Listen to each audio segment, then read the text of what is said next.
Okay, hello everyone, we should be live, so, yeah, we've got, the Trails in the Sky second chapter demo, which apparently covers all the prologue and all of chapter 1, which is actually a lot of content. It's like somebody in the chat, like I saw earlier, says, like 13 hours of, content, basically. Okay, yeah, I think I can see the stream is going live now, just, because as always, I'm having to see the chat on my phone because of, yes, we are indeed live, it looks like, but yeah, having to see the chat on my phone because of the fact that I don't have a second monitor, and this game doesn't accept, what's it called, you know, input while it's not the main window. But anyway, yeah, so also I do have a guest here for this stream, just like I started with a guest for first chapter, so if you'd like to introduce yourself.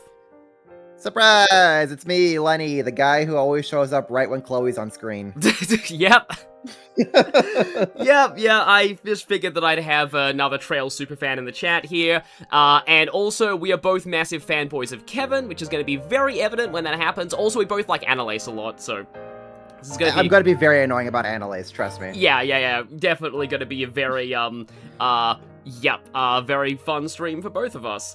But yeah, so let's, okay, before I get into it, just, people have been saying, recap since it's been a while since the last time, so let me just do my very brief summary of what happened last time. So, after we stopped a coup, Estelle realized she was a big, dense idiot and was in love with Joshua and tried to confess her feelings to him. But before she could do that, she kind of implied that she was going to do that. And then this, one of the guys you can see on screen showed up, Professor Alba, who turned out to actually be a really, really evil guy who had brainwashed Joshua in the past, revealed to Joshua that the whole time he'd actually been a sleeper agent for him, informing on Cassius, so his entire happy family life as no longer a child assassin was also a lie, and Joshua broke down mentally, concluded that he was completely unlovable. There was a boy and a girl who loved each other very much, but the boy was very depressed. When he realized the girl was actually making him happy, he freaked out to date her and then left her alone.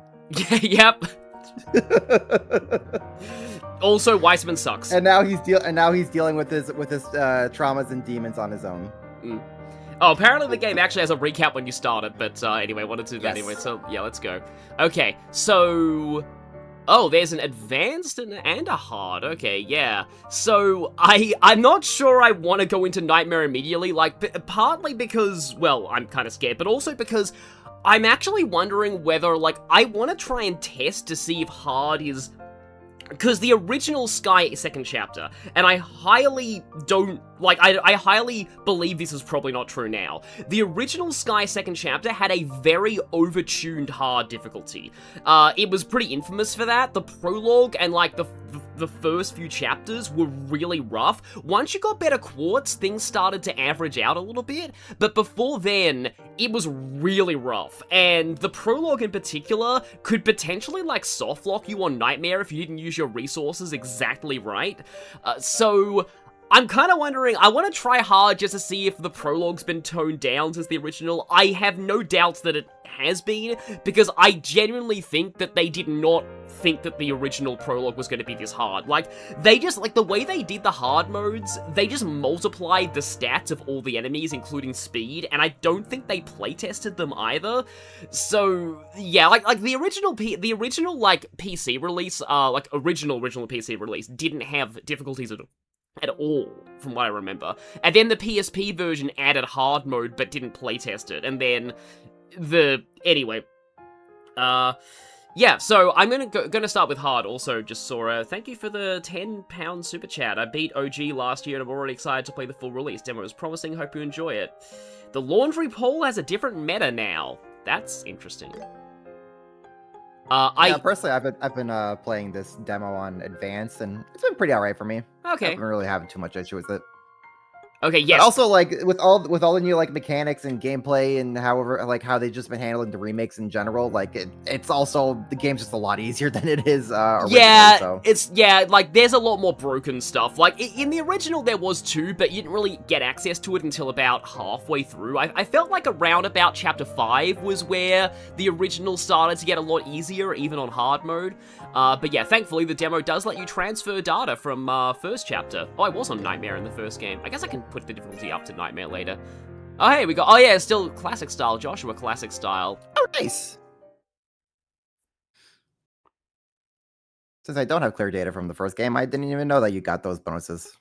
Okay, there is a summary of Sky first chapter. I mean, I may as well do this. Content's content. Begins in Roland, in the kingdom of Liberl. And they changed the pronunciation, yay. Bright, and my dream has always been to Bless become that a legacy racer patch. with Joshua, Yep. a boy my father took in 5 I'll talk more years about ago. that when there isn't voice acting. Bracers are a dedicated group of peacekeepers who are sworn to help and protect ordinary citizens. Joshua and I passed our exam, thanks to our mentor, Sherazard, who's also known as the Silver Streak. And we officially became junior bracers. But we barely had time to celebrate before my dad, Cassius Bright, went out on a bracer assignment and just vanished into thin air. So Joshua and I left on a journey, of course to find Dad, but also to learn the skills we needed to become senior bracers ourselves. During our travels around the kingdom, we met lots of new people and made tons of new friends. Obviously there was Shara, who's always been there for us. And also who gets Olivier, drunk. a traveling Yeah, musician from Olivier! Amazonia, or Hey! so he says.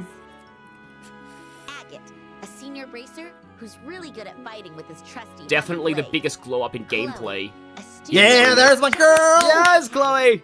and she's secretly the princess of the kingdom of Liberl. Yes, queen. Tita, Hey, the Tita. granddaughter of Professor Russell, the father of the Orbital Revolution.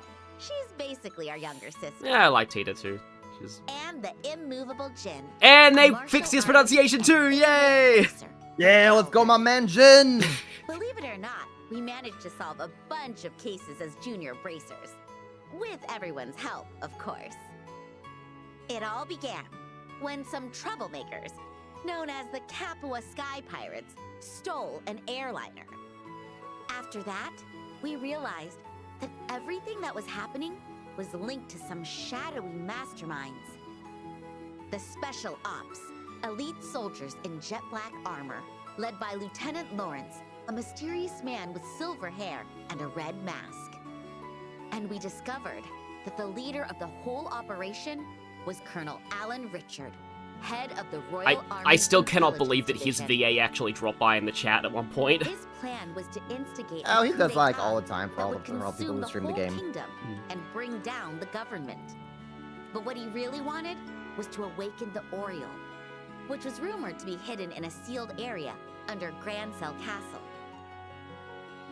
He believed it was all for the good of Liberl's future. Behind it all, someone was using those beliefs to manipulate him. But we defeated the Colonel. Yeah, so and at snapped him this back to point, Estelle reality. doesn't know who was doing that. Which is when the Oriole's ancient mechanical guardian showed up. Thankfully, so did my dad. And together, we kicked some Orbital butt. In the end, Joshua and I managed to prevent the coup, and officially became senior bracers. Who are perpetually stuck at B rank because of that. Yeah. Thanks to that journey, I grew a lot. And As Princess a Joshua. bracer, of course, but also as a girl, I guess.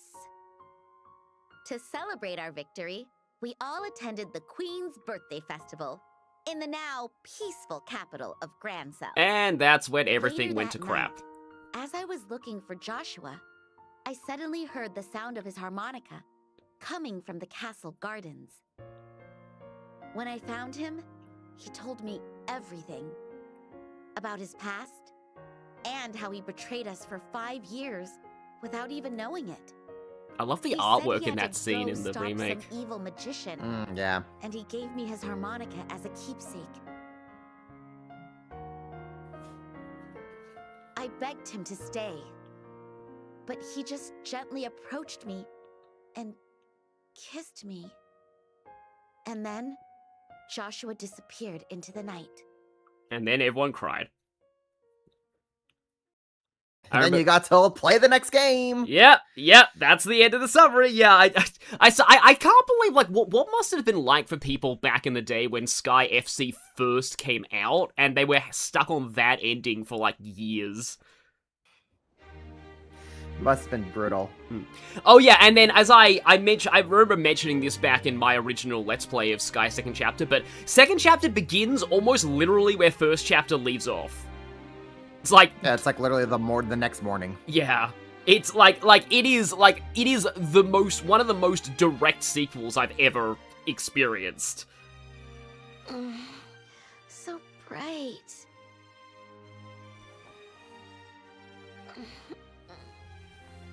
In the chat, my semi-joking justification for the B rank curse is that night's Estelle rest. doesn't want to do the paperwork to get a rank upgrade. Probably. Yeah, people in the chat earlier were talking about Thunder God Kick, and that's when I was saying that, like, that's why, like, it's part of the reason why things get easier after chapter 5, because coming back to me now. Thunder God Oh, it's an Kick. unintentional, Yeah. unintentional thing Yeah. that makes it easy. Yeah. From what Joshua and I then roamed the Okay, festival, like, and we got so, some ice like, cream I on think the people way in the back. chat in the Sky After FC that, streams the next thing I didn't want, remember was too many, like, at night, we I don't had want a to go banquet into with Dad. direct spoilers of what And happens in then- later games, but I mean, I don't feel like it's that much of a spoiler to say that, like, Jin comes back in, like, way later in, like, the Calvard arc, and, he is pretty good there, isn't he? Wait, Yeah. isn't this Joshua? There's something that makes him like super outstanding, but I mean, Wait. he's fun to have in the party. I'm pretty sure I was supposed to be rooming with Shara. Or did I dream that part up?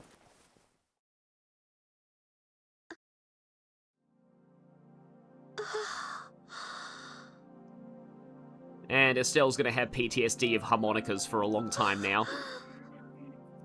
Joshua! I do really, like, the animation already here is pretty great. Like, it's one of those things where, like, as much as, the original does still have its charm, like, the fact that you can actually see the facial expressions now, like, Shara? with the sprites, they never really were able to do You stuff had like me this. really worried last night staying out so late. I thought you might not be. Sprites coming have their back. own unique charm to them. They I do, can yeah. only assume you and Joshua had ample time for a heart-to-heart. Shara, where is Joshua? Huh? I really need to find him. Shara, have you seen him? No. Not once this morning. Already I'm liking the performances Wait, here a lot. Didn't you sleep in Joshua's room? I heard you passed out from exhaustion. Was he not there when you woke up? Huh? Hold on. How would you know I passed out? Did someone tell you? Yeah, I heard it from Master Cassius. Dad told you? Well then, where is he right now? I just saw him heading for the garden terrace, right up the stairs. Estelle, what gives? Something's definitely up. Oh, this is where she does the tarot, yeah. The Lover's card, reversed. And this will be the point where I go full-on persona analysis, but, like, off the top of my head, I can't quite remember. I know that lovers doesn't actually mean literal lovers. I need to It find means, Dad. like, it basically refers to choices. Which one is that's the run button, okay. I'm used to other games having it on, Trust me, between playing this demo and then playing Horizon, the button scheme is so different and it trips me up so much. Oh, I'd imagine Horizon's very different, yeah. It's yeah. like similar, but like the buttons are just configured differently, so it's just kind of like, oh yeah, this button that is sprint in Horizon is actually a different button in the demo. It's like, yeah, it's just... Just mixed up my Yeah. muscle By the way, memory. speaking of Horizon, I should just mention, Lenny's currently streaming Horizon. I think he's quite late into it, but no Horizon spoilers in the chat, obviously, because he still hasn't finished that game. Also, I have toggled the options to have, like, run as hold rather than toggle, because I'm just more used to that with, just most games I play.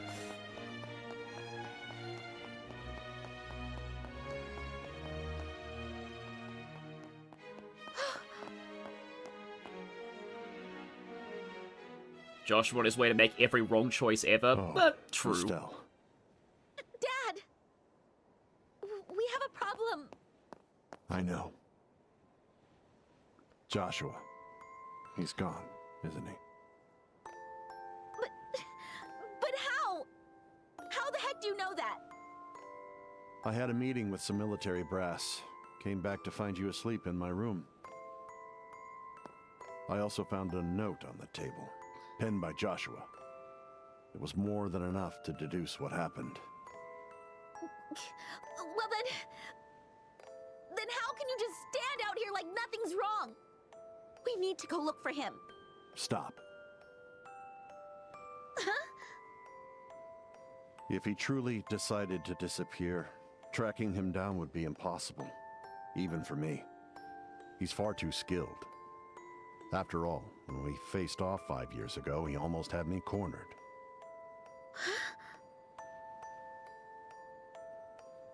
I've avoided asking this question for so long. Just... who is Joshua exactly?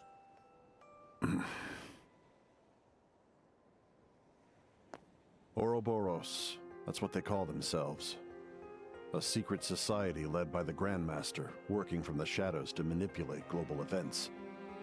And apparently, Joshua was once a member. Ouroboros? There's no hard info on them anywhere. Not even the Bracer Guild knows what they truly are.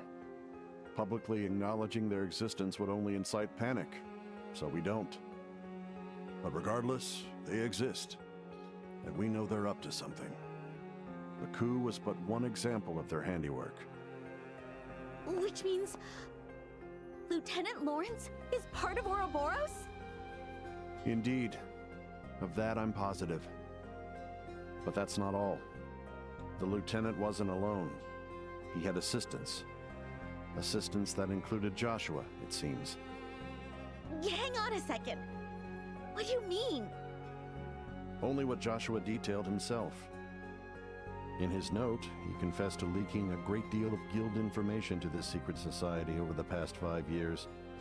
Although it wasn't his own will. He'd been hypnotically conditioned to do their bidding. No way! I can't believe it! There's no telling what they're capable of. Pursuing them would be foolish. Don't even think about it.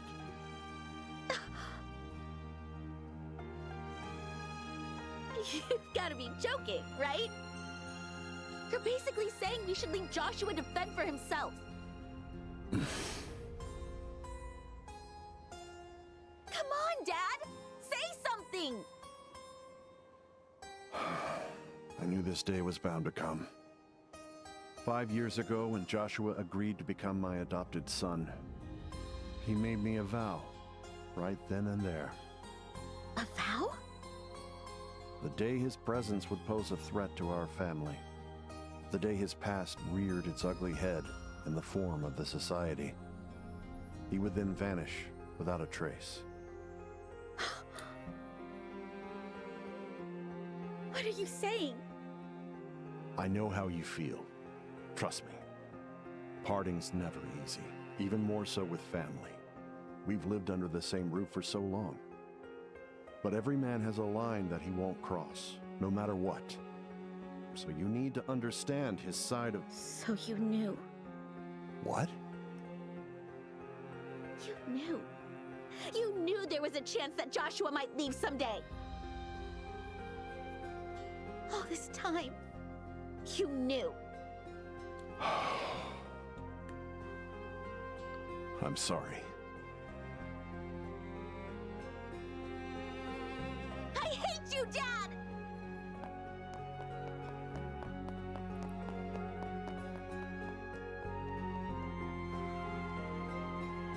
So this is about the point where Estelle speedruns the 5 stages of grief over Joshua. Master, Sherazard. Sorry you had to see that. it's fine.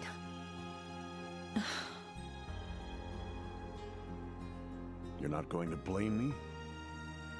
I also had my share of troubles when you took me under your wing. So I can see why you did what you did. And the same goes for Joshua. Yes, you were quite a handful. As a woman, however, I can confidently say one thing. What? Both you and Joshua are the absolute worst. Yeah, I think I do remember vaguely that line being similar in the original. The rain. Shara is a lot mean with that line towards cats in the original. Ah. He wouldn't. There's no way Joshua would just leave and never look back. Whoa, little missy. Not exactly the best weather for a walk today. Save yourself the trouble and head home before you get drenched, huh? Randomly voice acted military guy. Yeah, that makes sense. Silly me. Joshua didn't leave. He just went home. Ahead of us. Yeah, here's where she goes What's that? complete denial. Thanks a bunch, mister. Homeward bound it is. On the double. Well, that was weird. Come to think of it, I'm pretty sure I've seen that girl before. Yeah, didn't she do side quests for us or something? Right, she's with the crew that helped thwart the coup.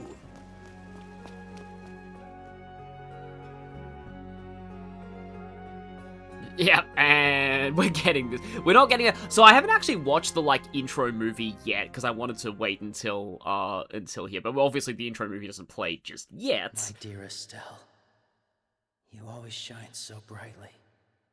I was always happy with you. Yet at the same time, it was so very painful. Like how a bright light casts a dark shadow. The closer I got to you, the more I could see how truly terrible I am. There were even times I wished I'd never met you. Okay, yeah, that is the OG Share line that's been said in the chat. Yeah, I think I remember that now. Yeah. Oh, I think it's probably just Xseed really punched up the that line in their version, whereas yeah. Gung Ho is sticking it to more more closely to the Japanese. Joshua, was I really hurting you? Do you really wish that we'd never met? No, no, that won't do. Huh? Oh, The sky of crystal blue, Here the it silky comes. breeze caressing our cheeks. How can a pretty young lady like you look so darn sad on such a hit fine day? him! There's our boy! Why, the goddess herself would weep. The boy. Mind-sensitive Ooh, jerk. Too Yep. much, huh? Nah, I'm no nutcase. Yeah, the Promise. downside of not having dialogue But, boxes in this version means you don't ever get to since see him boarding, name tagged as couldn't help but insensitive notice. jerk.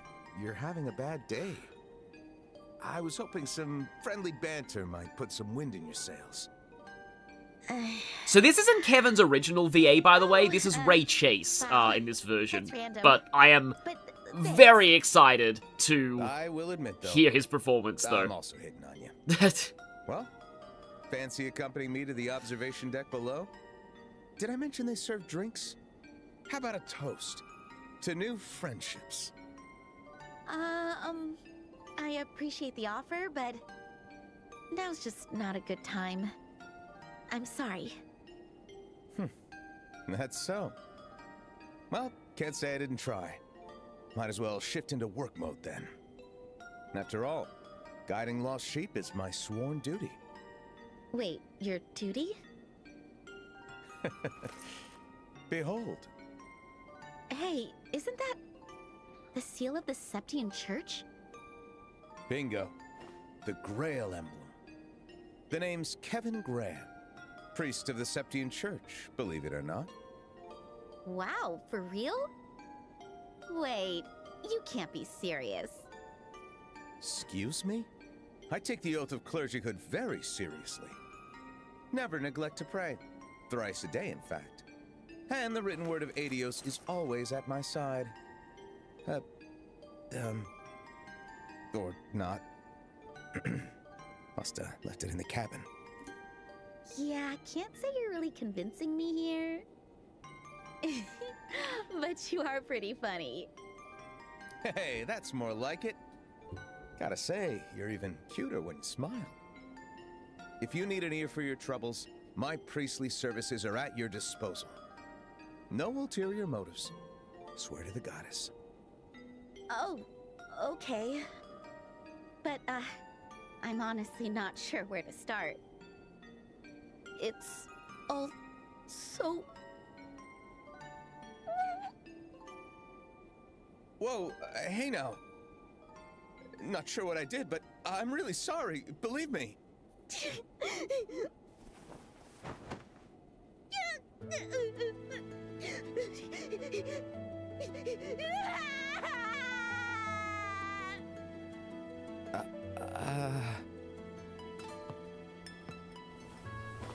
There. It's all right. No need to hold it in anymore. Cry all you like, down to the last tear.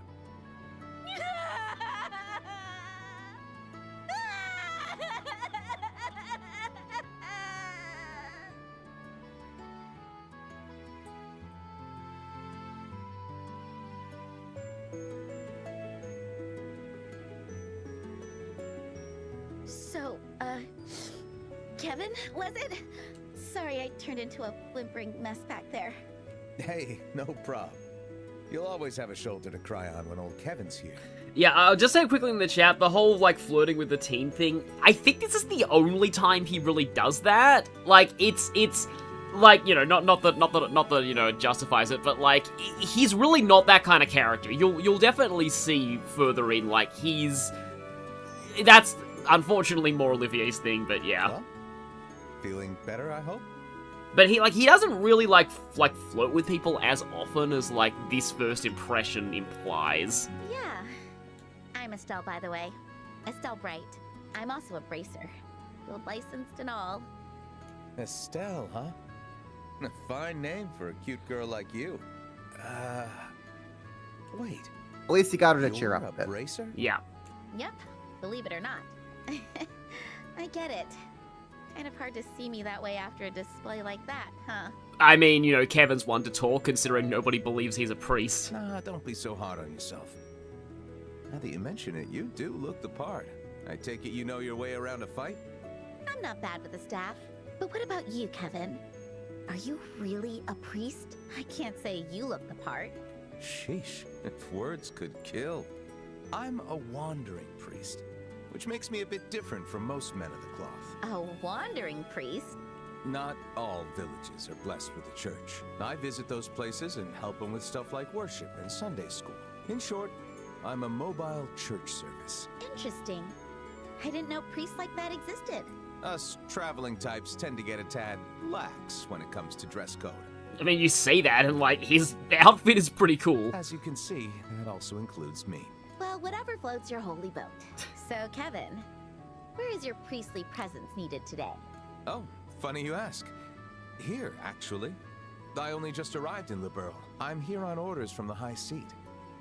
Not enough wandering priests, apparently. Oh, okay. Come to think of it, where is the Septian High Seat anyway? The holy city of Arteria. Way up yonder in central Zemuria. Yeah, that place that we hear about a lot, but, like, as of now, the series hasn't, like, had an arc set there yet, but a lot of people suspect it's going to be the site of, like, the final arc, whenever that happens. I think they say that they plan on ending the series in, like, 2030 or something. That, I think Kondo said he wants to announce the final game in, like, 2031 or something like that.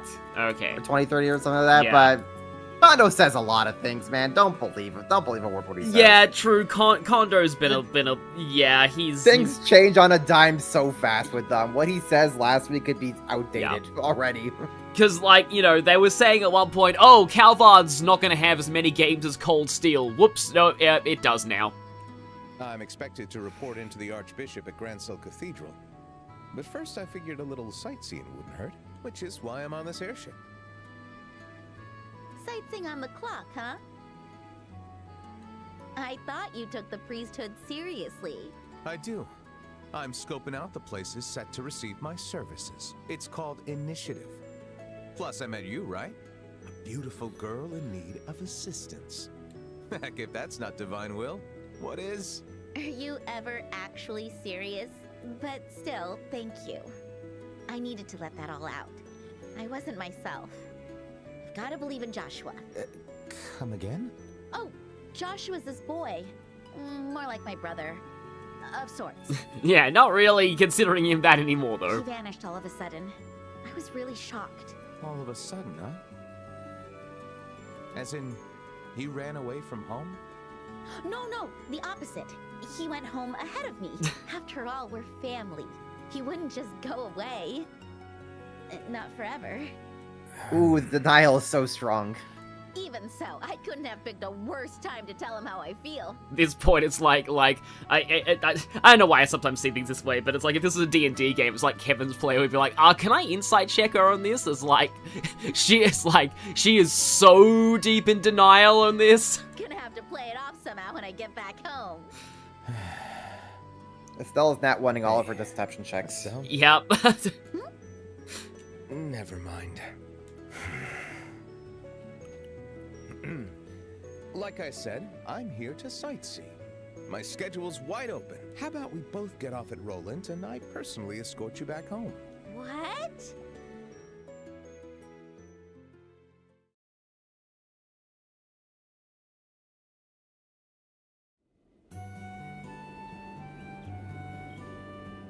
Oh, in the chat, K Rulemain, last year I got to meet Ray Chase at GalaxyCon. I got to tell him how, I didn't realize he was the Master of Masters in Kingdom Hearts. I'd forgotten about that. I mean, to be fair, he doesn't really get a lot of dialogue in KH3 from what I remember, but, yeah, no, that's gonna be interesting, because I think he's gonna be more relevant in 4 and, like, the future of the series. But, yeah, I didn't realize he was Ray Chase.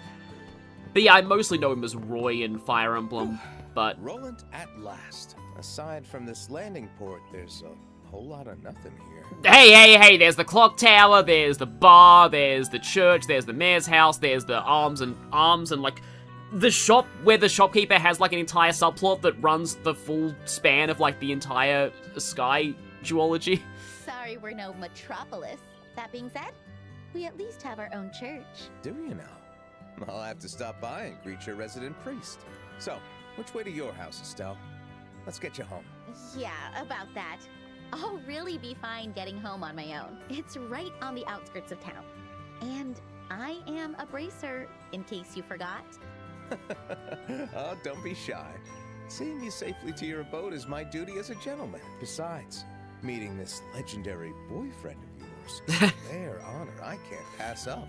Boyfriend? Oh, please, it's not like that. As much as you wish it was. But fine. I guess I do owe you a cup of tea. Much obliged. Lead the way, young lady. Okay, here we go. We actually have access to the menu now. Hooray! You can And press buttons now. Yeah, we can press buttons now. It only took 35 minutes, but you can finally press a button. Yep. I wonder what because I expect the classic style is like just this outfit at the moment. Also, I can use that. But, yeah, so I seem to remember there being something about, like, the way that the menu worked in, like, the original. So how many save slots do we get? Do we still get... We get 160... You get, like, 170. 160 save slots, which is, not as good as the 999 save slots the original Steam versions gave you, but still cool. Or the nigh infinite versions that Durante ports give you. Oh, for the later games. Oh, wow, they give even more save slots? There are so many save slots in the later games that were ported by Durante. All right, because I think they're the ones who ported Crossbell to like Switch. I remember their like Switch port was considered really good because it like actually ran better than the PS4 port. I think.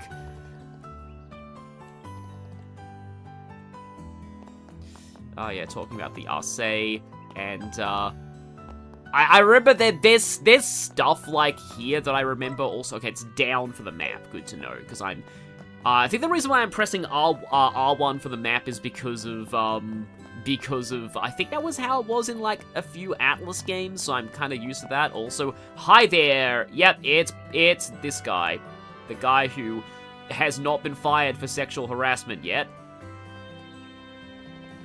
Somehow. Yep. Oh right, yeah, no, he was relevant back in the first game because it's like, you know, with Josette, it's like, oh yeah, if she'd come through the port, he would have noticed, but that was the proof that she hadn't come through there. Has it really been 6 months since we left? Talk about a triumphant return. Bet you have lots of people to catch up with. Yeah, you're right.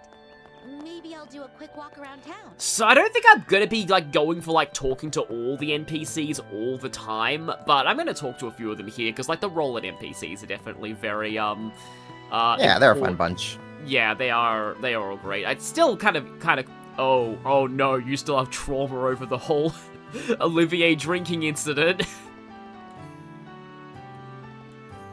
Then Ina showed up, and then he died. Yep.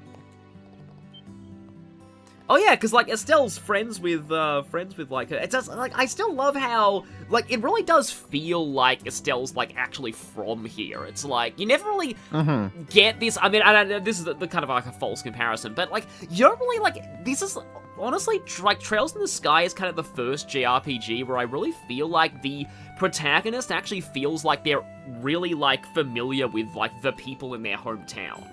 Like, they actually talk to, like, the shopkeepers and, like, the people who own the bar and stuff like they are a regular at, like, these places, and, like, everyone does kind of know her and Cassius, and it's just really cool just having that whole dynamic there that, like, a lot of other RPGs, even pretty big ones, just don't have that kind of dynamic with... Oh. Again, they're also all up on all the gossip as well.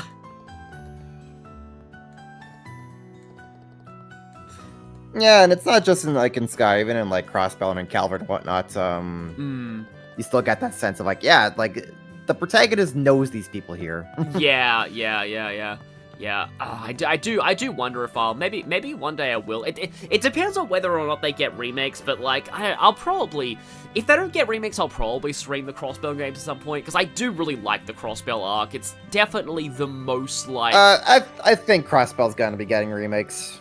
If they are, it sounds like Falcom is would very much like to continue just with going through the catalog to make them remakes. Yeah, it's gonna be a little while though because of like if they, I really hope they do Sky the Third because Sky the Third is like, you know, it's a lot of people say that Sky the Third is skippable. It's not. Play Sky the Third. I'll just say that much. Apparently, the internal question is, do they remake Sky the Third first or Zero? Yeah, because the thing is though, so like that already is telling you like, yeah, they definitely plan to remake Crossbell as well. Yeah, but just like the thing is that like Crossbell, like Zero, the stuff that like is built on, like the Sky stuff that's actually relevant in Zero is stuff from the Third. So it would be kind of weird to jump straight to Zero without doing a remake of the Third, but like anyway. Tell that to the staff who want to remake Zero first. Yeah. I mean, Zero's probably more popular, but still. Also, yeah, Cassius had to go back. The army was such a mess after the whole, like, half of them betrayed them to join the intelligence of his coup that Cassius had to go back to the army just to kind of reorganize things. I still love that one. It was one of the, I think it was Hatsu who did it, like one of the blog posts on the Sky like localization like blogs. I think it was like for the Third, where I think like they mentioned that they had to actually like basically they did research for all of the military ranks in LeBeau's army to make sure that like all of them actually made sense. Because I know that, like, a lot of RPGs that do militaries, often just the ranks are just completely... They don't quite understand exactly what all of the... Like, in most military fiction, actually, they don't really understand what all the ranks actually refer to. But apparently, yeah, like, they, for the localization, actually managed to check, like, all the references. I think Cassius was, like, a brigadier general or something. And they had to, like, go over and just cross-reference all of the ranks and make sure that all the army ranks they mentioned made sense, which is really, I still honestly Leona is one of my most respected people in localization. I mean, I'm so glad that you were able to get her on as a guest in one of your streams one time. Yeah, that was awesome. I just wish that my internet stability was better that day. Oh yeah, that was the stream that, like, the VODs are like in 6 parts because it kept breaking. Yeah. Also, yeah, I love the fact that, like, yeah, the miners, you did quests for these guys back in the first game, and they were part of, like, the main story, so it's just nice to check in with them again. But yeah, also, I still constantly shout out, like, Lenny's stream that he did with Sean Chiplock, because, like, Sean Chiplock sounded like he was having so much fun there. Man, that was probably one of the best streams I've ever done. Yeah. That was the source of the whole, the whole, Microsoft Sam voice budget thing. Yeah, that was oh yeah, because Sean Chiplock's coming to Australia. Also, yeah, it's Ahmad and Ellie. I love these two, yeah. So, like, these two like hooked up during the first game, and their story is still continuing in this one. For those who are somehow just coming into this, the NPCs, like, every NPC in, like, every town has a name, and they all change their dialogue every time the story advances. So, if you want, just go around and talk to all the NPCs in every town, and you'll actually discover a whole bunch of little subplots that just, like, will just keep going on throughout all of the games, and there's apparently an item in one of these that I have not found yet, and it is bugging me. Oh, it's through here, yeah. Yeah. There we go. EP charge 1. But yeah, like, one of the most sort of, you know, claims to fame of the Trail series is that, like, yeah, the NPCs are just so, like, it's like people praise Zelda Majora's Mask for, like, having, like, NPCs with, like, different schedules and different, like, subplots throughout the whole game. Imagine if every single town was like that, because Majora's Mask only had, like, one town, and then it had the Deku and the Zora villages, but that's basically it. But, like, yeah, imagine if every town was like that. I still don't think I ever... Let me tell you, you can sink a lot of hours just talking to the NPCs. Yeah, in Lenny's streams, there's been, like, hours of, like, content that is just, like, going around talking to all the NPCs, especially because in Calvard, you've got a lot of really big cities. Oh gosh, there's so many of them. Yeah.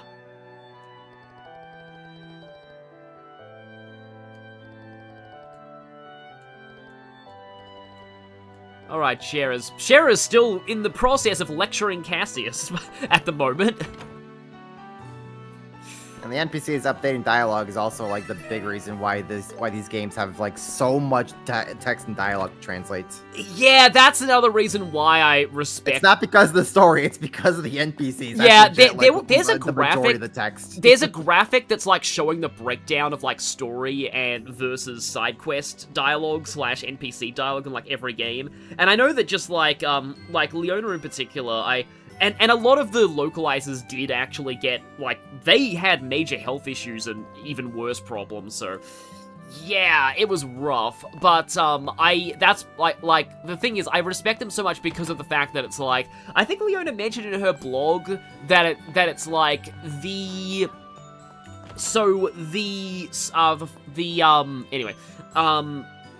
Sky, I think was it second chapter? Like one of them was, like, had more words to translate than the entirety of War and Peace, which is, like, one of the most infamously long novels ever written. I think, I think it beats the entire Lord of the Rings trilogy as well. In fact, I think it significantly beats the Lord of the Rings trilogy. I think I remember when Nisa was releasing Cold Steel 3, they said, like, the word count on that was, like, more than the entirety of the Harry Potter novels. For that one game? Yeah. Yeah. And it was like double the amount of Lord of the Rings. Yeah.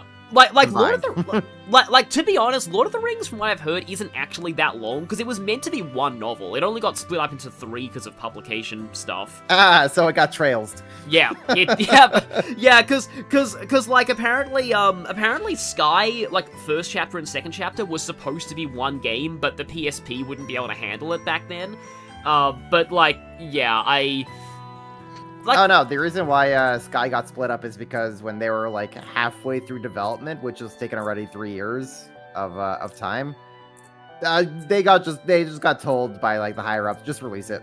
Alright, that's good enough, release it. Yeah.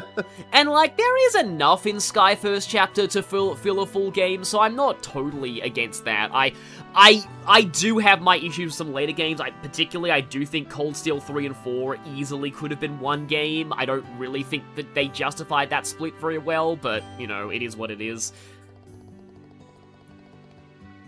Also, Stragers, yeah. Kevin's actually a fan of Stragers too.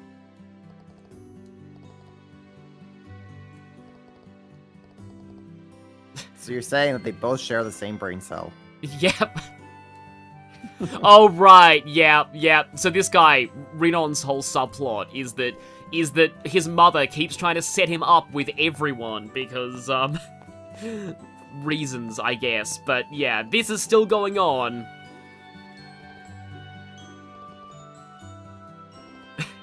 She is considering traveling to another region entirely to find a wife for her son. Did you talk to the kid who wants to become a reporter one day? She has some pretty funny dialogue. I think I did. She mentioned something about a love triangle with Kevin. Yeah. Yeah. I'm a little sad that the Legacy patch didn't include renaming her back to Claire. Oh yeah. So okay. So I guess now I can finally talk about while I'm here. Also, there's the sewer dungeon that we went through originally. Yeah. So. The Legacy patch. So I haven't really got a chance to talk about this just yet. The Legacy patch, basically, like, this is something that I was really surprised actually happened. And I know the majority of people in the chat would know about this because I was getting so many comments on my video saying, have you heard about the Legacy patch? And I was like, yeah. It was actually Lenny who told me, so, for the first time, so thank you for that. But yeah, so basically... That was a pretty big surprise. Yeah, so it was kind of a surprise because what happened was that, like, my one issue with the, well, I mean, you know, the dialogue is a little bit meh. There are bits where I prefer the original XC dialogue, even though it does take more liberties, but... My real complaint about the translation of the first Sky remake was that it had a lot of terminology that was inconsistent with the rest of the series, which apparently was a request by Falcom themselves, and it seems to have been reversed because now they release an actual patch that changes the naming of terms and pronunciations. Yeah, it's not just like text things. They also had like the voice actors go back and re-record lines with different pronunciations. Yeah, I still got so no more liberal. Yeah, no more liberal news. Because liberal is like, they say that a lot in dialogue. They would have had to have rewrote, and like that's the thing because like that must have cost them a decent amount of money too. So like the decision to not have the terms consistent kind of hurt them financially, I suppose, in the long run for having to get the voice actors back. But so I am glad they did actually do that, and like I was wondering if they would go back to the legacy terms in oh yeah, I do remember this dialogue from the original quite a bit. I'm like, oh, that's interesting, because like it's like implied that like he does actually kind of know who Kevin is already, but he's sort of playing dumb about it. But anyway, also I guess that's like a goddess statue thing. But yeah, so I was wondering if the second chapter remake would go back to the legacy terms, but I was like, would they really do that? Because that would be awkward if they didn't, like, you know, if they had them all like, you know, the same in like the original, and they patched the original game's remake to have the legacy terms and also the voice acting. So it's just like, I am really impressed, and like they've done, like, it's not that like that they haven't, like, there's no precedent for this. because in the original like games, I remember that like when, for example, whenever they talk about like Epstein's 3 disciples, like Russell, Schmidt, and Hamilton, it wasn't obvious that Hamilton was a woman until Daybreak. But so some of the early translations used male pronouns for Hamilton, and then after Daybreak came out, they actually patched Sky the Third to refer to her with female pronouns. Which, Yeah, I think in that case, that's literally just the programmer at XC just doing it just for the heck of it. Yeah, cause that, but it's like, I do really appreciate this dedication to, like, the world building and keeping the lore consistent that the localizers of this series have. Like I'll just say, I believe also in the PlayStation 5 version of Cold Steel 3 and 4, I think they also revised the Hamilton issue in those games as well. Ah, And I think they may have. I think I may have seen that they also like actually had the voice dialogue corrected as well. Okay. Because were there that's weird because by the time they Because those games were localized way before we knew Hamilton's gender, so we just kind of went under the assumption of like Hamilton's a guy. Yeah. And there was some voice dialogue that referred to that, but then surprise. Yeah, it is cool they actually It's went a girl. back and kept that consistent.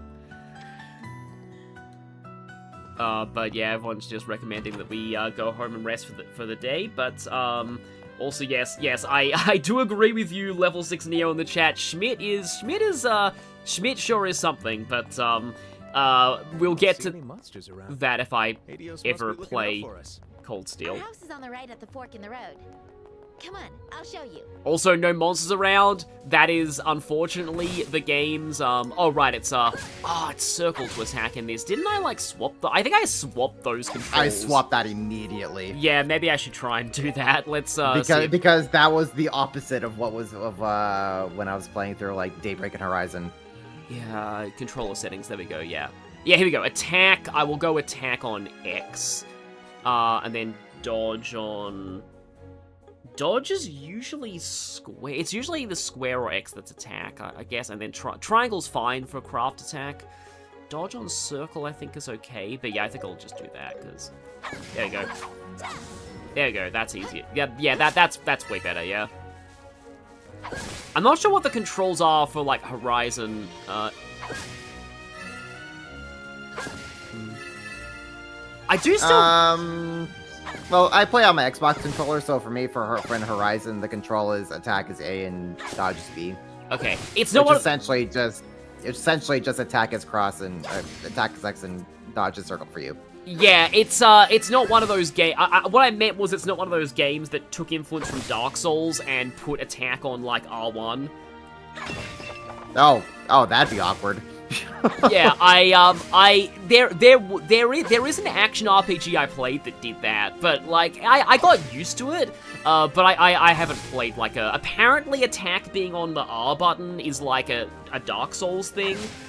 But I haven't actually played any Dark Souls games. Hanging out by himself. Oh boy. Here we go. Kevin's like, oh no, she is insanely in denial. Yeah, Kevin has played these games before. Yeah, Kevin's played the games before, yeah. But yeah, anyway, yeah, you get some, like, you know, items and, like, ingredients from, like, destroying the bushes, so I am gonna do that. Also, hi Jeff to the stars, you're here. But, oh yeah, I was gonna joke that, like, so yeah, the fact there are no monsters around is, like, the game really doesn't want us to actually use Kevin in combat yet. Unfortunately. It's gonna have to wait until chapter 1, sadly. But yeah. So yeah, when we go back here, there's gonna be like I'm gonna just make a save here as a precaution, because there's gonna be like a bajillion cutscenes once we do this. And then we get into like the actual gameplay. Because this is like the pre-prologue. I wouldn't say this is even the prologue. This is like the prologue to the prologue. I like it. Pretty much. Feels like home. And it's not even mine. I know this is your trailers to the prologue. Yep. My father, mother, and me. And of course, Joshua. We all made so many memories here. That's why. Charming. And this Joshua, was it? He's the one that should be home right now? Yep, I guarantee it. Come on in. I'll introduce you. Yep, she's about to break. She's about to break badly. Whoever this guy is, he's one hell of a piece of work. It is what it is. Already, everybody is roasting Joshua. Joshua, I'm home. Say something. I know you're here. This is so painful to see, knowing that, Weird. Well, he's somewhere under this roof, that's for sure. Yeah, No, Dad's study. He could be in there. Yeah, I do wonder, like, I do wonder where Kevin lives, but also, that's probably spoilers for, like, Sky the Third, so let's not get into that now.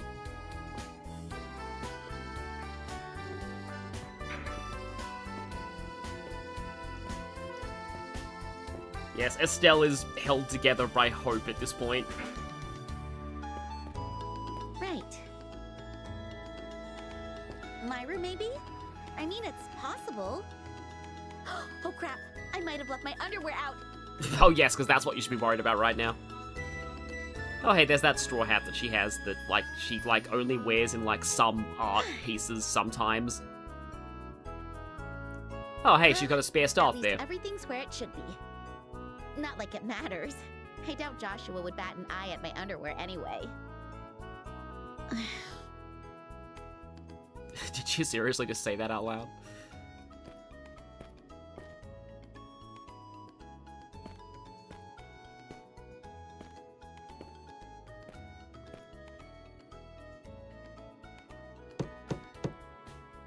Joshua, I'm coming in.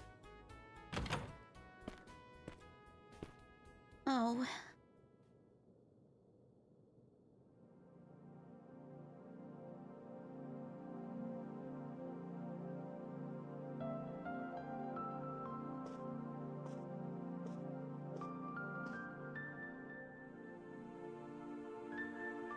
Right. I get it now. I'm so stupid.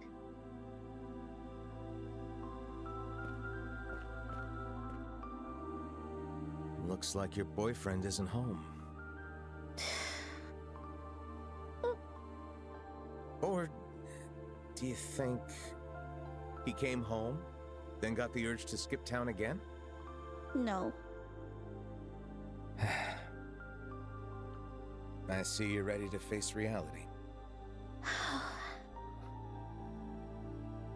The truth is, I knew from the start. I knew he was truly gone. There's no way he'd be back here. It was all wishful thinking.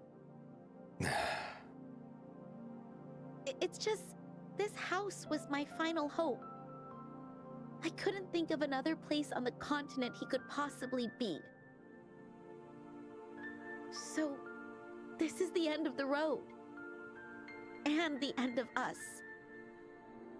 I'll never see Joshua again. Ever. Kinda soon to give up, don't you think? What? Fate's a fickle thing. Only the goddess herself really knows where it'll take us. So don't dwell on things you can't change. Anything is possible. What really matters is what you want to do from here. I want to look for him. But where do I even start? It's not as hopeless as you think. While I may not know a single solitary thing about your boyfriend, I do know this. No one just disappears without a reason. Huh? Think back. Anything weird he said or did? There's gotta be something. I mean, you know, Or maybe there's there a was lot some of weird serious things he stuff did going then. down. He was in over his head. Seems like you two were practically joined at the hip. There's gotta be something, right? Queen, you have no right to pity me. You were convinced that this powerful artifact called the Oriole was here. The real issue is what all those events in those ruins actually meant. You saw Lieutenant Lawrence's face? I actually just ran into Joshua. Oh yeah, that bit, yeah. Well, it's getting late, so why don't we eat our ice cream on the way back to the What a weird castle? memory. Yeah. Anyways, moving on. Yep. And to stop the magician who created the monster he became.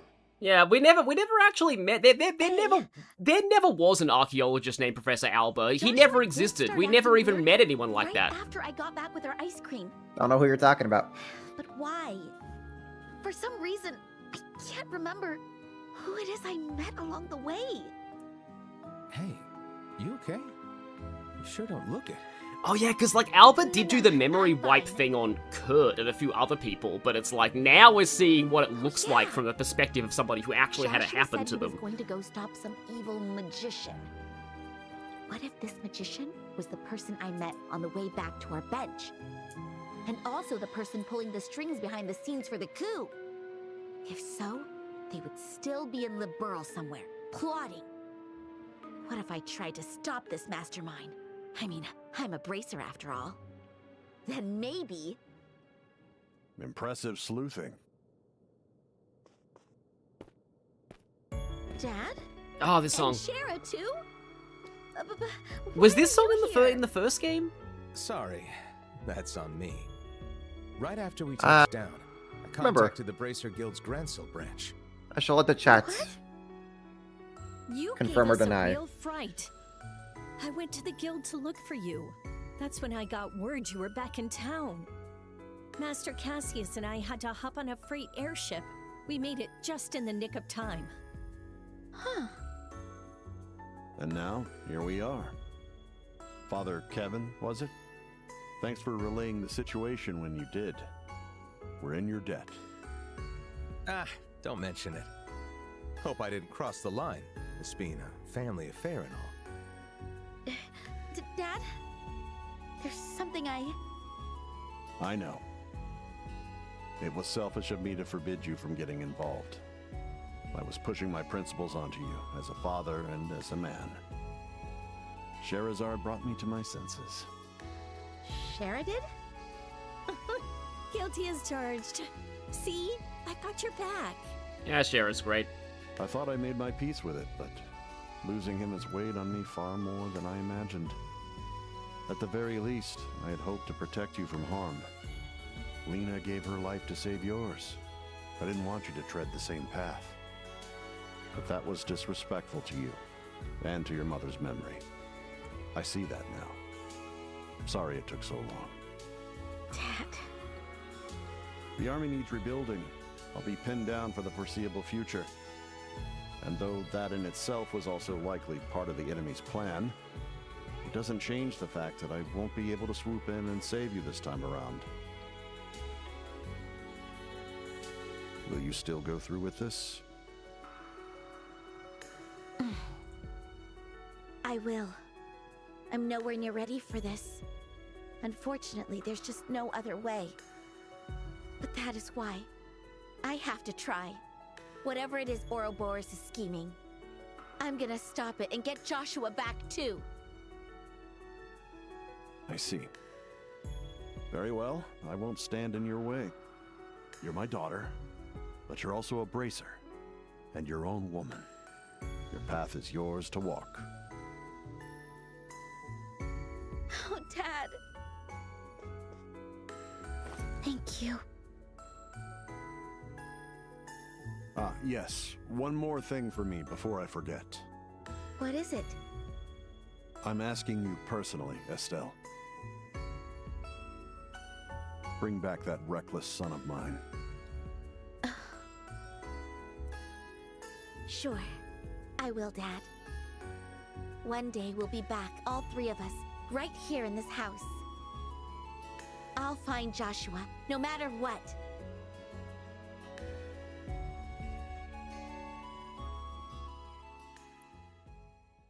And is this when we get... Yeah, we get the opening movie here. Yep. And Silver Will Golden Wings, which might get this demonetized on YouTube, we'll see, but yeah. So yeah, I haven't, I specifically, waited to watch this until now.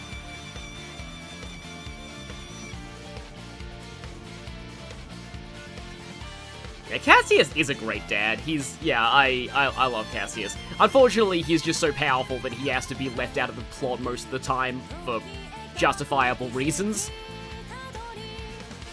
There's my girl! Yep. And there's them again.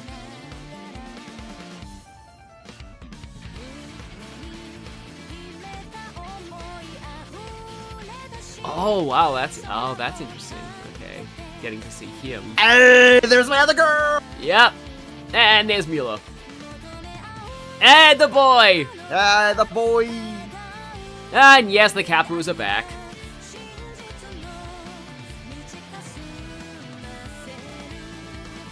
Okay, yeah, that shot's pretty cool. And also, preview of things to come. Tank. Big tank. And, oh wait, no, that's the, oh right, spoilers for, that will actually be in the demo, though. Oh, also, there is a really, really great, English cover of this, on YouTube. So, yeah, it's the same person who did the English cover of, the ending theme of the first game. And it is, yeah, it's incredible.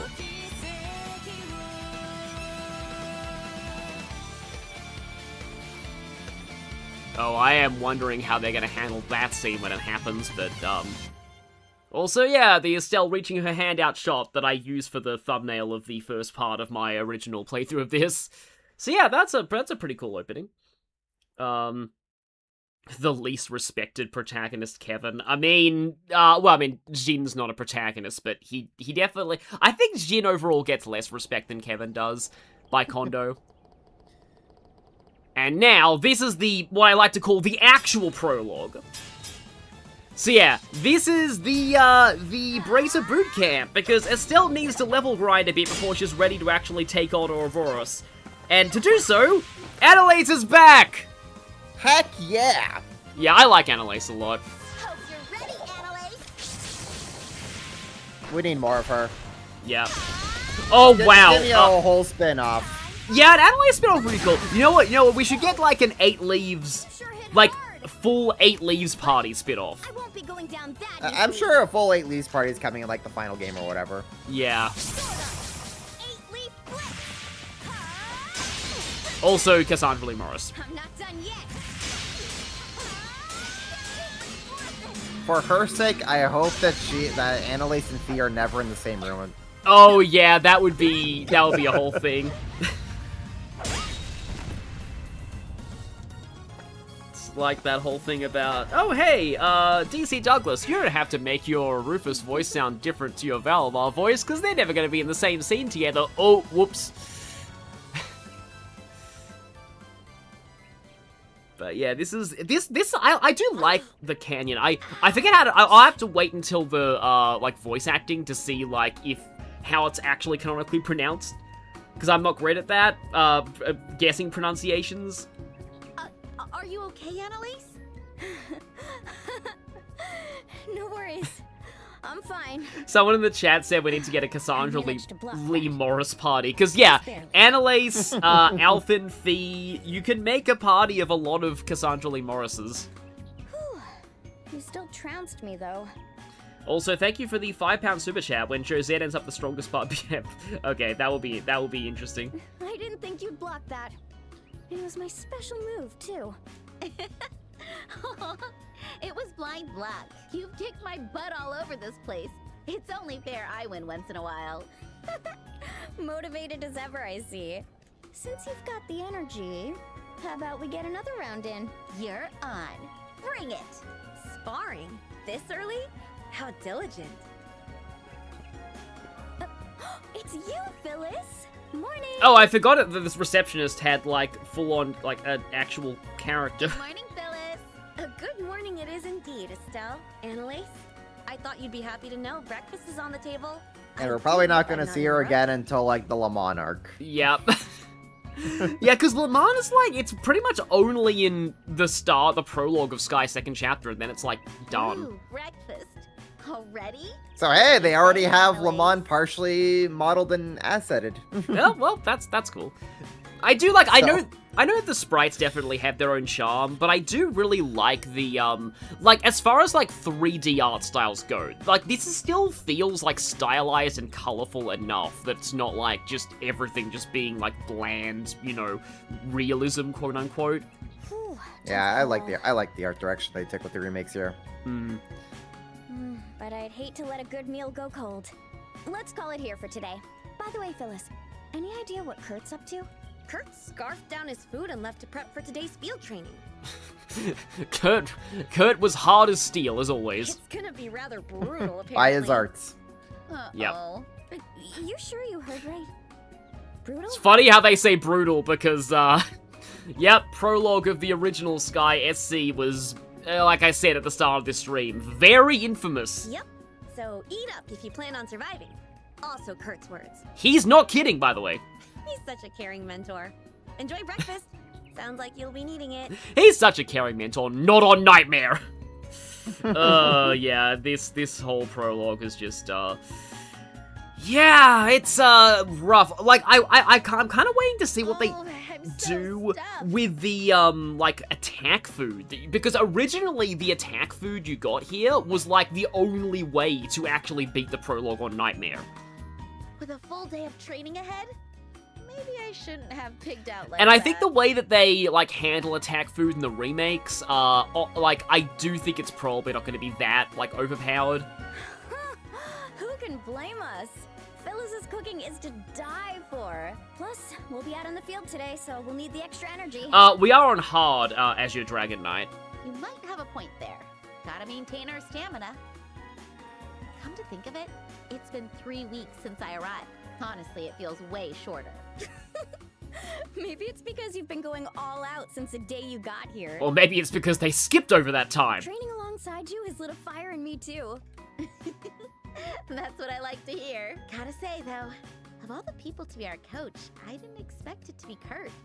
And I really didn't expect you to be my training partner, Annalise. I imagine, like, they're like, well, now, if our, like, instructor was Grant, then I would have been really surprised. I do like how the remake actually gave Grant a side quest, because he was just so unmemorable otherwise, although I recently rediscovered my clips from the Sky First Chapter streams, where Grant was like, my special move, misses, and then dies to the counter. That's basically Grant in a nutshell.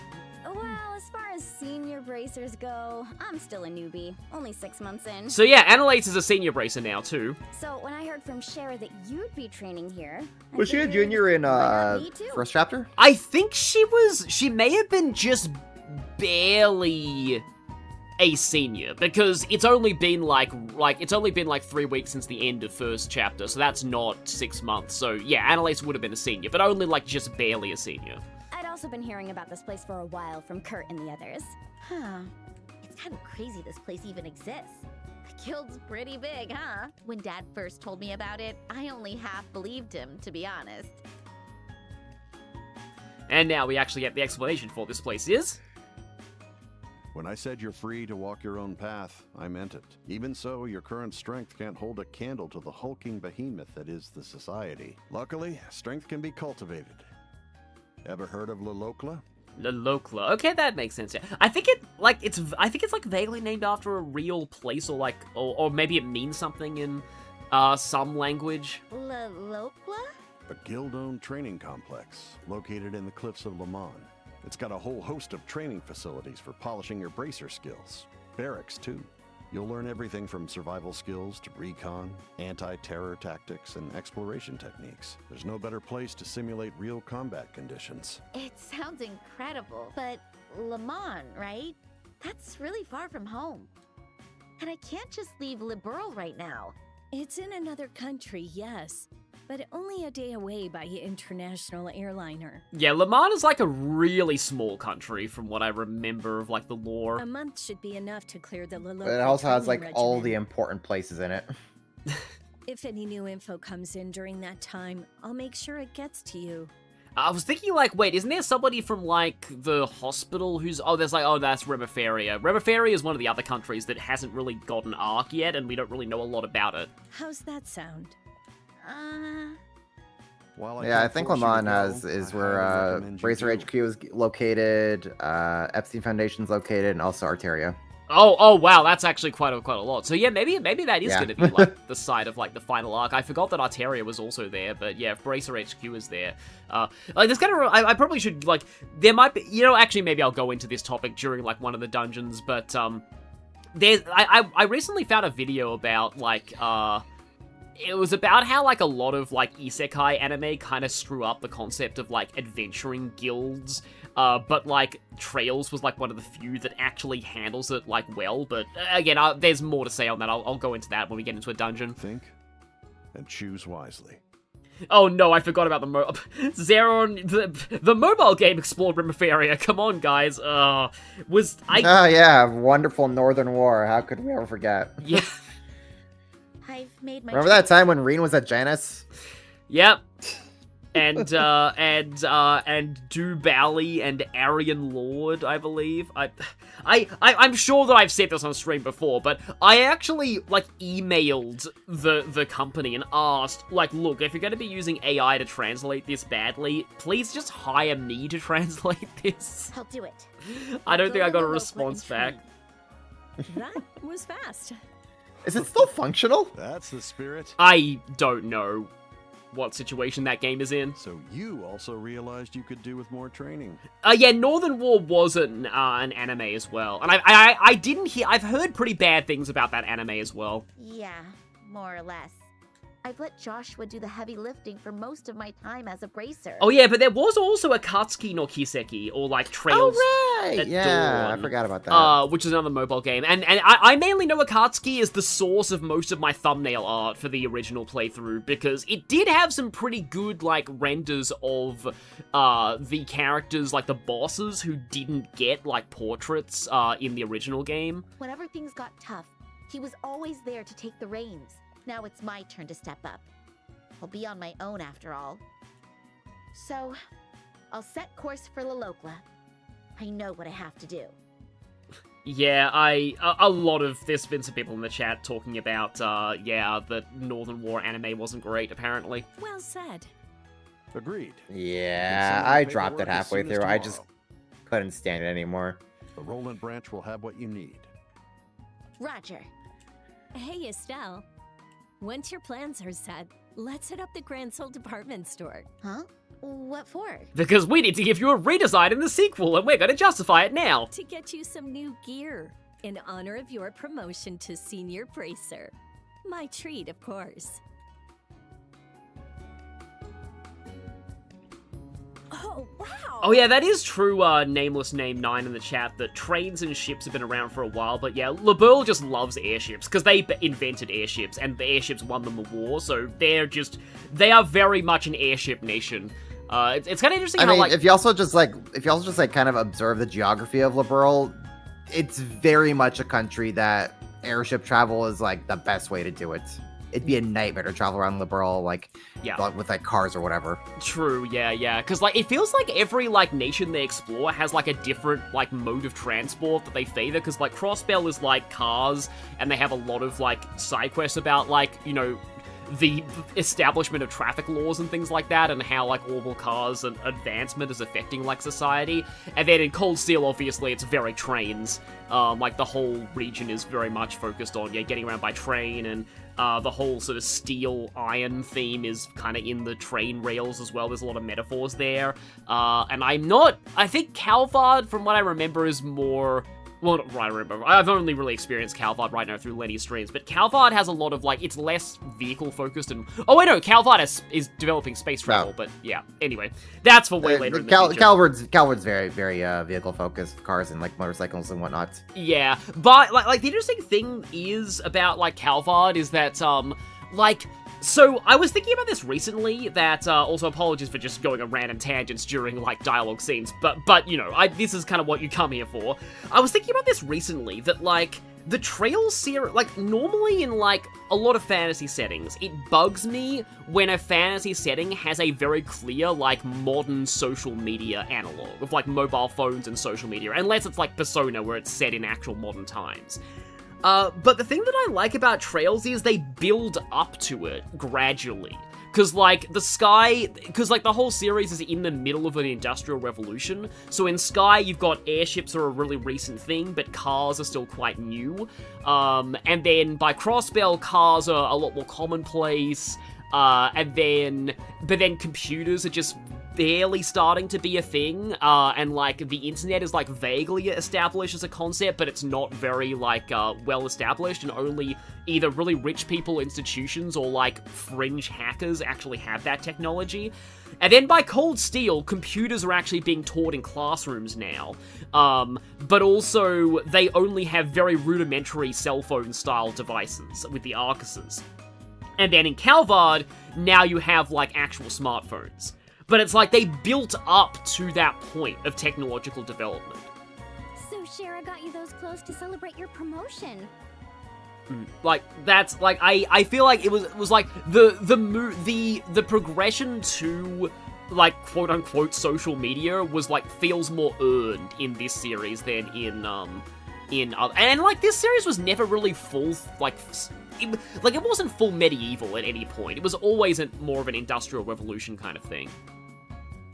And then you got the live streams. Yep. Yeah, so, by the Calvard arc, there are in-universe live streamers, and, that's a whole thing. I swear that Falcom only added that character just to piss off all the people who were angry on Twitter about modern slang.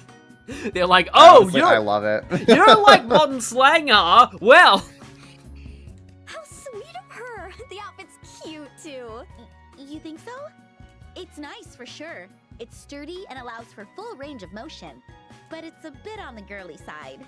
Does it really look good on me? But yeah, so this outfit is, yeah, like, I'm more used to Estelle wearing orange than red, but going through, like, the Sky First Chapter remake for so long, I'm like, I've Estelle's red outfit's grown on me, but, like, orange basically becomes Estelle's main color from this point onwards, though, so she's more iconic wearing orange. Oh, don't be so hard on yourself. You totally pull it off. Besides, us girls need to look good on the job, even if we are bracers. How can we be paragons of justice if we can't make a solid fashion statement? Reach! Yep, never change. Girl is literally the embodiment of, like, before we slay the monsters, we must slay the fit. Yes, exactly. Yeah, if there's ever, like, an 8 Leaves game, Adelaide should have a whole mechanic of, like, wearing different outfits to get, like, stat bonuses or something. She is so me. Hold up, if I could just go on my own little tangent. She is so me because, like, every time there's any some sort of, like, character customization, I take so much time to make sure my character looks as fantastic as possible. And when I'm playing Tekken 8, which is just a fighting game, I am spending so much time decorating my characters in different outfits. Like, I want to make sure they all have, like, the coolest and prettiest outfits possible before I just go in and before I, like, hop into ranked or whatever. Yeah, like Annalise is, like, so me here. Because I don't really like to spend that much time on, like, customization, like, overall, but I do really appreciate the sheer, like, amount of, like, things you can do with a lot of modern fighting games. Like, I saw in your streams you fought somebody who was basically Wario. Like, you can do crazy things with the customization. Although, I will say, Street Fighter 6's character customization, I played the demo of that on Switch 2, and my first act was to make a very strange-looking body, because you can, I think they call them like Street Fighter 6 abominations. If you just look up Street Fighter 6 abominations, you can find some very, very interesting-looking custom characters. On that note, I think you'd look great with a big, cute ribbon. Trust me, fashion's my passion. I think I'll pass. By the way, Annalise, is it just my imagination? I mean, if this was Kingdom Hearts, wearing a ribbon would make her immune to, like, all statuses and give her massive stat bonuses, so I'm all for that. Or do you have a soft spot for honestly, Annalise should be in Kingdom Hearts. Sure do. Cuteness is justice after all. She said the thing. We're so back. Mature aesthetic. It's great. Cuteness is justice. Yep, Annalise's catchphrase. They kept her catchphrase. Fantastic. Decked out in frills. Oh, teddy bears too. I could hug them all day. Maybe 2 days. Okay, so this being voice acted is definitely an enhancement. Also, I forget if she ever has anything to say about Chloe.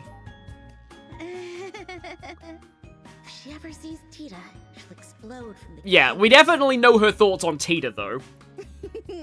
I can't wait for Sky to third for that alone. Compared to when we first met, you've grown leaps and bounds. Really?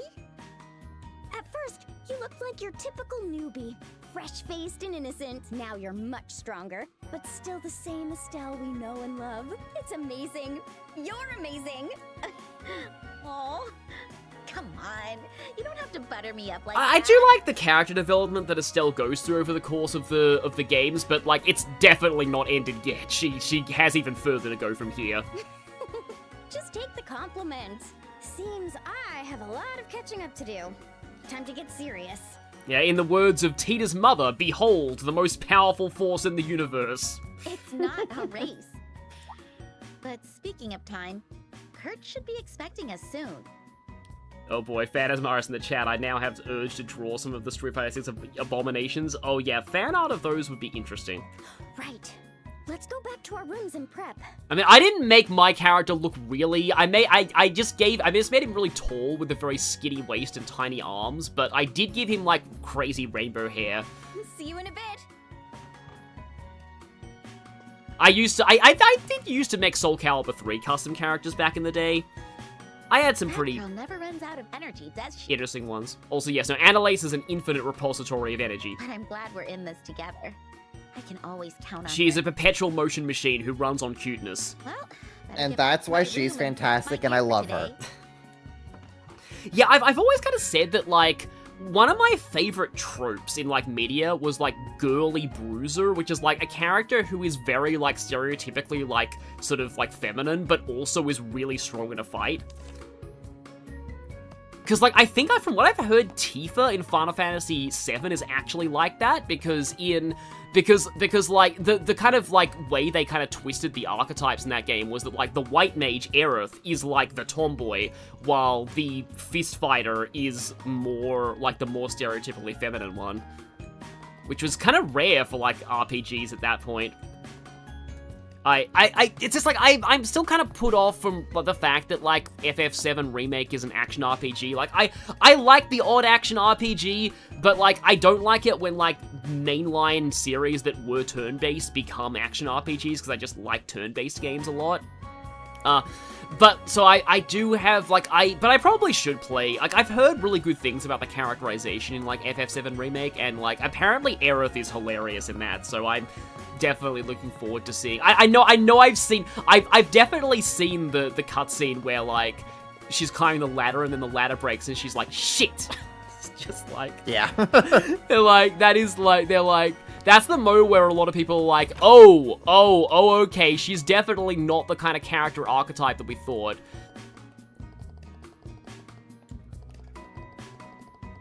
My custom character experience is making myself than my D&D characters and then a random abominational weirdo.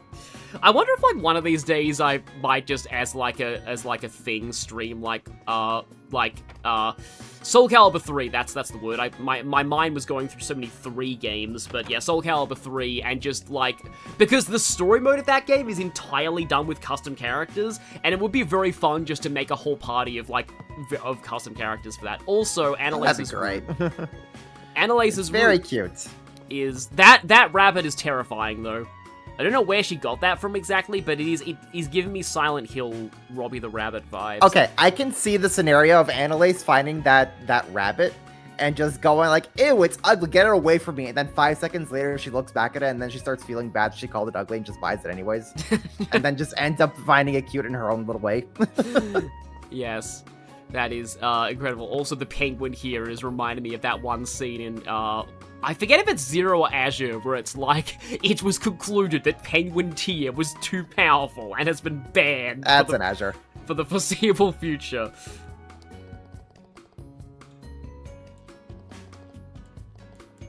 I do kind of like the nice And then you see the penguin suit come back in a later game, and you're like, oh my gosh.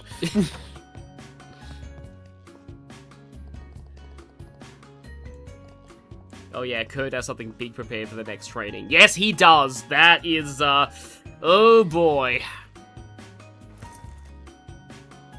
I still have, like, pain over like because like I played like my first Trails game was Cold Steel 1. That was in 2016. I played it right after I finished I graduated from university.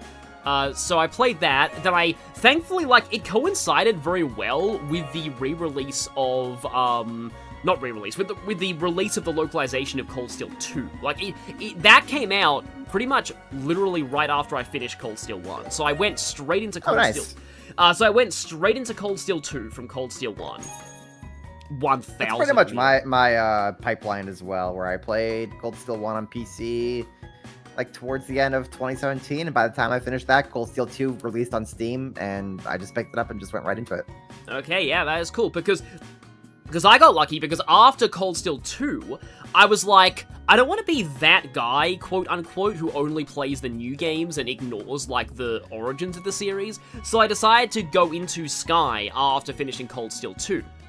So, I then played Sky, like, 2017, Sky First Chapter, Sky Second Chapter, and then Sky the Third's localization came out around about the time that I finished Second Chapter for the first time.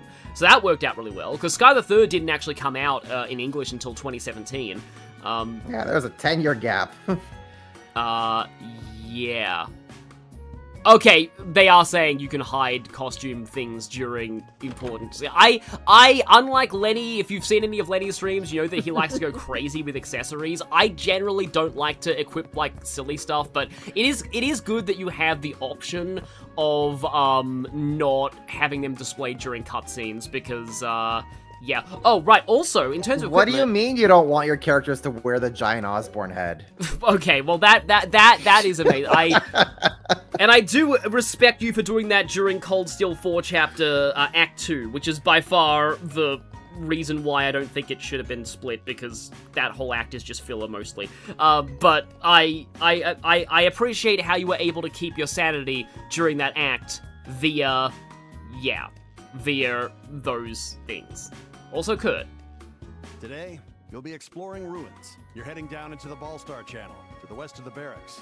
Okay, yeah, the Ballstar Channel is, I like the Ballstar Channel for reasons that aren't in this game. It's not, I don't think it's that much of a spoiler to say that it comes back in Sky the Third, because when it does come back, it's like a simulation, so it's not like it has any real lore implications for, like, the real place. But the music that they play for the Ballstar Channel in the Third, it's, in my opinion, one of the most, like, underrated, songs in Trails. It's called Illusory Blue Flowers, and it's such a good song. People just don't talk about that song enough, I feel. Wait, hold up. People in chat apparently aren't aware of the giant Osborne head cosmetic. Yes. So, there's a very, very major character called Chancellor Gileath Osborne, who at the moment is in charge of Erebonia, and he's a very problematic individual within the world of Zemuria, and in the one of the Cold Steel games, one of the silly accessories you get is a giant bobblehead of Osborne. It's like a bobblehead of him, and I just tossed it onto my characters, and made the scene so much more hilarious and cursed with it. Yeah, the best part was when you did one of the Reen romance scenes while he had the Osborne head on, and the other one had Mishi, so it was the forbidden love of Osborne x Mishi. I think I was dying of laughter when I saw that. Yeah, that was, I also love the one where, you put the Osborne head on one of the characters, and when they did their S-Craft, at one point where it, like, cuts to, like, a shot of their face. Yeah, just, like, either, like, zooms into their face. But but, like, the entire screen. The entire screen is just the Osborne head. It's so cursed. Oh yeah, Beard the Lion in his den is also good. That's one of the other themes of the Laloka training ground in the Third. Yeah, this is your justification for why you lose all your quartz between the two games, because planned obsolescence, I guess, because we're getting new augments, but they're not compatible with the old quartz. Oh, hey, we get an extra slot, Just like real technology. There's a minor update. Now, suddenly, all your old tech is invalidated. Yeah. Gonna have to buy the new one. There it is. Yeah, here it is. Yeah. And I love how they do this every single time. It's actually pretty impressive to see the ways they just keep justifying having to reset your quartz. Yeah, they kind of have to, like, yeah, it's just like, cause you know, it would be, yeah, like, cause at the very least, they often don't reset your crafts. Like, you still have all the crafts that you had from, like, the first game in the second game, and, like, you know, subsequent games, usually. But yeah, it's like, I like it this one where it's like, you could theoretically still use your old orbments, but you wouldn't have access to any of the new arts in second chapter, and there are some very good arts in second chapter that you definitely want. It's also really funny because, some people in the chat mentioned, because I beat Lawrence without, like, I always interrupted him in the streams before he could use Silverthorn, and people in the chat were like, this fight's non-canon now, and this is why, what they're mentioning here. You are supposed to see him use Silverthorn, because Silverthorn is not an art you can use in the first game. Yeah, he used an art nobody ever cheating. Yeah, had ever seen before.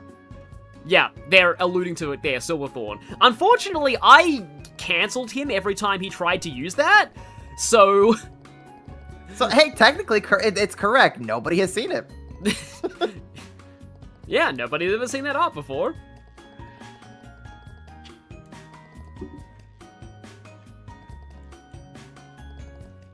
But yeah, there's no real, you know, chance you get to actually say no. It would be funny if you were able to actually say no to it and play the whole game with, like, just, like, you know, if that was, like, an option for, like, Nightmare New Game Plus or something of, like, hey, use the old, like, old Orbment. And then I'm sure somebody's made that a challenge run. Although, like, I feel like... That'd actually be great. Like, not a lot of people have done, like, Trails challenge runs isn't really, like, a community. Like, there are definitely speed runs of Trails, but, like, people don't really do challenge runs of it that often.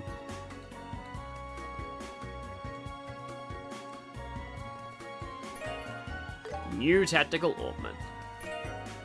And Seepeth. Yeah, so now we have to just do the orbment, like, tutorial again, basically.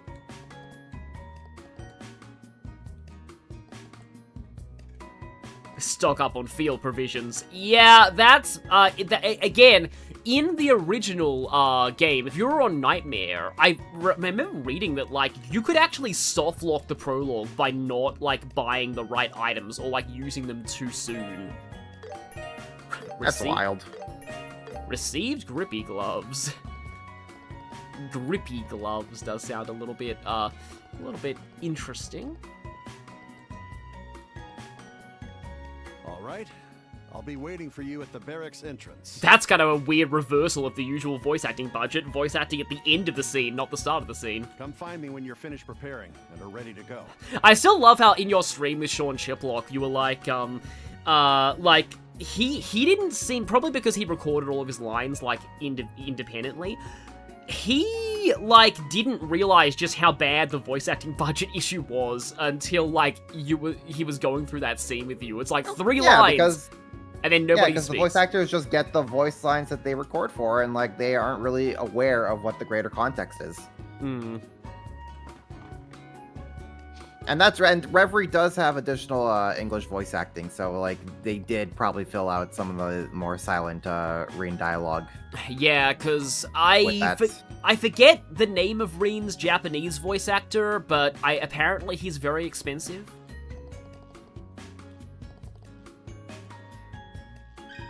Hey, new entries in the Bracer notebook.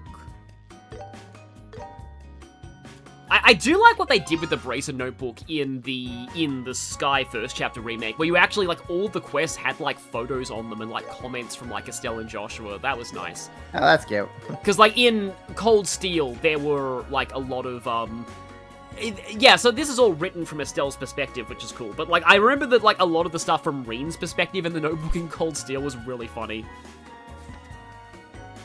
Oh yeah, but yeah, this whole thing here about the whole Bracer Guild protocol, like, due to protect civilians and non-interference with, like, national, like, authority, like, that's the aspect of the whole, like, Adventurer Guild thing that, like, I was seeing. It was a video, like, it was funny. It was a video about, like, how much, like, a lot of isekai anime suck, but, the maker of the video is also a really big Trails fan, so he basically put in a tangent in the middle of the video about, like, so the Bracer Guild in Trails is why, here's an example of an Adventurer Guild that's actually done right, because, like, Trails actually does the world building. Oh, speaking of world building, all this. Trails actually does the world building to justify how an organization like the Bracer Guild, like, works on a political level. And, like, how they're perceived, and, like, the implications of them existing, like, what that implies for all the different countries, and, like, how the different countries' government, because all the countries, like, because in Liberl, Bracers are pretty sort of, like, mostly accepted, and they are very much just, like, kind of a common vocation for people. And then, meanwhile, in Crossbell, I love the art on the quartz here, seeing the circuits in them, but, like, in Crossbell, they're, like, we'll talk about it once if Crossbell gets a remake and I eventually get there in these streams in, like, 2020, I don't know, 2030 or something like that, I don't know, at this point, but... Only 2030? Wow, that's very optimistic.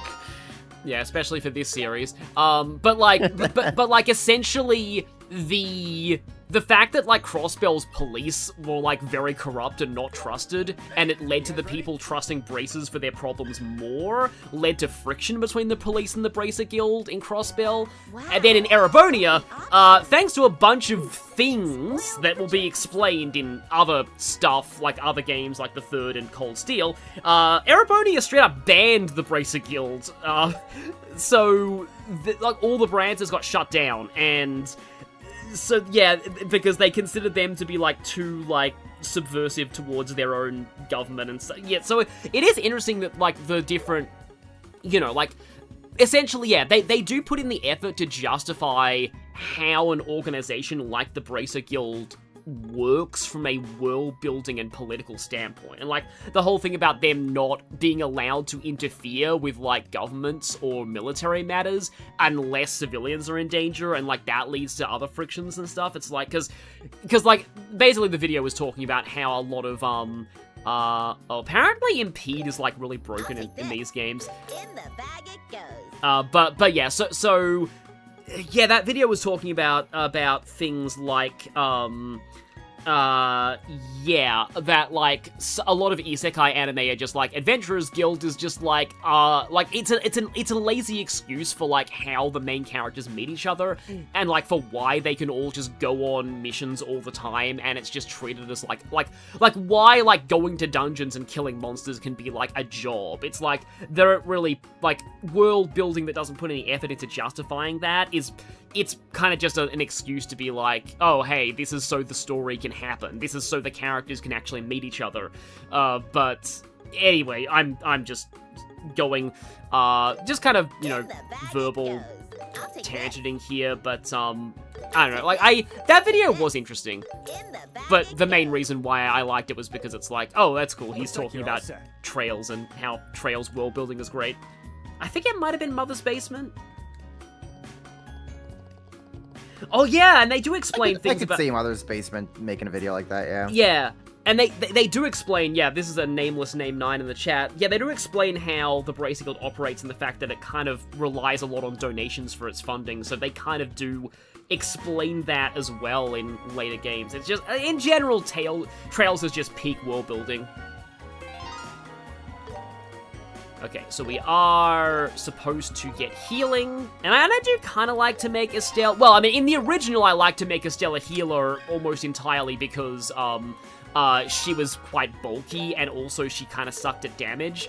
But in the remake, I remember Estelle's, like, physical power being a lot better than it was in the original. Although, I think in the original second chapter, Estelle also, she did get some pretty strong crafts and weapons later in the game that I remember using her as a physical attacker, later on, like, in the game, in that one. And I'm supposed to put mind on For this part of the demo, I just made Estelle the arts user simply because I wanted Annalise to be the Unga Boonga girl. Unga Bunga Girl, yeah. Because I forget exactly what I did, because I know that, like, the problem that Annalise had in the original is that her range is less than Estelle's, and I'll just say there's a boss a bit later on that likes to knock you very far around the battlefield, and it often just shoved Annalise out of range of enemies, out of range of the boss, I mean. But, yeah, okay, so for Estelle, I guess I could put cast on Estelle if she has my... Because, yeah, the cool thing is that we have all of our slots open from the beginning. However, you do need to upgrade your slots to, like, level 2 to use higher level quartz, unfortunately. But, yeah, I guess Annalise can take attack. I guess Annalise will take, oh, that's a win. Yeah, that's a win slot. As in the Calvard games, there's actually a voice clip telling you that's a single element slot. That's a single element slot. So yeah, I had that stuck in my head. Also, yeah, the way that I'm not really talking about this as much, but I probably should. So like the way that these work as well is that like the orbments are divided into lines, and so the game will like count the number of each like element that's on the line when determining what spells you get access to. So the more lines you have, the worse you are at casting. So Annalise here has 3 lines, and also the central slot counts for every line. But basically it means it's harder to get good arts onto Annalise because you've got a lot less sort of lines. Whereas like, if you see somebody who has their entire augment is 1 line, that implies they are very good at casting. For example, Chloe. For example, Kevin. Actually, no, I think Kevin is like 5-1 rather than like all 1 line. But I think he's almost all 1 line. I think Kevin's up there for casting as well. So, like characters like Olivier and Chloe are definitely the go-to casters.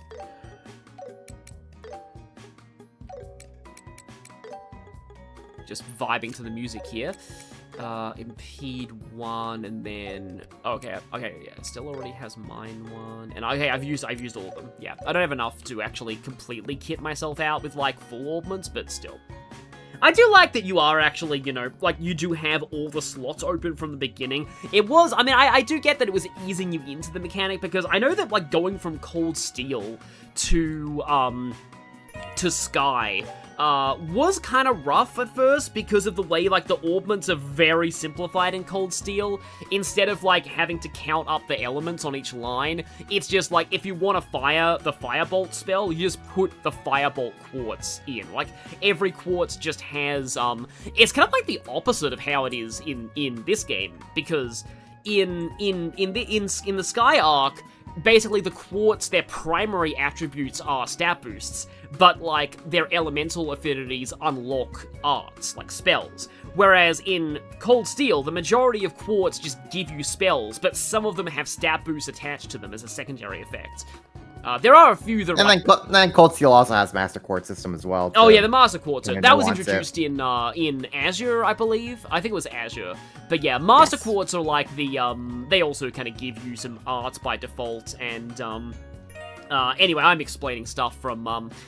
later games that I don't really need to, but in this game, like the analogy that I've always used for augments, and if you go back to my first stream of Sky First Chapter Remake to see my full explanation of how they work, or my original Let's Plays where I talk about them, but like, so, yeah, just a lot to like, kind of briefly explain here, but the analogy that I've always used is like energy cards in the Pokemon card game. Also, Estelle has magic taste buds that let her instantly understand how to cook a dish the moment that she eats it. Which I wish that I could do that. Although you would probably put a lot of restaurants out of business by doing that, but still.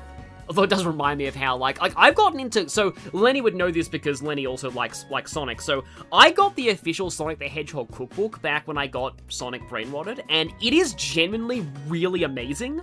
Like, you would think that it would all just be, like, junk food and stuff. It's not. It actually has really good quality meals in it.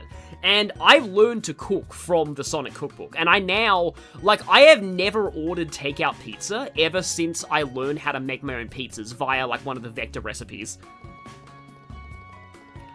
I just sort of modified that recipe myself, and yeah. So like, I kind of do this. Like, I like making my own food now because I have control of like what goes into it. Like, I know that I'm not just like, because a lot of the sauces that you get in like restaurants and stuff have a lot of like you know, sugar and like additives in them. But like when you're cooking your own stuff, you can just like, you know, and I've just done chicken lately with just like lemon and herbs, and like that's all, like no fancy sauces. That sounds good. Or anything, just like basil, oregano, lemon squeezed all over it, and just cooking that, and like, yeah, I had that on a pizza last night. When you cook it just for the first time. Oh right, okay, that's the system from the remake of the first game. This is new to the remake, by the way. But yeah, some dishes give you like stat bonuses when you make them for the first time. Because in the later game, okay. So attack food is made by failing to cook things. So in the original second chapter, attack food was its own recipes. Like there was no such thing as failing dishes. You actually found the recipes for attack food independently. And the exploding cookie We should be all set now. Ready to talk to Kurt? was something that you needed in the original, especially on Nightmare difficulty. It was like your best source of damage by far at this point in the game. By far. Like a very long shot. But yeah, here you can buy these things, and yeah, let's take Liberal News issue 1. And I guess we'll go herb sandwich. But yeah, when I have more money, I like to spend a lot of my money on ingredients to make things, especially milk and eggs, because So do I. just like in real life, milk and eggs are used in a lot of things. So I like to, yeah, flour as well is also used, where you can get like the salt. Salt's also good. Anyway, so what does this recipe do? Okay, I can get Nature's Font, 1 fresh herb, 1 royal leaf, 1 maple sugar, 1 bear claw. Bear claws are expensive at this point, so yeah. Leave it to me. So I normally It turned out well. normally I skip that, but I'll show that for the first time. Everyone's max HP increases, and yeah, peculiar dish ? I know that like, so they first introduced the whole peculiar dish cooking mechanic in the Crossbell games. In those games, it was very strange in the sense that, okay, yeah, let me explain that. Like, I often found that in that game, okay, royal leaf and maple sugar are the other ones, characters would just make, even if they were supposed to be good at cooking a dish, they would just randomly make a bad dish really, like, surprisingly often. Like, the odds of failing cooking were really high in that game for some reason. And it was weird, but they definitely made that bad. And then in Cold Steel, you had access to certain ingredients that could, also, yeah, this is a revive, so I am making as much of it as I can at this point. I'll see if I can buy enough ingredients to make another, yeah, royal leaf. Yeah, honestly, I think Cold Steel had the best cooking system. Yeah, I like Cold Steel's cooking system as well, and not just because you had some incredible dialogue for failed dishes. Man, the failed dish dialogue were always hilarious. Like I love Milliam's death tolls in the thousands. And Yusuf's going, what in Adios's name is this?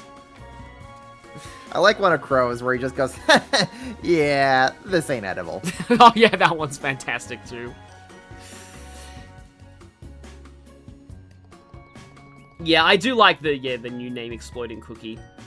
Yeah, I think in these games you could only cook with like the main character. I know in like Cold Steel you can cook with everyone. Also, I know it's been like 2 hours of the stream. We're only just going to like the first major dungeon, but yeah, that's a trail stream for you. Yep. There's a lot of cutscenes and talking to start things off. I think I'm ready. This dungeon is fine. It's later on in the prologue where things get rough. Hey, we can rearrange our order. Explore some ruins. Honestly, let's go. It's pretty fun. I am immediately switching to Annalise. But we really should have packed a decent lunch for this. I know you girls are capable bracers, but please try to take this seriously. Decent lunch. I already made 3 of those revival drinks.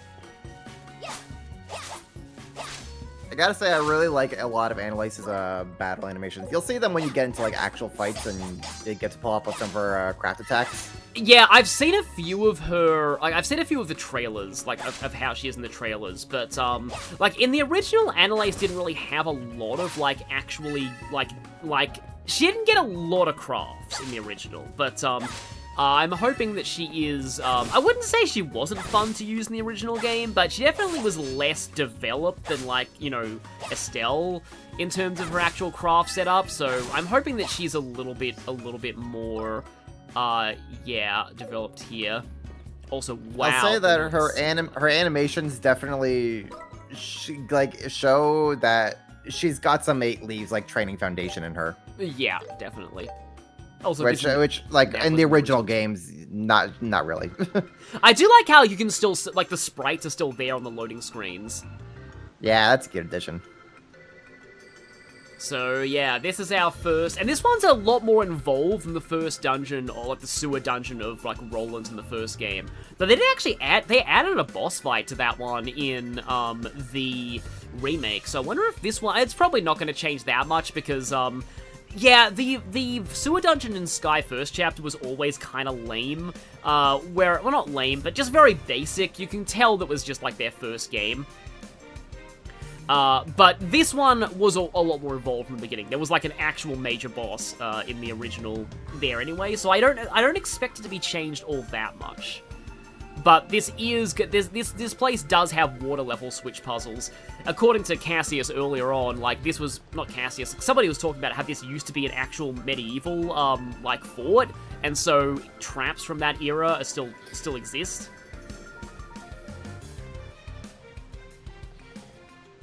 I gotta say, it's always impressive how Trails somehow always has their tutorial dungeon be a sewer.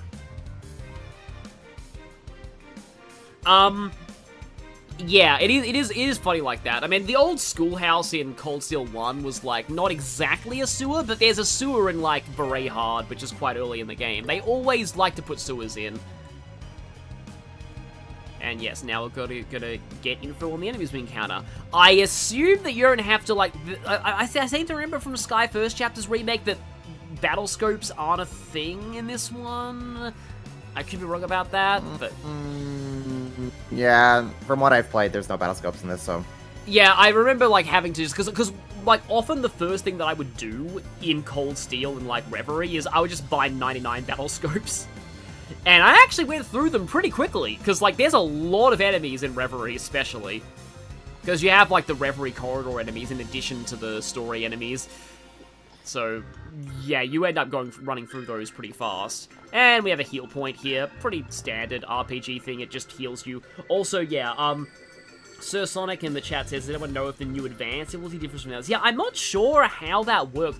I don't know if it's anything, because I know that in, like, the Daybreak games, they let you set the difficulty for field battles separately to the difficulty for turn-based battles. That doesn't seem to be an option here. Advanced, I've been playing on Advanced. Advanced is just like an in-between of normal and hard. Okay. So it's like, I mean, I've been playing on it. I think it's a fun difficulty. Like, I haven't really been struggling on it too much, so I think it's fine. Yeah, I see Delta Dragon in the chat says you've experimented and you've seen enemies do 0 damage to Estelle or Nightmare. Yeah, I know that there are some setups you can do with defense stacking in, like, a lot of the newer games, particularly with, like, Lloyd and Reverie. These things look so tiny. And, yeah, field combat tutorial. So if you... Oh, yeah, and we got the new second chapter battle theme.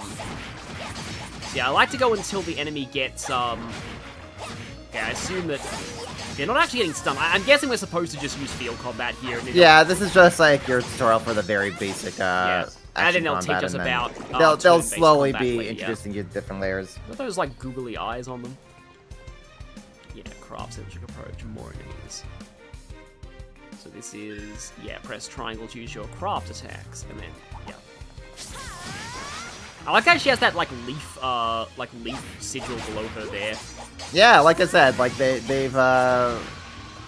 made her animations and attacks be, like, more grounded in the 8U style. Also, I'm probably supposed to be using Estelle for this, but no, lol, Annalise, because Annalise is peak. You get it. Yeah, I always did use like Annalise exclusively for the prologue here. Yeah, I always did like Annalise a lot. So yeah, I was glad that she got more focus in, like, second chapter. Ah, biggie ones. They ran out of small ones. Once again, Annalise is showing why she is peak. And oh yeah, no, this is Switch Tactics is turn-based, right? Good to know. Yeah. So, are they going to introduce, like, stunning yet? I don't think they are, so I think we are supposed to just do this. Here we go. Yeah, I do like the AT system. It's very similar to, like, Final Fantasy X, but, one of these days, I kind of want to, like, maybe make a video about, like, exactly how the delay mechanic works, because I feel like not a lot of actual Trails YouTubers talk about they kind of assume most people just know how delay works, but it's, like, there's a lot to it, and if you know exactly how it works, you can do some kind of crazy things with delay. But yeah, characters with a higher speed attack more frequently. That is another reason why, also, there's a, oh, I'm not allowed to look at their info yet. But yeah, that's why speed is, like, the best stat. Annalise is also very fast, which is cool. So yeah, we're not allowed to use arts yet. We can use crafts, and, so yeah, I think what they did with the newer games is that you can freely move before doing your action. In other games, you moved automatically when you use crafts, which often didn't put you where you wanted to go. Or you had to manually move, which used up your entire turn. I vastly prefer getting to, actually, control, like, this system where, like, you get to move freely and then do your thing. So, okay, Fallen Leaves is remove buffs.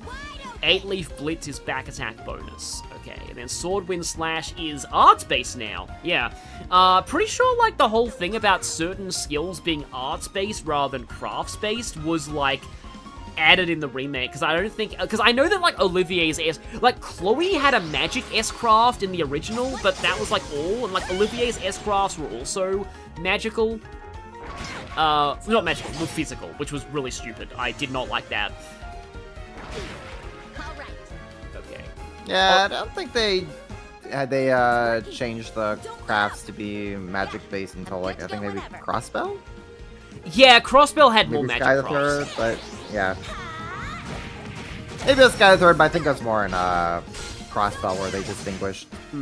And Hurricane got, like, significantly buffed in the remakes, because it was really weak in the original games, which was kind of annoying.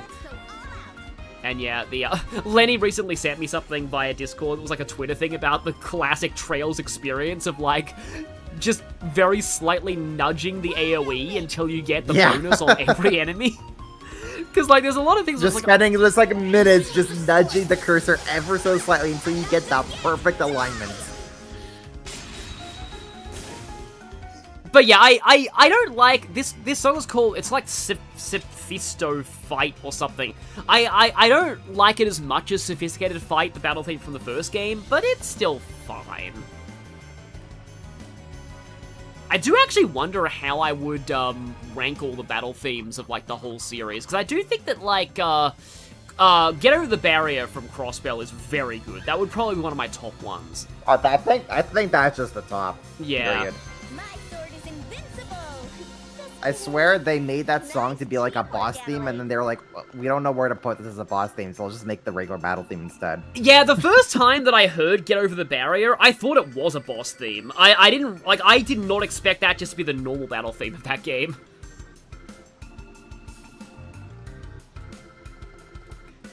Oh yeah, because it does play for that segment of Cold Steel 2 where you're playing as Lloyd and Risha, but, that's getting way ahead of myself. But, like, I remember when I first heard that, I was like, oh, this is a really cool battle theme. It's a shame that you only get it for, like, this one segment. Slightly moving the AoE to hit every enemy is such a relatable experience. Yeah. So our tutorial this time is... Oh, okay. Press R to adapt to a Brave Rush with your leader consumes 2 of that. Yeah, so this is kind of like the main way you get preemptive strikes in this game. can immediately initiate a brave attack. Did they have this mechanic in first chapter?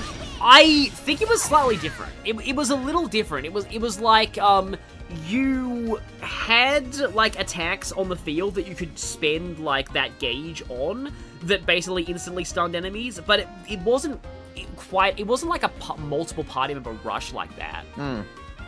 Yeah, because I think what they're doing with this mechanic is they're like, do you remember how in original second chapter and in third, you could have your characters do like chain attacks with each other? Oh yeah, the chain craft system, yeah. I think they just took that system and reworked it to be this instead. Ah, okay. That is interesting because like in the original, like my first playthrough, I didn't actually think that much of chaincraft. But then I watched speedruns, and in speedruns, also like the 0 arts. Oh, I'm not allowed to use arts yet. Curse you for giving me a 0 arts turn that I can't use. Oh yeah, and also yeah, Estelle has all of her crafts from first chapter still, so didn't lose any of those skills, which is great. But her level did go down. Her level did go down though, which wasn't actually. You now start at level 25. Yeah, which does actually, it's a little annoying because, like, in the original second chapter, you actually didn't reset your level at all from the first game. Like, by default, yeah, I believe you just kind of. I think you just start at whatever level you were at first chapter. Yeah, up if you to level 40. I think that was the cap. Yeah, there was a cap, and like the odds of you actually getting to that cap. Also, I pressed that because of muscle memory from like that being the run button in some other games. So these things, they look like part frog, part cactus. Some of the, like, the 3D versions of a lot of these sky enemies are actually interesting. I'm like, oh, that's what that was supposed to look like the whole time. But although now I'm getting PTSD of trying to farm that last cooking ingredient I needed from the whale frogs back in the first chapter remake, because, like, for some reason, that was the one ingredient you couldn't buy in stores after the point of no return. So I just had to farm it off of them, but I assume this is going to be the arts tutorial.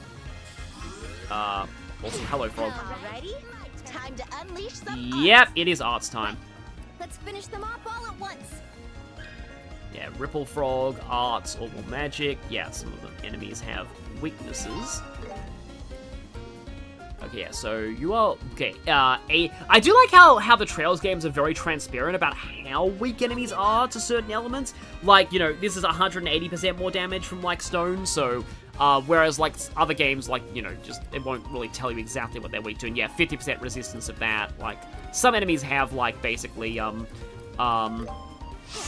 like, no weakness to, like... or like, just take no damage from certain things. You ready for this?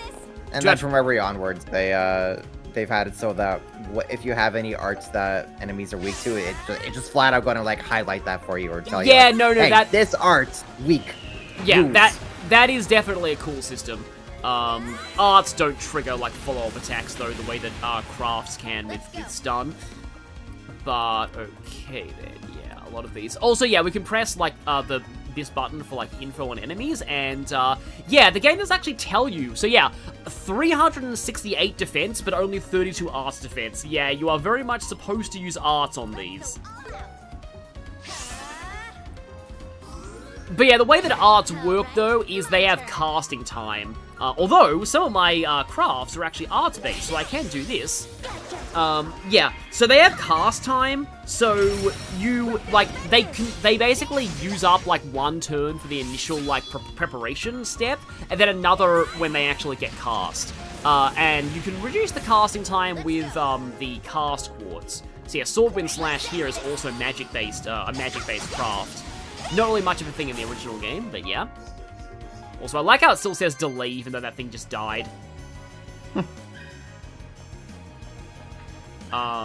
Persona could have taken some notes for that in the chat. I assume that you're referring to the fact that, like, in Persona games, sometimes weaknesses have very inconsistent, like, damage multipliers on them. Like, in some games, like, well, every individual enemy has different, like, it's usually 50%, but some enemies, like, take, like, double damage from things they're not actually weak to, officially.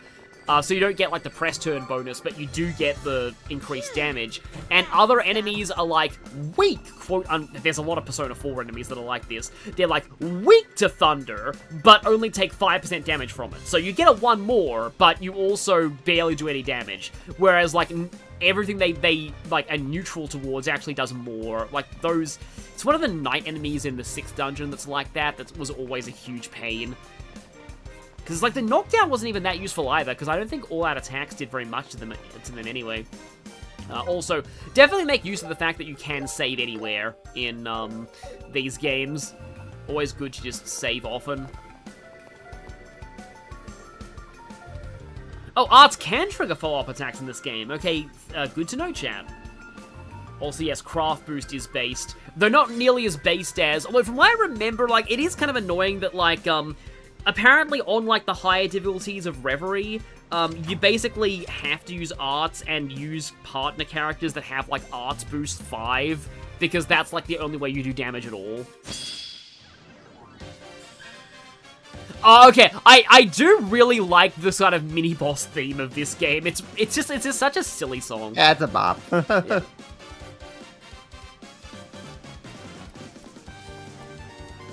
Okay, Ripple Frog play. Yeah, the plus enemies are new to the remakes. Keep going. Okay, so... yeah, you don't have anything that's like, oh, they are 300% from fire. So, I have set up Annalise more as a physical attacker at this point. Yeah, let's show them what we're made of. Ah, okay, yeah, critical hits. And we can do chain. Right. Okay, that's what we're meant to do here.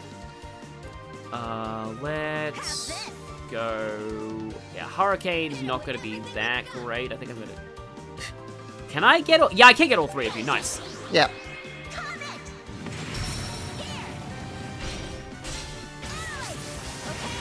I haven't tried Reverie on Abyss difficulty, but I've heard that it has...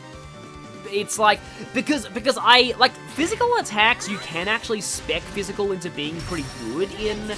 Oh, there we go. There's the proof that arts can do follow-up attacks in this game. And yeah, the whole dodging attacks gives you a counter thing. That is new to the remake. That was not added until Crossbell in the originals, I believe. Yeah. Here we go.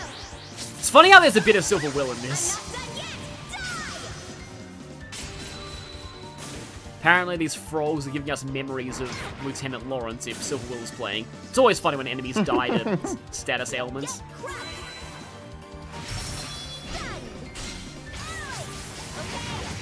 Ah, so that's like the replacement for the chain crafts. Because, like, this whole system of, like, you know, dealing, like, follow-up attacks and, like, using that meter was completely, you know, not in the original at all. So... Yeah, that's what so that's like kind of the replacement to chain. Interesting. Fair, but they were also just more or less just taking the system from Cold Steel. Yeah, they jumping into here. Yeah. John Charles in the chat. Last night I had a dream where the Digital Devil Saga duology got an anime adaptation. I would really like to see that. Although, you know, given the track record of anime adaptations of games that aren't Persona 4, because Persona 4's anime is peak, it's... I don't know how good it would be. I've heard weird things about the Digital Devil Saga 2 anime adaptation. Okay, yeah, we are apparently, hopefully, at a tutorial. Okay, yeah, if we're attacked, enemy advantage begins. Yeah, so yeah, you've got to watch out for enemies readying the way you swing your sword, Annalise. Powerful attacks. Oh, that's because I practice Eastern sword fighting. My grandfather taught me. He lives super far away, so I don't see him much. I hope I get to train with him again someday. I do too. Her grandfather sounds like... I hope we get... Yep, same here, Annalise. I wonder what he's like. Oh boy, yeah. So, oh boy. So, Annalise's grandfather isn't just any average sword fighter. He invented the 8 Leaves 1 Blade style. The style that Cassius and Richard used in the first game. Yeah. Or at least Cassius used to use that style, and then he, decided to retire and use the staff because, you know, military stuff and war PTSD. But Richard still uses it. So that style that you saw those people use in the first game, it's also the style used by Rean Schwarzer, the probably most iconic Trails protagonist, as much as a lot of people kind of wish he wasn't, but he is probably the most popular one. He uses Annalise One Blade, Annalise uses it. Annalise's grandpa invented that style. So he's a pretty big deal within this world. Yeah, he's kind of one of the most important characters in the series.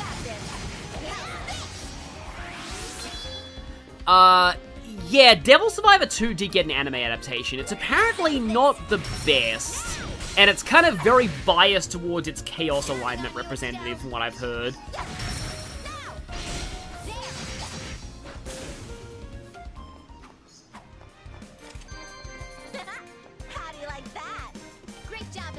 So I do want to make sure that I don't miss any of the chests here, because I am pretty sure that you don't get to return to this dungeon after you finished it the first time.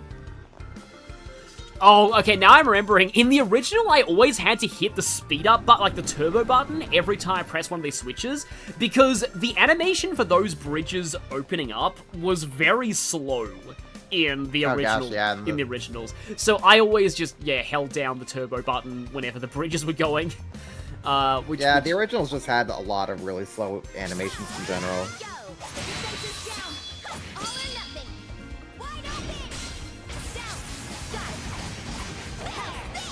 Oh, believe me, the Devil Survivor 2 anime is something. Yeah, I haven't seen it, so I probably shouldn't be judging it without seeing it, but I've heard kind of awkward things.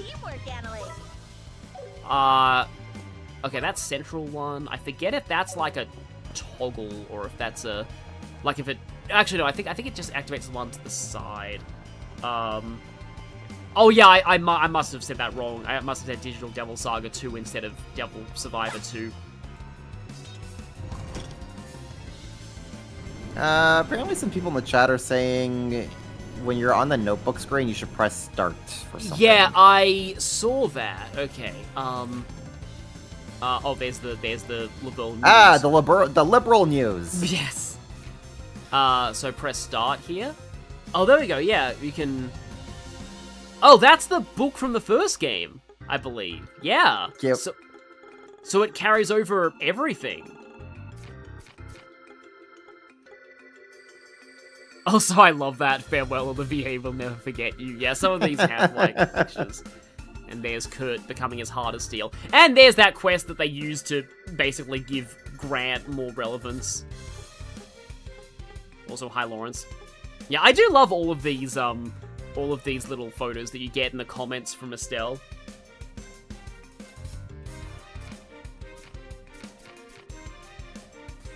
Yeah. And of course, Joshua's picture has been, like, ripped off of this because he's kind of, yeah, been, he's done you wonder if his picture will be taped back on when, Well, maybe if we find him again. We'll maybe. See. But, okay, yes, this goes that way, that goes that. Yeah, there's definitely a lot to this dungeon. I'm forgetting which way is the way to, like, progress and which is the way to,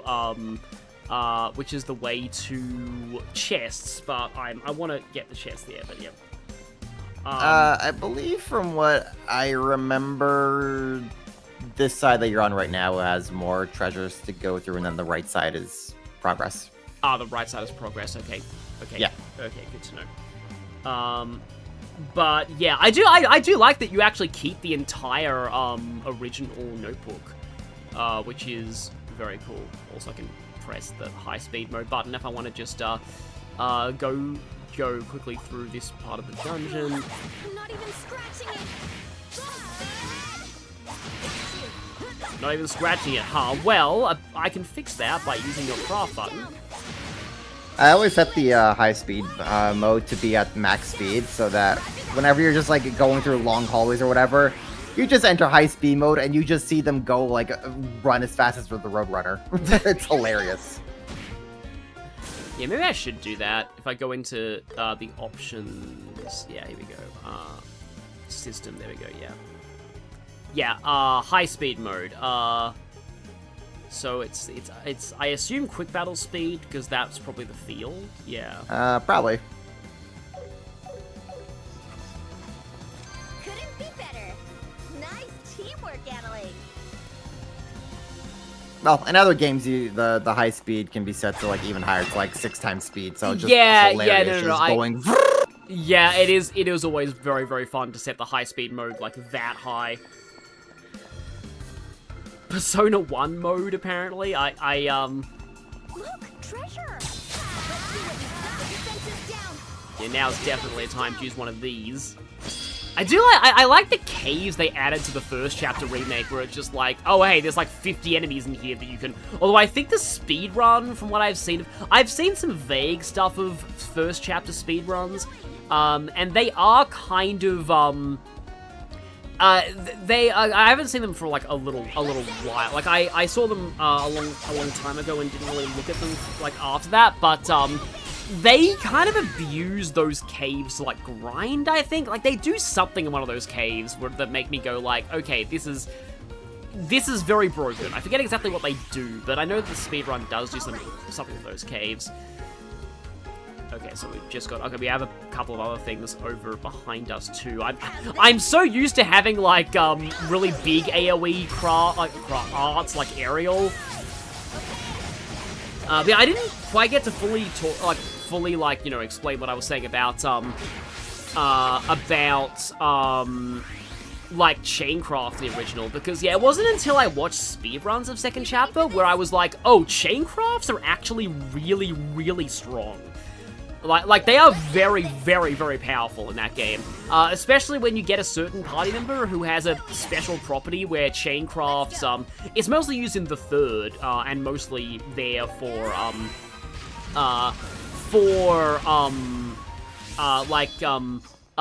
the easy mode. It's not as strong on the higher difficulties, but at least in easy mode, you could, like, spam Chaincrafts with that character for a lot of the game, because they have a special thing where their Chaincrafts hit, like, twice. It was them and Mueller. Mueller has that thing where the last hit of it hits twice, or like, whatever is at the center of the AoE hits twice. But with the other character, then their Chaincraft hits twice, like, every hit of it hits twice. And that was particularly, yeah. That was particularly good. Oh yeah, evade stacking's a thing in this, because I know that like in the really like the original Trails in the Sky games, you couldn't really stack evasion that high with quartz, but it's definitely not the case anymore. Yeah, they definitely reworked evasion as the series went on. Yeah, this is more like Cold Steel style evasion, which you can't quite get anybody to fee levels of evasion, but it's still, you can still do some crazy stuff with evasion in this game, from what I remember. And also Agate is like ridiculously OP, because like that was one of the problems I think with the originals, is that like arts were just way better than crafts, like in the like especially later in the game. And they definitely, like, rebalance things that physical attacks are actually viable now, which is good. Because I know that, like, later on in second chapter in the original, Agate was, like, almost worthless. Like, he just could not really do any damage because everything just had, like, I think the physical defense on enemies just scaled up so much more than arts defense did. And also the arts casters were just very good in general in the original games. And like art I used Agate in a very simple way when I was playing through the original second chapter. He yells his guts out, spams his S-Craft. Yeah, and that's basically hits the entire field, everything dies. Fantastic. Because that is basically how you're intended to use Agate, but like at a certain, like on the higher difficulties, his S-Craft just doesn't really do that much damage, so it isn't quite as useful of a thing to like do. But in the remake though, they made it so that Wild Rage can't actually kill him. It can only drop him to 1 HP. And there's nothing here for a girl like me. Thanks a lot, Kurt. Also, I probably skipped over some peak dialogue there. I should not be skipping over Annalaise dialogue.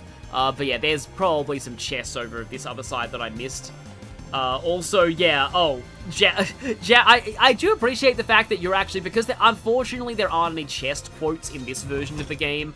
So I appreciate that Jared Fayette in the chat has been making up chest quotes for this first chapter Sky Streams, and now these ones. So yeah, that is impressive. So good luck with that, and thank you for doing us that great service. The only time that chess will talk in Le Mans. Yeah. I do, there were some quotes about that. Yeah, wasn't there, like, because the prologue dungeon of Azure is set in Calvard, and I think one of them says something like, well, these are the only, we're the only Calvard chests you're gonna hear talk. Yeah. because it was originally based on a fan translation. Oh, I remember this area. Yeah, this area gets interesting in the third. The version of this in the third. But anyway, yeah, that's for a different game.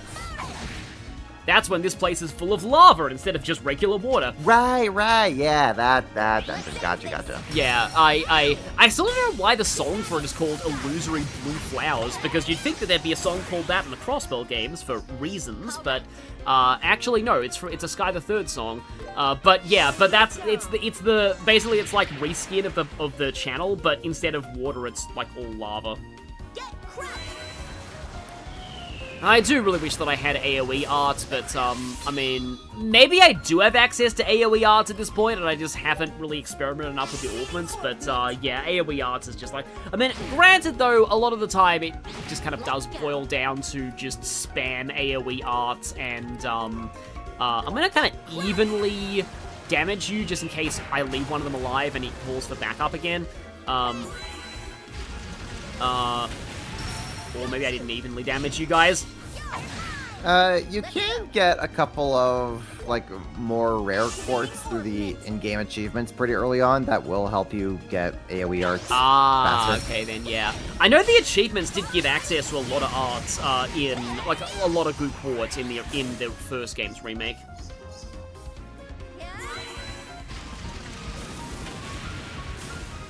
I do like how Firebolt looks in the new graphics. Yeah, I like how arts casting is how it looks in the remakes overall. And the animations are, like, kind of sort of quick enough that, like, they look elaborate enough to, be, cool looking, but at the same time, they are also just, like, fast enough that, like, because you might see me skipping animations a few times, because, like, I kind of instinctively have my finger on the skip animation from, like, Reverie, where I like the arts animations in Reverie, but, I do often find myself, skipping animations because, yeah, they can take a while after, like... Yeah, after seeing the same animation 75 times, you tend to skip over them for just the regular fodder here. Once got access to Titanic War, the entire rest of the game just died unless it was immune to Earth. Yeah, because if it's any similar to the first chapter remake, Titanic War also debuffs, like, defense in these games, which is pretty crazy. I do remember it being pretty... I know that, like, in the original second chapter, I remember the arts meta was, like, Earth Lance and one of the second tier... Oh, no, it was either Blue Impact or, like, Earth Lance, and sometimes one of the higher tier Fire arts as well, because, like, it was basically all about, like, okay, what is the best, like, cast time to damage ratio here? Like, that's basically how... I remember finding a guide that I relied on for a lot in my original, like, Let's Play that was, like, the cast time to damage ratio of, like, all the arts. And, like, in terms of, like the most efficient was always, yeah, it was, like, Earth Lance and the water one, I think it was. I might be wrong about that. Oh yeah, Cyclone Napalm. Cyclone Napalm was like pretty good as well. That was like for like late game. One of the time arts as well was like pretty strong for the late game too. Getting countered by a slug. There are new powerful arts in this game. You should look at the arts list after the tutorial once you're able. Great job, Estelle. That is okay, good to know. Is the Bracer Notebook still, like, that's the enemy, still do that? Because, like, I know that there are, like, some of the arts in this game are, like, some of the arts they added in the remakes, I mean, are really, really strong. Yeah, I do wonder if they nerfed Sylphin Wing. I assume they probably didn't, but, like, we'll see. Because there was, like, because anyway, like, yeah, I know that, like, my kind of crutch tactic in the first game was spamming, like, Titanic Roar for everything, and I remember that being less useful in the second chapter, because, like, Titanic Roar does have a lot of delay on it, so it was a little bit less, of a be-all, end-all in that game. But it is it was a lot better in the remake, though, because it has that defense lowering effect, and also you have a lot more access to, like, casting quartz in the remake.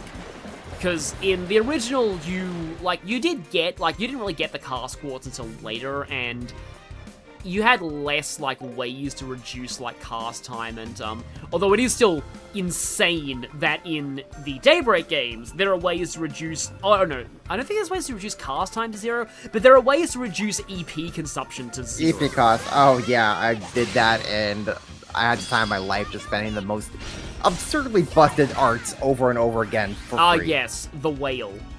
Anybody who's played the Good old Willard. Willard, yeah, the Whale. Anyone who's played the Calvard games knows about that. Here we go. Like, I believe it got nerfed in the later Calvard games, and it's still really good. Yeah.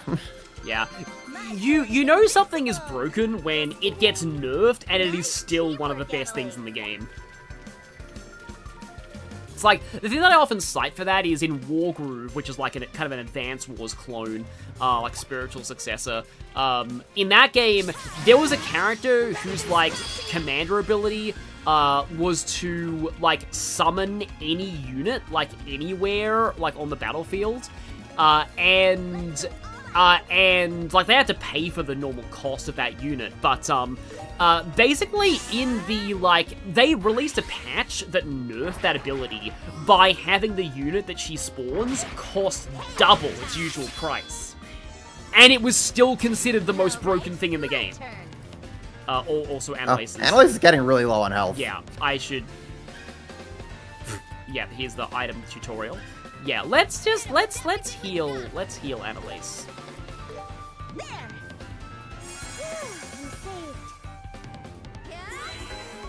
Oh, EP Cut also got nerfed, okay. Let's go. Is that in Calvard or in others? Oh yeah, Death Scream was another thing that I remember using quite a lot in the original.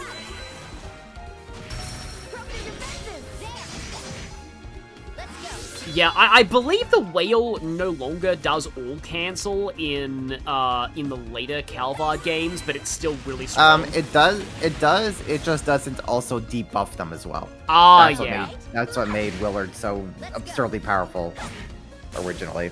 When did you start calling it Willard? I don't know, someone in my chat was just named the Whale as Willard, and it just kind of stuck around. Just out of the blue. I'm like, you know what? Sure, we're just gonna call the Whale Willard now. I forgot to equip these. Okay, well, let's give you the grippy gloves, and I guess you can... Yeah, this accessory is technically nerfed from the original, because it was complete poison immunity before, but no stats. There were upgraded versions that did give you stats, but yeah, this is only 75%, but that's still... Like, it's still kind of high for a lot of RPGs, where, like, a lot of RPGs don't exactly, Oh, it does break, on KO, I believe, still. But, like, yeah, a lot of RPGs don't give you, like, that high of a status resistance this early in the game. But, like, in the original Sky games, it's like, yeah, this is like, you get full status immunity. A whole bunch of them.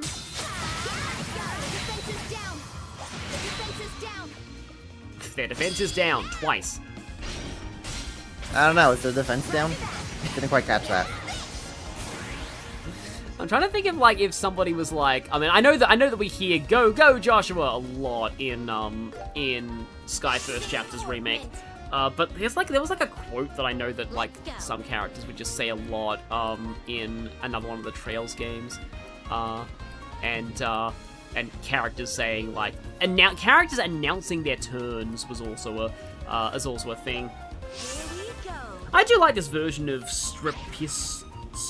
Stoso fight. It's probably some musical term that I should know more because my dad's a composer, but I'm just like I know how to appreciate good music. I just don't really know the terminology with which to describe it.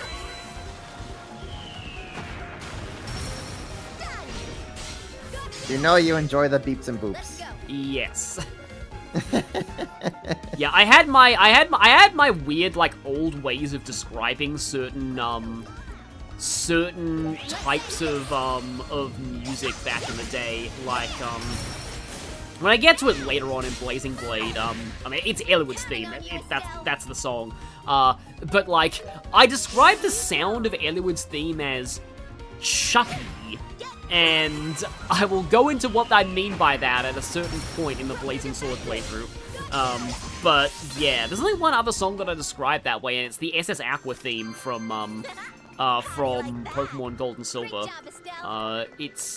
Anyway, I have my own weird ways of talking about things. Like, there was a certain type of sound that I would call langy, like lang lang lang lang lang lang lang. Like, a lot of the Super Mario Bros. 2 themes were like that to me.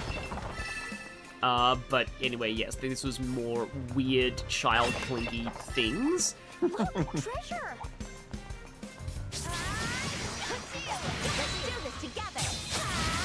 Okay, there's the team attack. Oh no, is the defense down? I didn't quite get that. Now's the time to boost. Oh yeah, there we go. I don't know what's the name of that holocore in Calvard, the one that talks like a punk rocker that's like blew the roof off the boost cage limit. I'd have to check. I never actually remember which one Makes that one is. Noise. But... yeah, that one's great. I once heard that because I was watching a speedrunner do testing for Horizon, and that was the first time I heard that holocore, and I was like, oh, I can't wait until Lenny first discovers this core in his streams. It's going to be amazing. And it did not disappoint. I also really like the British lady voice. Oh yeah, no, I thought you were going to mention the British lady. The British one's good. Yeah, I like that one too. And also I love the fact that it's Aaron's default holocore voice. Wait, Aaron's default is the British lady? I mean, at least in Horizon. I don't doubt that, but still, yeah, it's funny. And then also there is there's also the DLC. The Mishi holocore is fun for like one time, but it's fun for a minute. Don't have it on. And then after that, it's going to drive you insane. Trust me on this one. I have personal experience where I had the brilliant idea of setting everyone's holocore voice to the Mishi. Oh no. I have my limits. I reversed that decision real fast. Gusion is the punk rock holocore. Okay, that's it. And then one of the best early game ones, and yeah, Burgard starts with it. But yeah, I still like that's probably my favorite holocore, but there are some other pretty good ones too. Also, yeah, I like the Pakel holocore voice, where it's like the super sweet innocent little girl, but then also like later in Horizon you get a version where like she's like the most like foul-mouthed girl you can imagine. And like really? Gives you, it just like gives you like pure attitude. Okay, that is pretty great. It's like the And I love that the lore of it is just like the AI has just been influenced by like various different factors. Oh no, this AI evolved more than we beyond what we expected. Basically, the AI spent a day on Reddit. Oh no. Okay, yeah, that would explain it. that would explain it.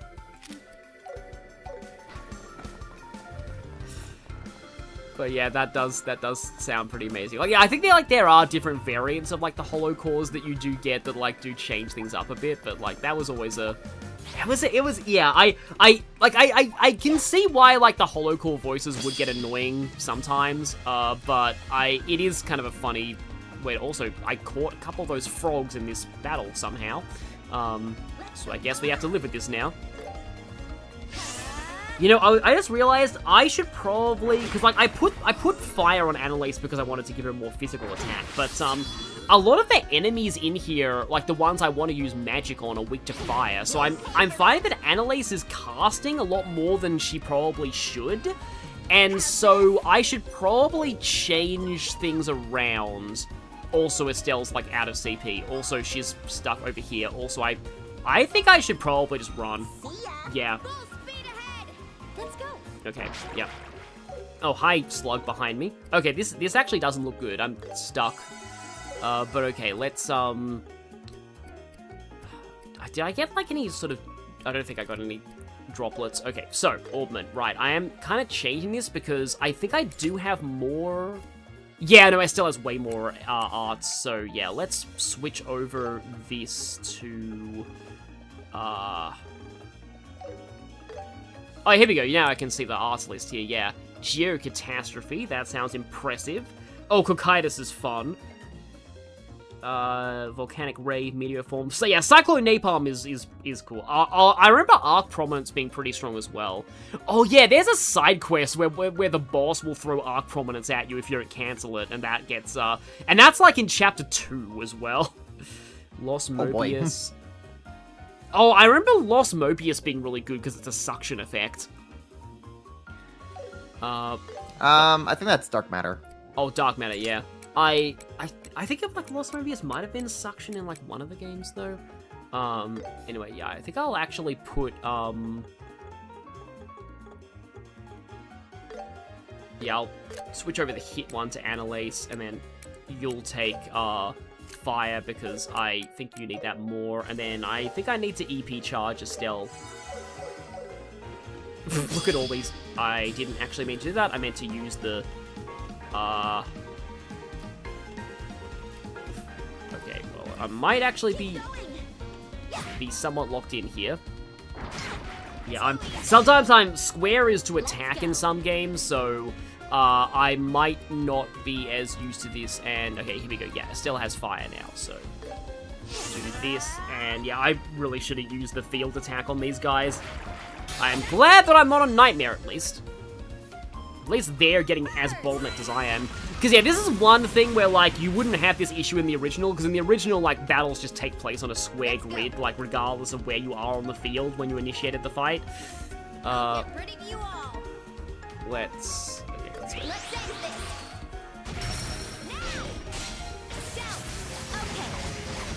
Arc Prominence spam is going to be hype, yeah. I do still remember, like, the sheer hilarity of the fact that, like, that, I forget what that art was called. Like, one of the strongest fire art in, the Crossbell games. Like, it was so strong that Randy, with no strength, with no, like, art investments, would still put out, like, the best damage in the game coming off of that. I forget exactly what that one was called, but it was definitely very, very, very overtuned in terms of power. Yeah, the fire arts seem to be pretty... Crimson busted. Ray, that's it, yeah. Hold R1 plus hold X. Can't wait to spam Saint and Zodiac to abuse the new buff, and gamble for 0 arts turns. Yeah, like, some of the ways they handle the turn bonus in this game, like, the whole steal bonus thing, I still haven't fully figured out, like, the system, because it is different from the system in other games, because, like, normally, like, you would steal bonuses by just, like, using the S-Craft on the turn the bonus happens, but, in this game, it's more like, yeah, that you just hit them with a delay attack. Yeah, you hit them with a delay attack or certain S-Crafts as well. That bridge is not in play, so I will have to... Yeah, it doesn't look like that leads anywhere. But yeah, already this dungeon is a lot more complicated than the first... Well, I hesitate to call the first chapter's sewer a dungeon because it's just a hallway, pretty much. Hello, sluggies. Let's go here. Commander, we can't go Well, this forward. place is also meant to be like a training spot for bracers, whereas the first dungeon and the first dungeon and first was literally just a sewer. Yeah, true. Literally just a sewer that happened to be infested by unusually large rats. Couldn't be better. As fancy dungeons typically do. Yeah. I am so glad that I put attack on X rather than circle, though. Just saying, that would have been messing me up so much. But yeah, Crimson Ray was that art from Azure. Yeah, they nerfed Crimson Ray hard in Azure, and it's still very good. That's another one of those examples of like, yep, they nerfed something and it's still OP. Which should tell you how OP it was in the first one. I still think that, like, the original, not Azure. Azure is busted, but, like, Zero was, in my opinion, one of the most balanced Trails games for, like, physical and arts. Now, I haven't played that game on, like, Nightmare, though, so I could be wrong about that. Oftentimes in Trails, the further up the difficulties you go, the more powerful arts get and the worse physical attacks get. So that may have also been true for Zero, but from what I remember of that's a trap chest. Important to know. Okay, good. Good thing we can save wherever.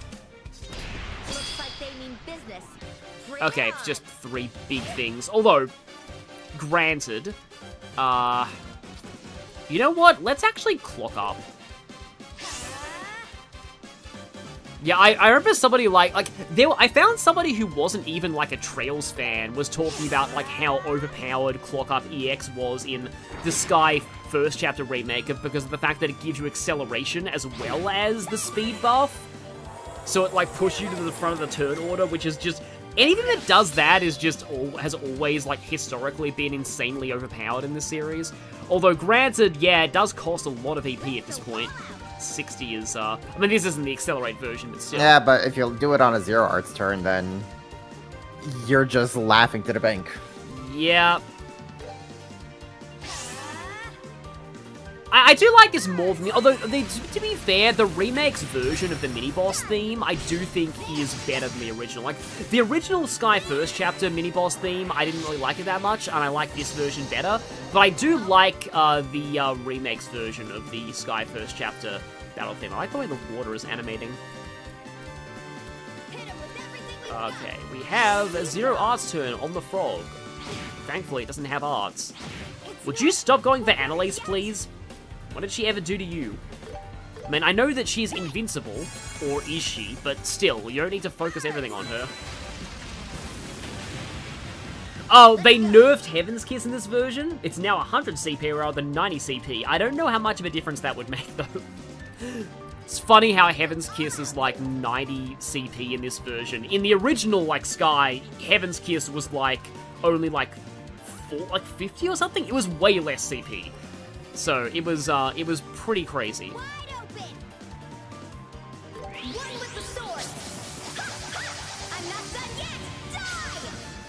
Oh, so there's 2 new chests, including this monster chest in this version. Yeah, they definitely, like, they do add some new, like, new chest things. Also, I'm gonna be out of EP after I've done this.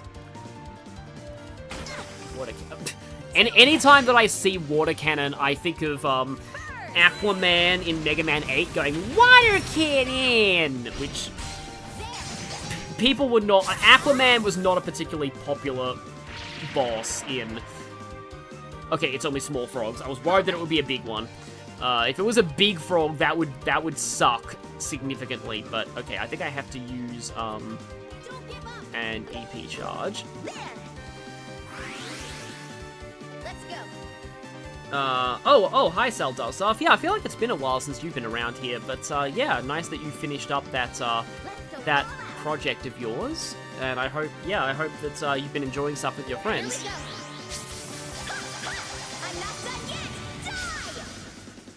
But yeah, Aquaman in Mega Man 8 was always not a particularly, I do like Aquaman in Battle Network, though. And then he got changed to Spout Man, because I guess they were afraid of DC suing them. Oh, true.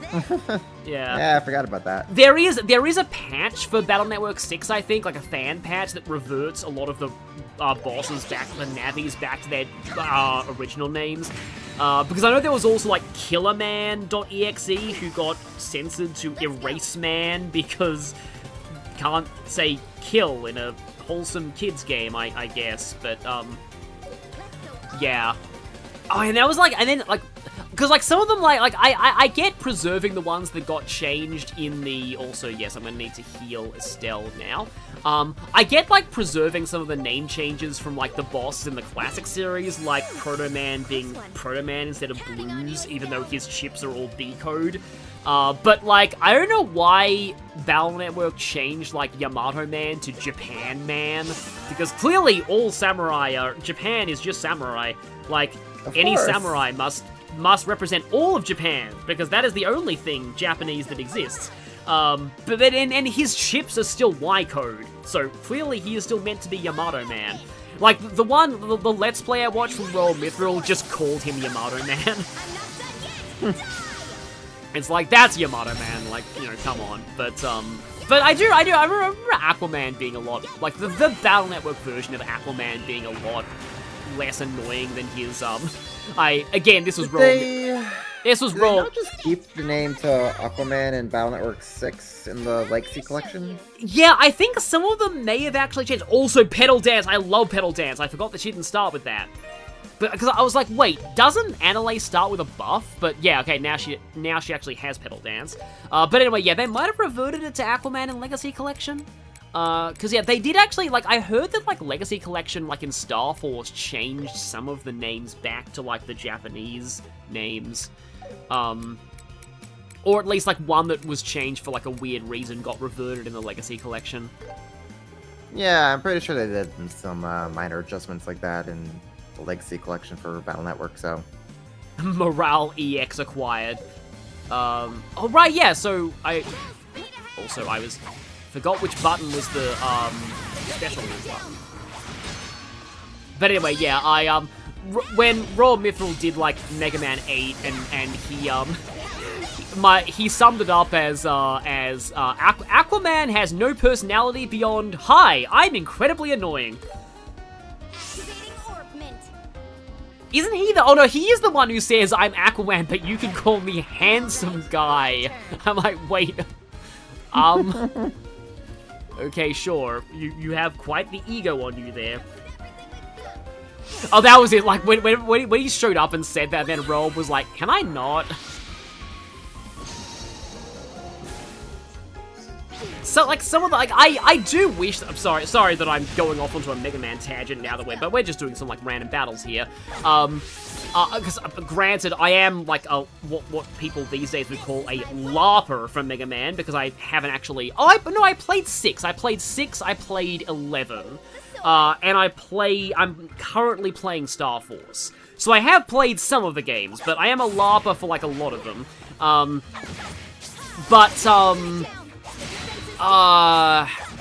And I'm already forgetting what I was actually planning on saying about this.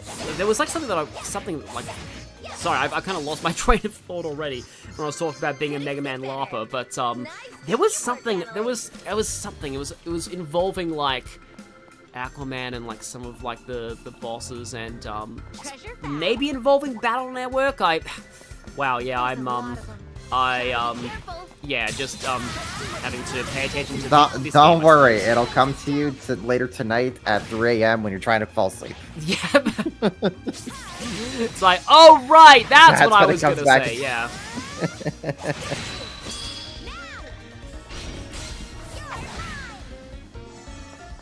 It might have been to do with, like, the Legacy Collection or something. I mean, I am kind of excited for, like, the, it's not gonna be called 12, it's gonna be called, like,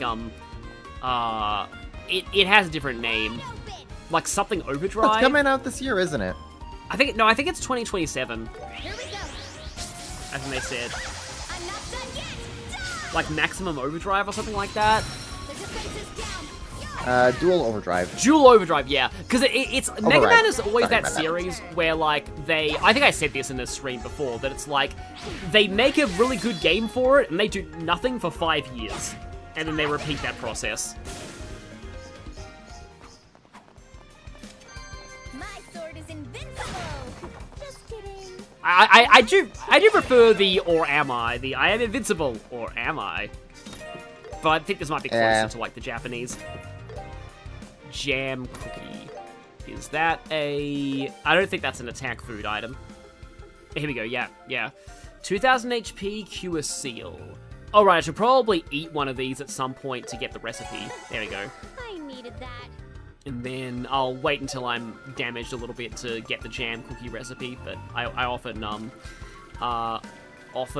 yeah, like, make sure to, like, eat those immediately just so that I have the recipe in the log.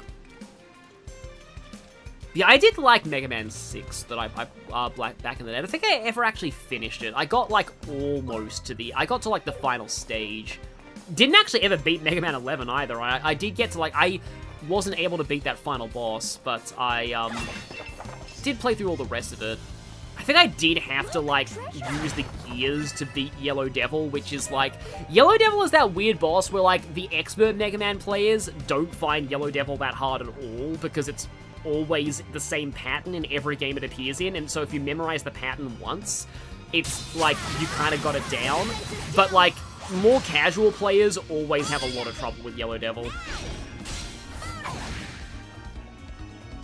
Jam cookie is important. The failed version is exploding cookie. Okay, good to... Yeah, because in the original, the exploding, like, the attack cookie recipe, you found that in the next dungeon. It was in a chest, and it was insanely important because you only had, like, a limited number of ingredients to make, like, make those, and you needed to make a whole bunch of them because otherwise the boss or nightmare of the prologue was, like, impossible. Like, literally impossible.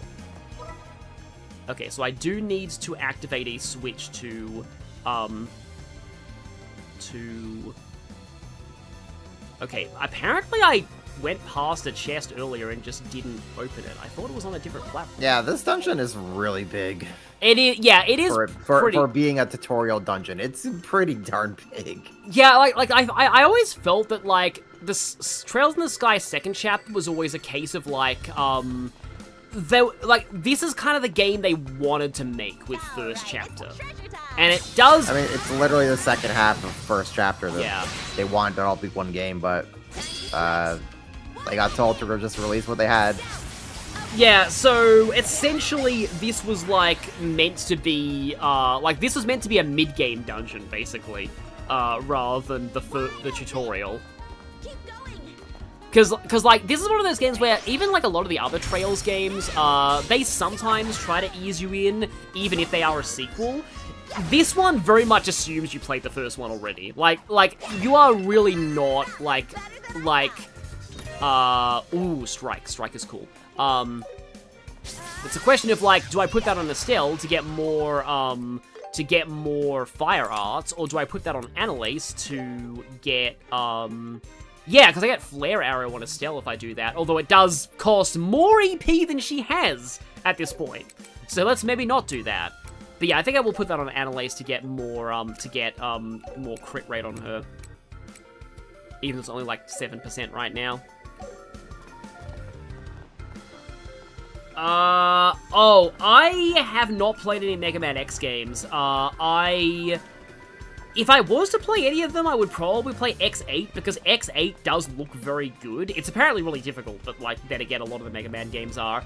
But, like, X8, definitely the one that I would probably gravitate towards, because I like it being in, like, full 3D, but also 2D gameplay, and the voice acting in X8 is, like, the X series finally got good voice acting, essentially, because you know what the voice acting was like in X7, and some of the other games.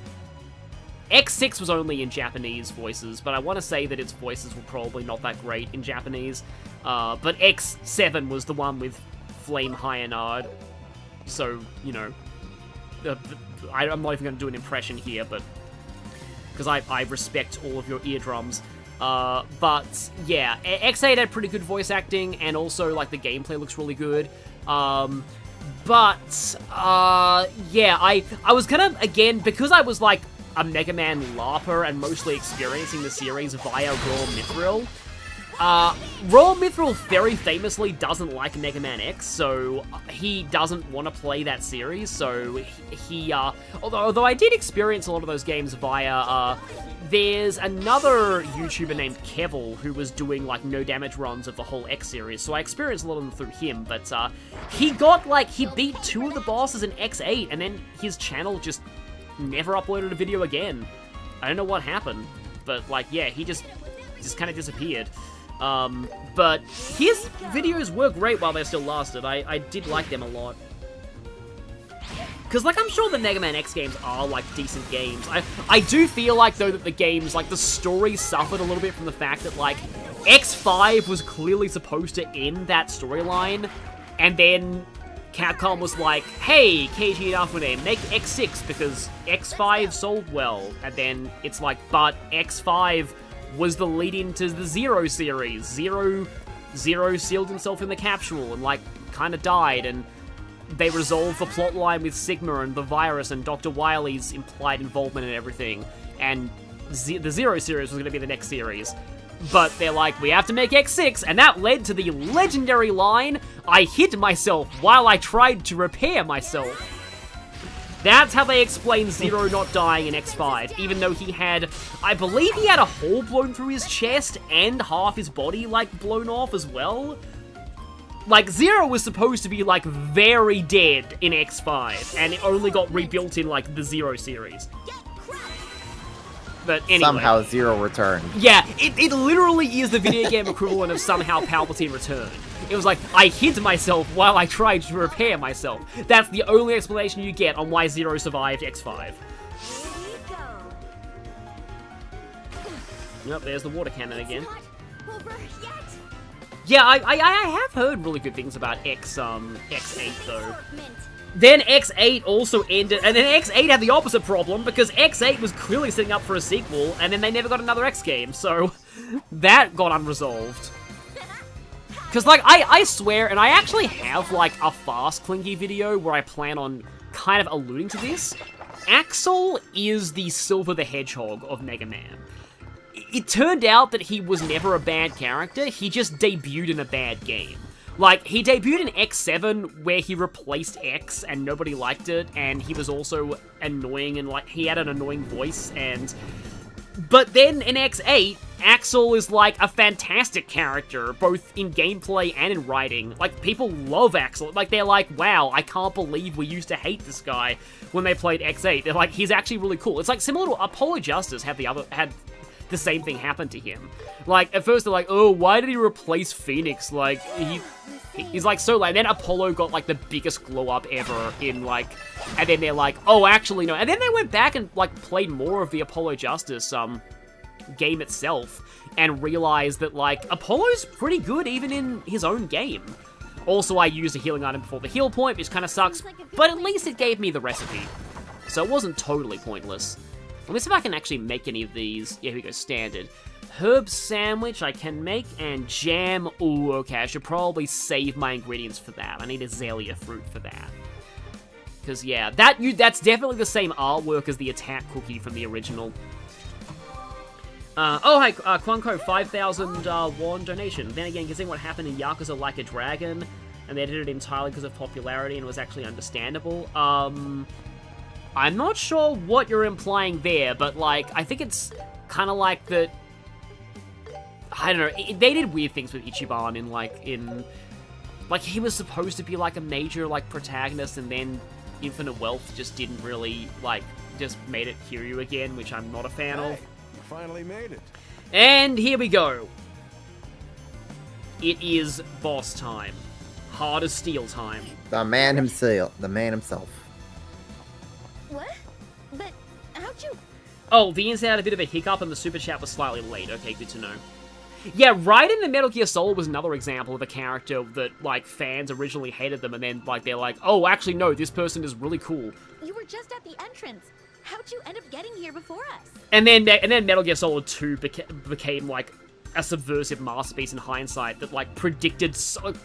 Metal Gear Solid 2 predicted modern social media culture, modern politics, AI. It scarily predicted so much about what would happen in the 2020s. With a shortcut.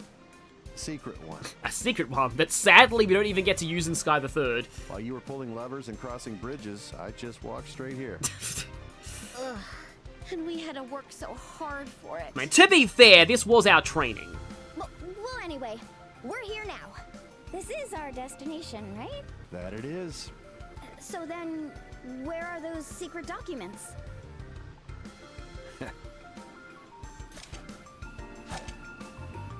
Huh?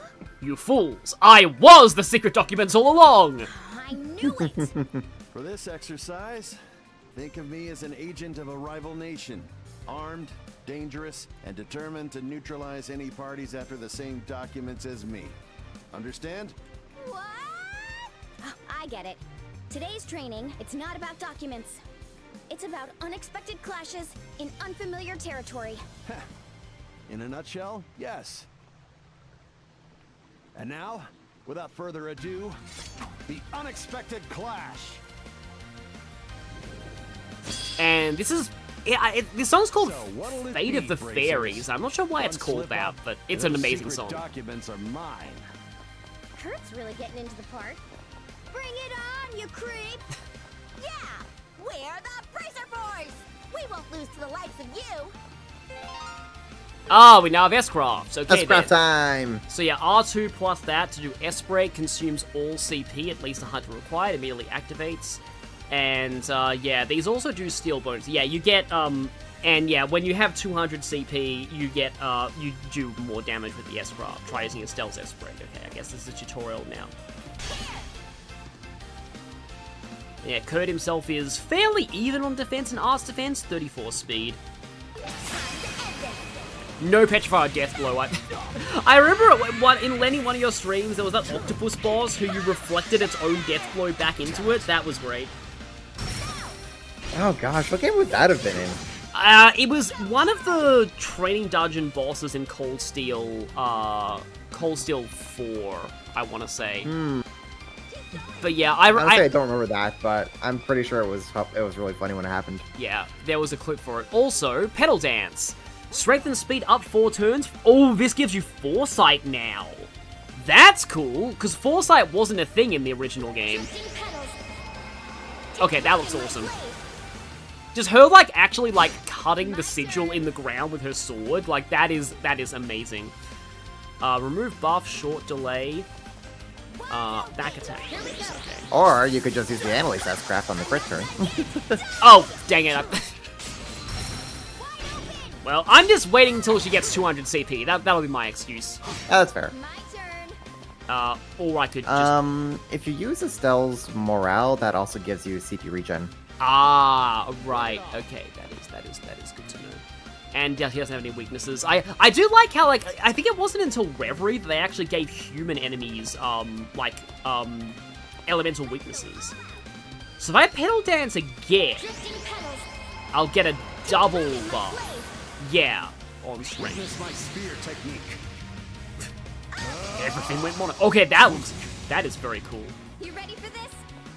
Though it is funny just how many crafts, like, knock you on your butt.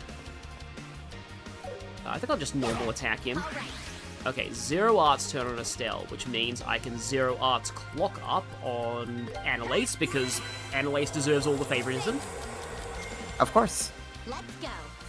And now... Oh, Estelle's still going. It's like, oh no, it's not Annalise's turn. Whatever shall I do? Well, I guess I can try Fireball. Here we go. And then meanwhile, haven't got another crit turn yet.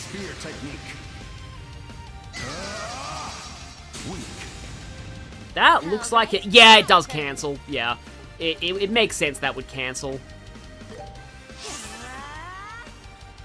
Okay, yeah, I've got a Alright, I have speed up longer because, oh, and it's 3, okay, yeah, so buffs do stack up to 3 times. Because in the original game, like, the buffs all had very inconsistent amounts of boost to them. Like, some of them were like 50%, some of them were 25%, and it depended on the skill, and I don't think they stacked either. But now the buff system works more like the way that it does in, like, Cold Steel, which is definitely more appreciated. Okay, you know what, I'm gonna... Wait, no, that's the wrong button. That's the right button. Yeah, I'm just gonna S-craft you. Yeah.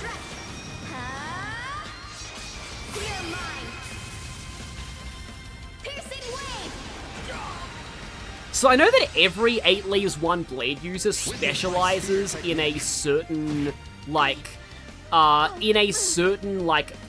form of the 8 Leaves 1 Blade style, and I forget what Annalise's is. Like, specialty form. I think hers leans more toward... it's kind of a mix of a couple different forms, but I think hers is... Her most prominent one is the 6th form. Not bad. Your training is paid off. Let me look up which one that one is. Let's keep up the attack, Annalise. Okay, time to go all out. I do like the dialogue during boss Scarlet fights. Sky. Scarlet Sky? Okay, I didn't actually realize that was the name of the 6th form. Some buffs Yeah, are up to 55. it's the form that, like, specializes in doing those big slashes.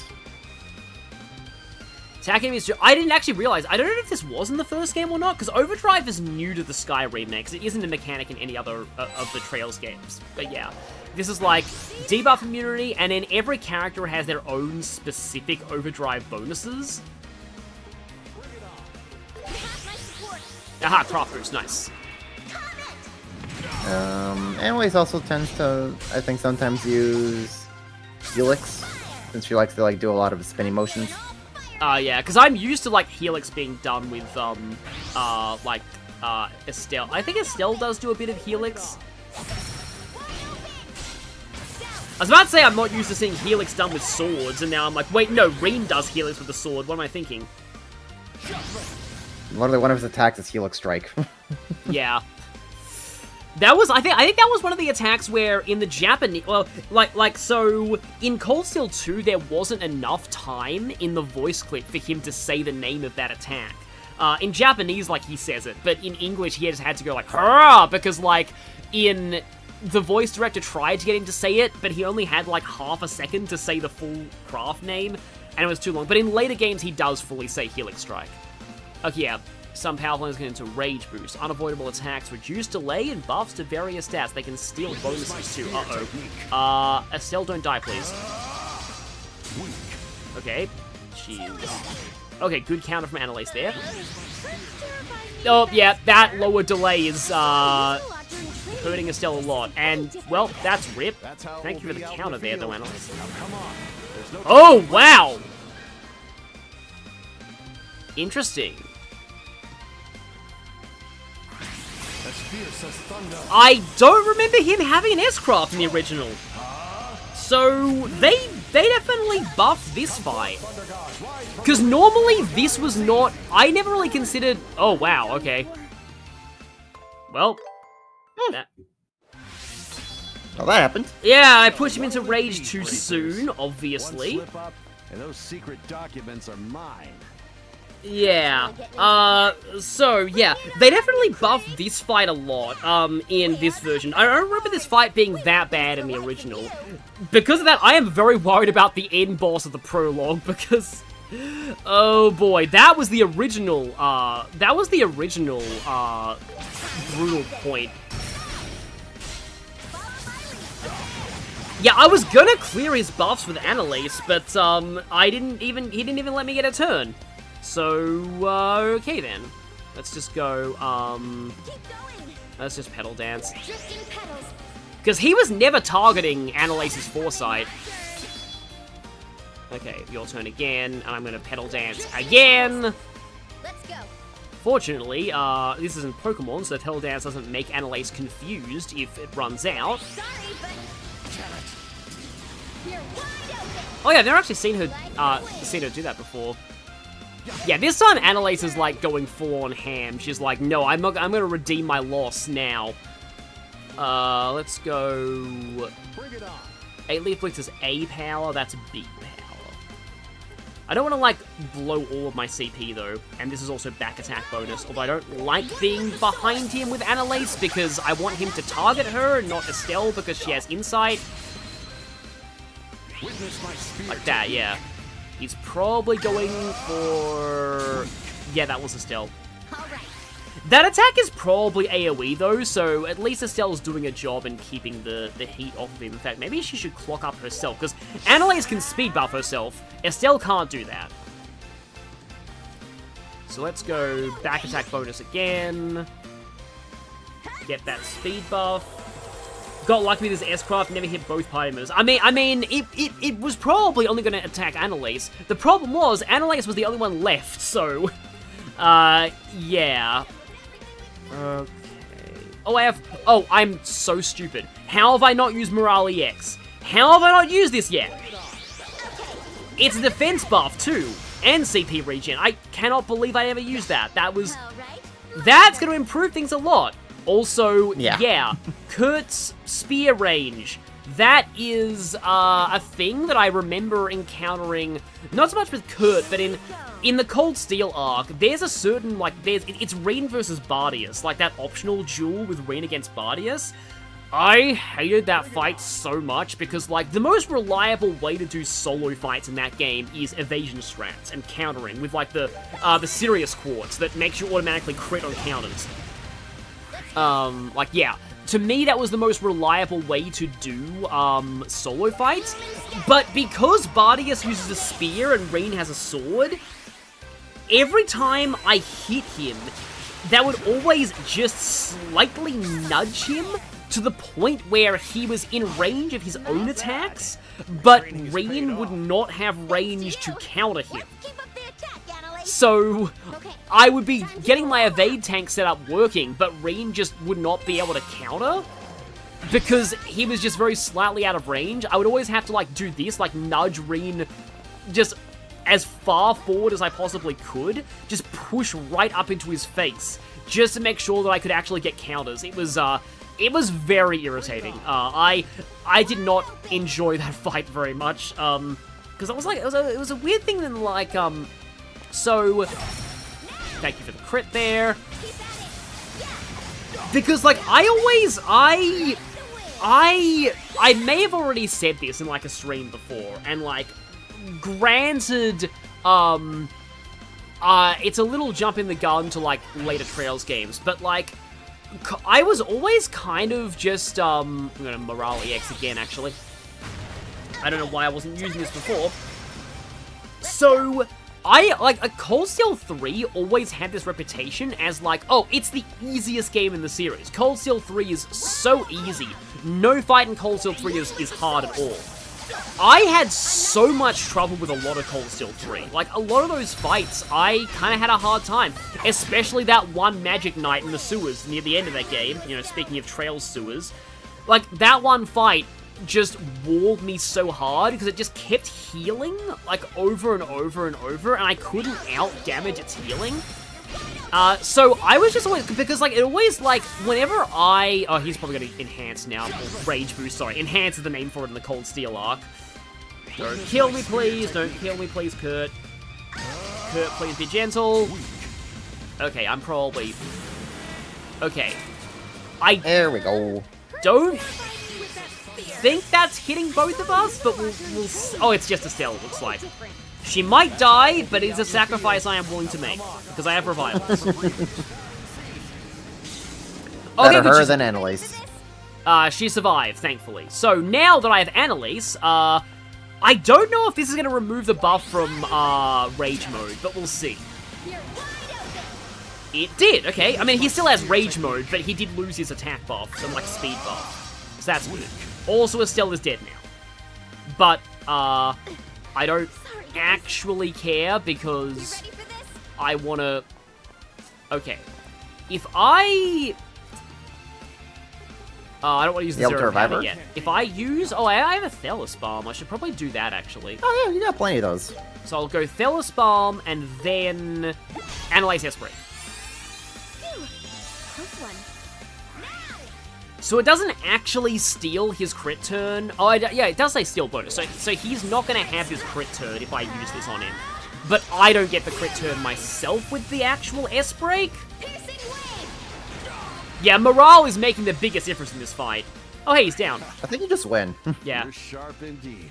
Okay. I do think one of the biggest things in the Sky remakes I find is the bosses. I do think they definitely made the boss fights a lot more interesting and like dynamic. I do think that Lawrence was a little bit too easy. And I think they actually Kondo literally acknowledged that, like Kondo himself, that like people did think Lawrence was too easy in the Sky remake. So I do wonder if they're gonna super buff him in this version. I'm a little scared about that. I would hope so. Because like Kondo himself specifically called out that fans complained about Lawrence being too easy in the Sky remake. So I'm like, uh-oh. But like, the boss fights themselves are a lot more... Because I don't remember Kurt being this interesting, this fight in particular, in the original. It seems I must concede. Well done. At least we don't have strength plus 50% turn bonuses in this game. Yeah, you know the turn bonus that I hate, and I'm so glad it was gone after Azure? The guard turn.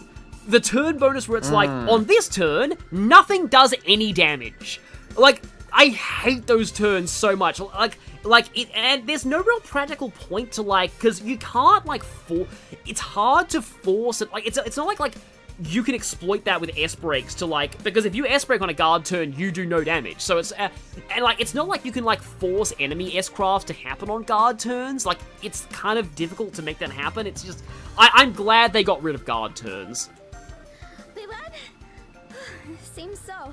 Still, it took both of us to take him down. They don't call him the artful tactician for nothing. Regardless, with me out of the way, the victory is yours.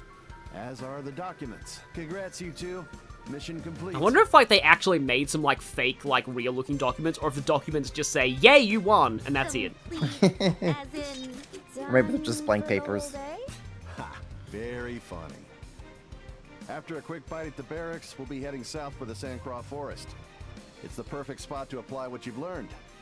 Hope you've been taking notes. I do like the forest a lot, so... Artful. More like dreadful tactician. Oh, Annalise, this is only the beginning. I don't know how much of, like, the prologue... I might not finish the whole prologue this stream, because it's already been, like, a while, but I'll definitely do... The prologue is lengthy enough. I'll definitely do the forest, at least. And Kurt's voice acting. We beat the voice acting budget out of him in that fight.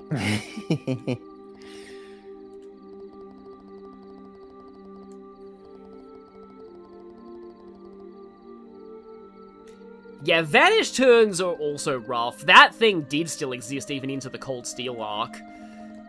And the main annoying thing about Vanish is that if you get Vanish, you lose all of your EP.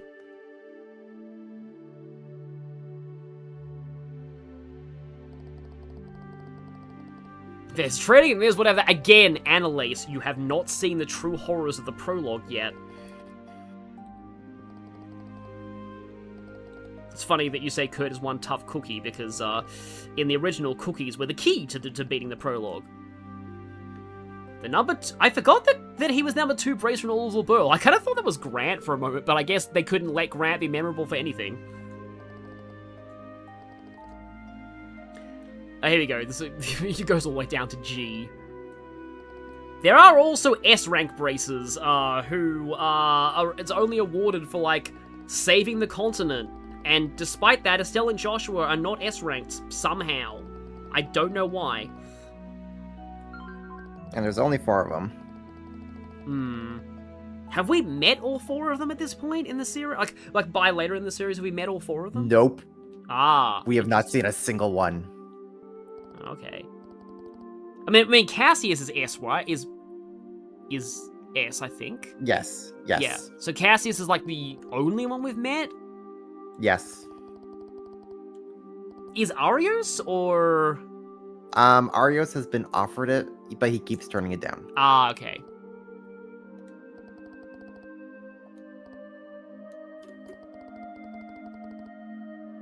Check the status effect list. Vanish is crazier in this remake. Oh no, that doesn't sound good. Yeah, S rank is given for solving international crises, which Estelle and Joshua do in this game. Don't want to spoil exactly why, but they do. And they still don't have it.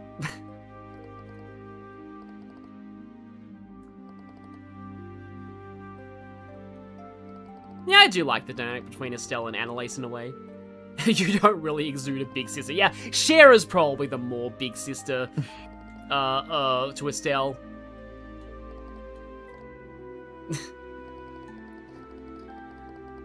Oh yeah, she is 2 years old, yeah. Yeah, I kind of forgot that Annalise was like, that makes Annalise like 18 at this point. Friends to the end. I think that makes Annalise as old as Van. Oh, huh.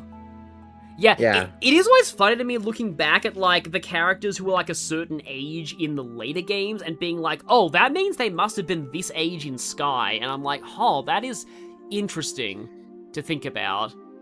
Like what age certain people were at the time of the Sky arc.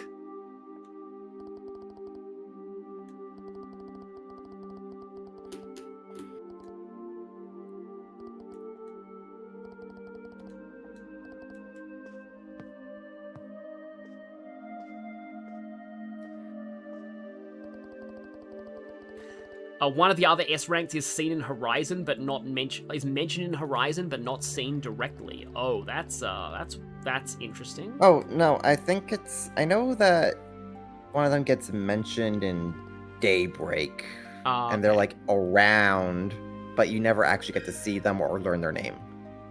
Aha! There is we now have access to achievements.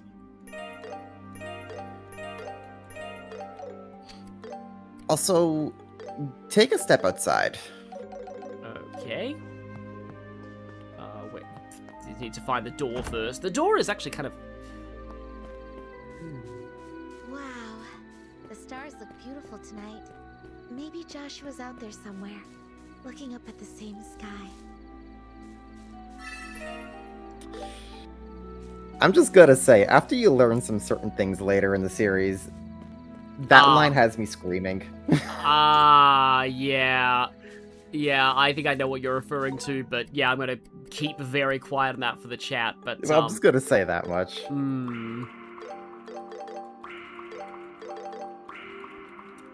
Yeah, I'm definitely looking forward to... I wasn't able to really catch a lot of your stream yesterday because I was sort of doing home-related shopping, but I know that you are getting towards essentially like the very late point of like not very late, yes, but like you're definitely getting towards the end game of Horizon, and there are some of the... I've spoiled myself on some things about Horizon that I'm very interested to see you get to. Slowly but surely, I'm getting there. Slot upgrading, yeah. So this is like the way they justify like still having all the slots in the orbments, but also just still having like the upgraded, like the like level 2, like higher level quartz. And also you get more EP by opening slots, which I should probably do because like we can only cast like clock up like once. 30 of each. And yeah, just in What a wide selection. Oh, you're allowed to do analyses as well. What was it? In Reverie, upgrading everyone's slots is just... Like, I don't think I came even close to that's a upgrading nightmare, everyone's slots, yeah. Okay, so I can enhance that slot, and then... I suppose I should upgrade a slot on Annalise, maybe.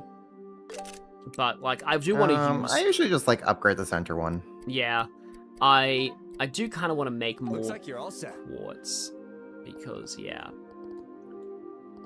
Because in order to ace tomorrow's training... You did get a more rare quartz after the cart fight, so you could slap that onto Estelle. Yeah, no, I did notice that, the Sage site, yeah. Yeah. Ah, right. I assume I just slap it onto her center one, and that gives you that's a that rank... opens things up. Yeah, it is a rank 2. Yeah. Art damage versus elemental weaknesses plus 30. It's also 2 space, 2 water, and 2 wind. Yeah, so that helps you get more AoE spells. Oh yeah, I have dark fast. matter, but I also it costs 76 EP even with EP cut, which is a little crazy. Cast 1. Is there a way that I can get something like better on that? Blue. I can get. Okay, I don't have enough EP to cast Blue Impact though. Okay, I can get Aerial. But again, I don't have enough EP for it. But that's good to remember for later because the Aerial is accessible in the prologue. Oh, there's Sylvan Guard and Saints. But yeah, it's a little prohibitively expensive at this point. But good to remember that because I might need it for later. I could put Mind there. Yeah, I do have, I have Blue Impact and Fort and Dark Matter. Wow, and then, so many options. I will take Break 1. I'll take this. But I'll probably take most of these, but yeah, I think I will grab... Okay, I have enough casts to cover everyone, but I should probably get a second action. EP cut's always good to have. Actually, EP 1 so that I can actually cast Aerial might not be a bad idea. And then I'll get more, Shield, Evade, just so that I could put those on Estelle and not, like, because Annalise needs stuff in her win slots, but, okay, I already have Break. I guess I can take an HP one, but I'll take another Break one. In the back it goes. There's a... Chalk one up. Yep. I'll take this. There's a line I think in Shopping in one of the later games that does get spammed a lot. All right, I made up my mind. Looks like you're all set. Okay, so we also get more achievements. Okay, so I think I should be able. Okay, so I put in EP1 there. I still didn't have enough to actually cast Aerial though, even with EP cut. But I do kind of want to like get yeah, if I put Shield or Evade, I think I'd rather have Shield than Evade. Yeah, but I can't actually cast Air. I can barely cast Lightning though. I have Blue Impact. Oh, Thelos is space now. I'm surprised it took them that long to make that, because normally Thelos was always water. Like all the healing was water. And then they made the AoE healing spells in Cold Steel. They made them wind, but they were water in the original Sky games. I remember that. I'm pretty sure. Was Thelos still water in Crossbell? I think Thelos was still water in the Crossbell games. I think this is the first time. I might think it might have changed in Cold Steel then. Yeah. They made it space. Mm. Oh, also I don't have an action 1 on you anywhere, which is an issue because, okay, I no longer have Stonehammer if I do that, but I also get Shadow Spear. Yeah, let's keep Stonehammer for now. And then Annalise barely has any arts. I've basically got all... I'm pretty much stacking Estelle into being a caster right now, but I may need that. And also, okay...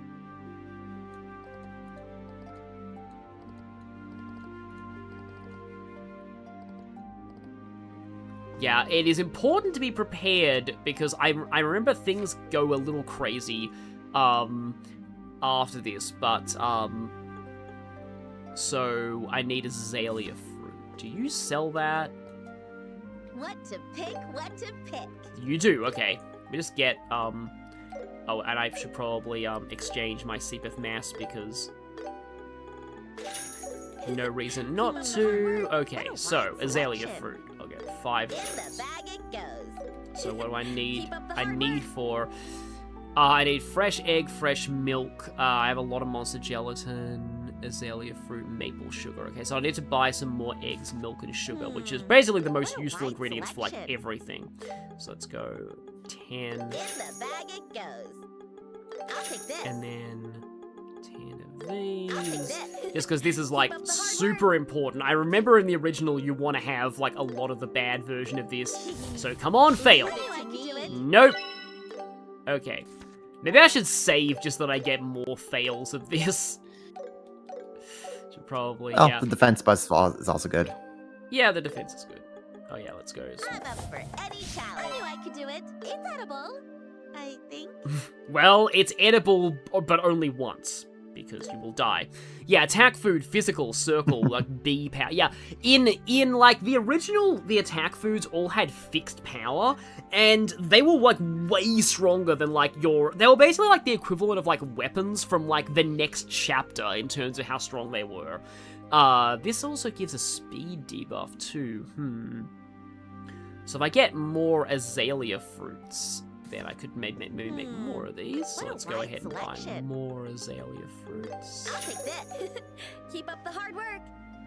Thelos became space in the Calvard arc. Okay, thanks for that info. Okay.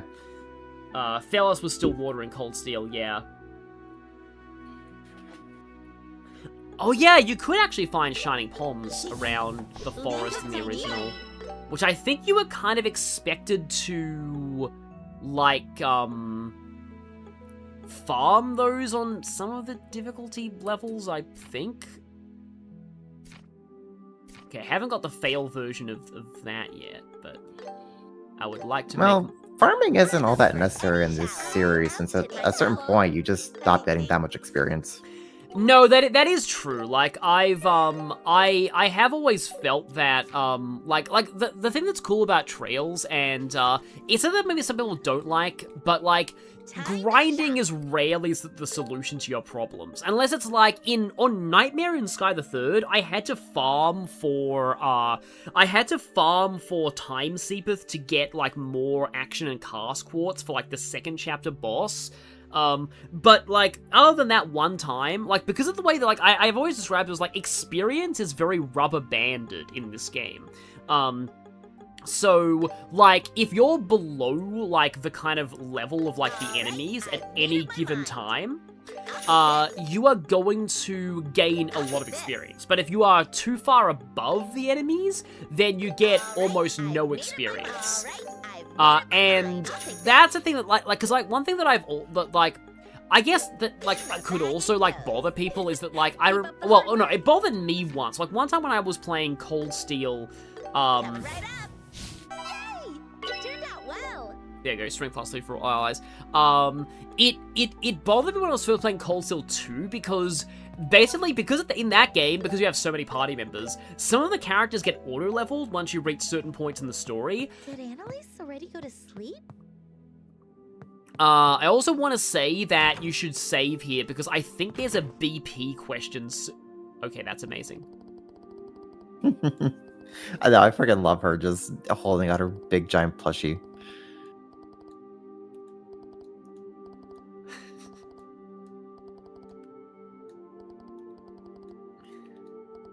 Yes, she is recharging herself. She is recharging her cuteness batteries in preparation for tomorrow. Also, hi, Kurt. As one usually does.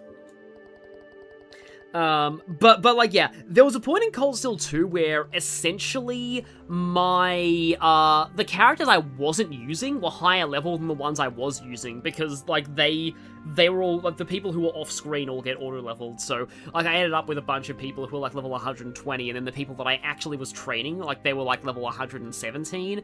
But no, it wasn't really that. But and I really appreciate the auto leveling system. Of like the games that have bigger like parties, because like this game I don't think does it, but in like the later games in the Cold Steel arc, oh wow, I completely forgot about Kurt's like birthplace backstory. But anyway, yeah, like the later Cold Steel games give you like 30 plus party members, so like there's no way that you'd be able to use all of them unless you had auto leveling on some of them. Yes, if anybody else was versed in Feng Shui, they could have fixed some of the problems before they became an issue.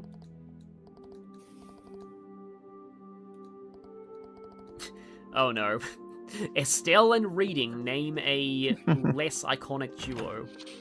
You know, it'd be interesting if we meet another character down the road that uses Feng Shui.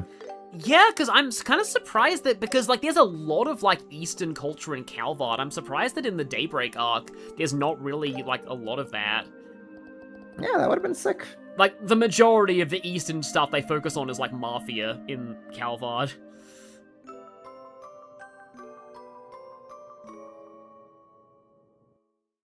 What, you don't hold your Yes, favorite that means we plush just have up? to go further east. What are you about to say something? Yeah, okay, yes, the thing does happen here. Huh? What's that sound? Ah, here we go, yeah. Yep. Obviously, we need to wake So, up here. yeah, that's the correct choice. But the funnier option is just going back to Is sleep, that sound? Wait. Gunshots? which is what I chose, and it was hilarious. Yeah, So just going I've like, never actually not my seen... problem. Because, like, I'm a BP perfectionist, so I've never actually seen a lot of, like, the bad, like, choices, like, of... But, yeah, some of them are probably pretty funny. I know that there's actually a side quest later on where you can outright fail the side quest and get nothing if you do it wrong. Estelle! I hope to the goddess you're up. Annalise? Sonic and Fortnite. That was probably naming a duo. I can't believe that actually happened. Good, you're awake. Well, like, to be honest, like, I'm not into, like, Fortnite, but I've seen a lot of Sonic streamers that I follow playing it, and, I am echoing those streamers in, yes, Sonic and Fortnite is cool. Please put Amy and Blaze in the next update, though. And also Metal Sonic, probably, because of the movie. But, like, we need more female characters playable in Sonic Fortnite. Get your gear together, pronto! On it. That gunfire. Could it be? We're under attack. From who, I don't know. Kurt's holding the line, but he's alone. We need to go. Now! So, hey, we got, BP by being good and not sleeping through gunfire.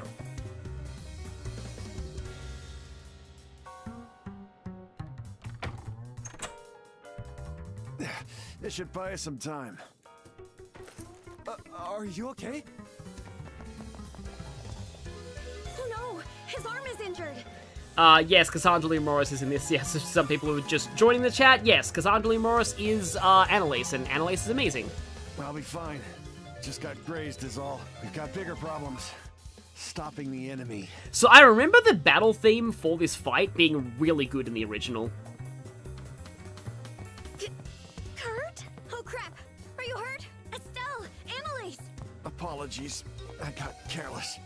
As I'm sure you've gathered, the complex is under attack by an armed force. I'll need your help mounting a counterattack. Sure. Anything. Getting the drop on you is no small feat. Just who are these people? I just clashed with them moments ago. By the looks of their uniforms, I'd say they're Jaeger Corps. Wait. Jaegers? Those guys are super tough, though. Okay, for those who need a recap, Jaegers are, like, basically private military contractors. Why in the world would they be after us?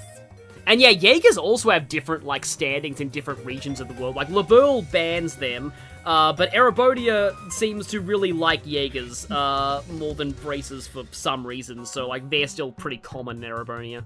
Outside of Labourle, the guild is constantly locking horns with those Yeah, mercs. exactly. It wouldn't surprise me if this place wound up on their hit list. Who knows?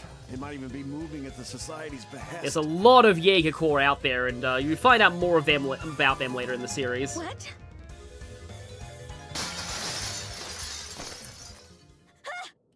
Watch out! Yeah, here we go. Yeah, I love this battle theme. Yeah, sick. So yes, we have a mysterious Jaeger here. Because I'm like, suddenly heavy metal, okay then. I didn't really, like, first time I played Sky Second Chapter, I wasn't really, like, expecting a song that went this hard. This one's for Kurt. Oh, I love this song so much. Is it just called, like, Fight with Assailants, I think? Let's go. This is called? Oh, man, yeah, they did a really Second good Cool job. is what it is. They did a really good job in this remix. I'm not done yet. Die! Not good. Yeah, I love that pose she strikes at the end of her attacks. Yeah. Let's do this. Let's go. My turn. Oh, man, this song is so good. Wide open. Unfortunately, I don't have enough CP to use my back attack, though. Keep at it. Got it. Yeah, heavy metal jump scare, exactly. Yeah, Fight the Assailant, that's the song name. It's funny to me, like, and this is probably, like, making this situation seem less dire than it actually is, but, It reminds me of, like, the better, like, evil team grunt themes in the Pokemon games. Here we go. My turn. That also reminds me of just how, like the, the regular Team Star grunt battle theme is just way too good for a song that you barely get to hear in Scarlet and Violet. I am glad that you're focusing your blinding on my caster and not on my, like, physical attacker. Here we go. Okay, I can go, can't quite get on your back, though. Guess I'll pedal dance so I can stack my speed back up again. Yeah, it is kind of giving similar vibes to the Team Plasma theme from Pokemon Black and White. My turn. And now you straight up miss. Oh, I guess because Annalise has the insight on her. Okay, our regen's about to wear off, so I should probably focus on, getting, Right there. getting that set up again, I mean. Yeah, let's put morale back. Okay, he finally realizes that throwing a smoke grenade on Annalise is a good idea. Unfortunately, Annalise is amazing, so she just dodges it. Because Annalise. Of course. Just Annalise things.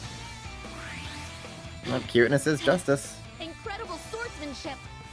Well, you girls can hold your own. That's the end of the line. It's not over yet. I do, Here we go. yeah. Oh no. Oh, you have Rage Boost. Okay. Well, I do have the buff cancel. Okay, good. Over yet. Maybe I should... Oh, no, I do really think I need to get rid of those buffs. Sorry, but Can I S-break with somebody? It is gonna get rid of... No, I'm gonna wait until Estelle, uses her art, because she's gonna be doing that now. Oh, yeah, that's what I was thinking about, Winds of Change. When I see that going, I think about that line from Monsters, Inc. of, like, because Randall is like, you hear that? It's the Winds of Change. And then Mike, like, mocks him by going, you hear that? You hear the Winds of Change. So now I can't take the term Winds of Change Did somebody seriously. say wins? I'm done for. Ow, okay. Oh no, oh no. Okay, well at least Estelle has a lot of HP left. Holy, that's a lot of turns. That's a lot of turns. Okay, well at least I have my turn now though, so I can revive. Phallus Bomb. I don't know if enemies getting Seepeth turns actually like steal Seepeth from you. I think I vaguely remember somebody saying that it actually did, but I don't know if that's like true. And oh, it's Annalise. Okay, It does. It does. Okay. Yes, and you would see in your results screen how you actually lost Sepith. Ah, interesting. Okay. Okay, morale back up. Once again, very focused on using the smoke grenades on Estelle, despite the fact that I am kind of casting with her. Also, that didn't even blind her that time.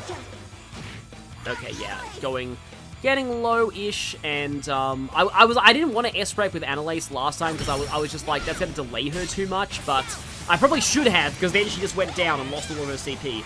That is one of, like, the aspects of this battle theme that does get kind of rough, is that, when you go down, you lose all of your CP. I failed. But that's what Zerum powders are for. They revive and also increase, CP. We Oh, won. getting BP out of that fight implies you don't actually have to win. You there! Drop your weapons and surrender. Impressive. You can hold your own, but it's a bit too early to celebrate. Huh?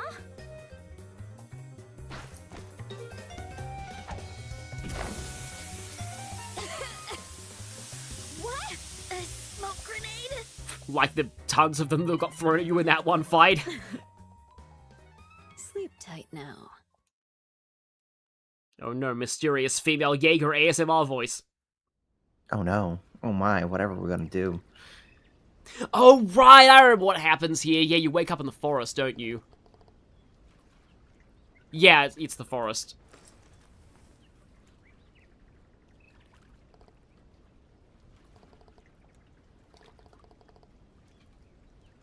They took our voice budget away. How dare they? It would be really funny if, like, there was, like, some kind of status ailment that is, like, remove voice budget. That's literally just mute. Oh, right. I think I remember... Yeah. I think that line was a lot funnier in the Xseed script. Let's see if I can try to find it. From what I remember. Oh, yeah, I remember there is, like, a searchable database of Trail's dialogue, that like you can find, and I remember at one point out of curiosity searching for barrier and seeing how many times that word showed up in Crossbell's script. It is quite a lot. And then I searched for haha just because of like the Reed memes. I think like the localizations did make an attempt to kind of tone down the haha in CS3 and 4. Because, like, yeah, that was pretty common in... It was more... From what I remember of doing that, because it was very funny, like, when I found that, like, the Trails script database, and I'm like, I can search for specific words, eh? Okay. Like, haha was on the first day. Then I searched barrier as well. I wonder if there are other things I ended up searching for and found, like, a lot of hits for, but I know that there were quite a few cases of barrier. I believe there's a, like, I don't know if I might be misremembering, but, like, there was a way that, like, you could, like, actually graph them by how frequent that word was per game. Oh, we have this music already.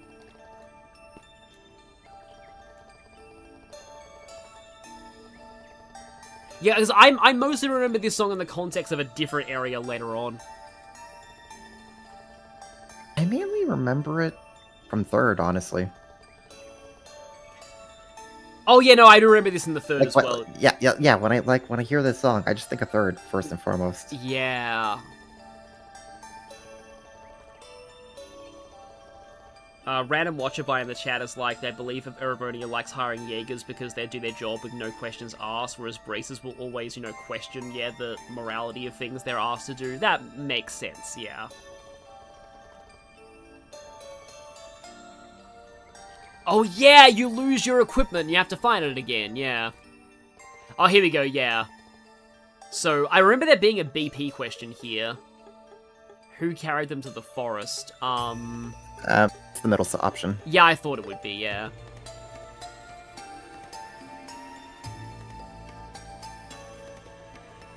Oh yeah, I love these drums. Like this sort of drum beats that you get, like, that sort of get subtly added as the song progresses.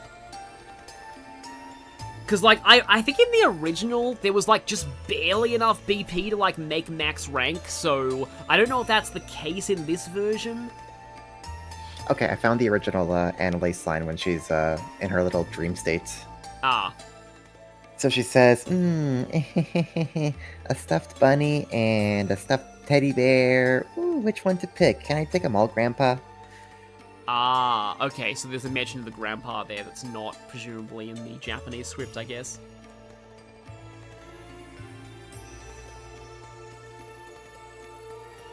I'm dying to check on Kurt and see how he was doing. However, Kurt destroyed us before, so screw him.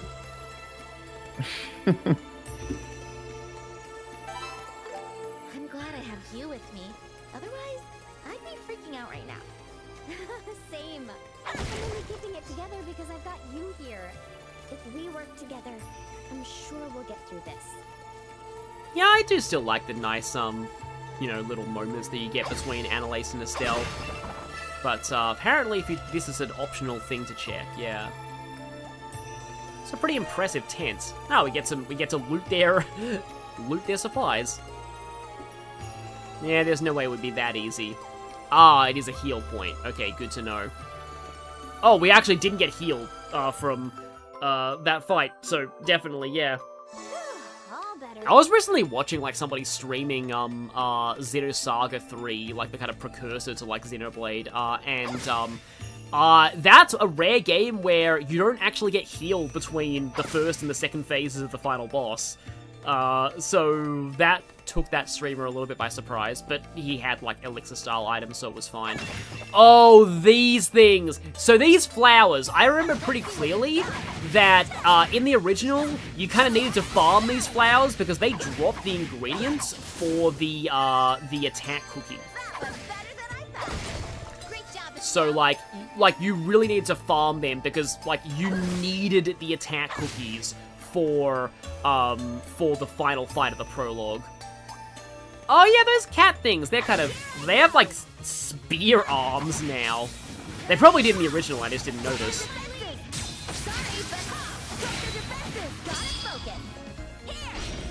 But yeah, they look interesting now. I'm sure Annalise is currently mortified at having to fight something so cute, but yeah, they have...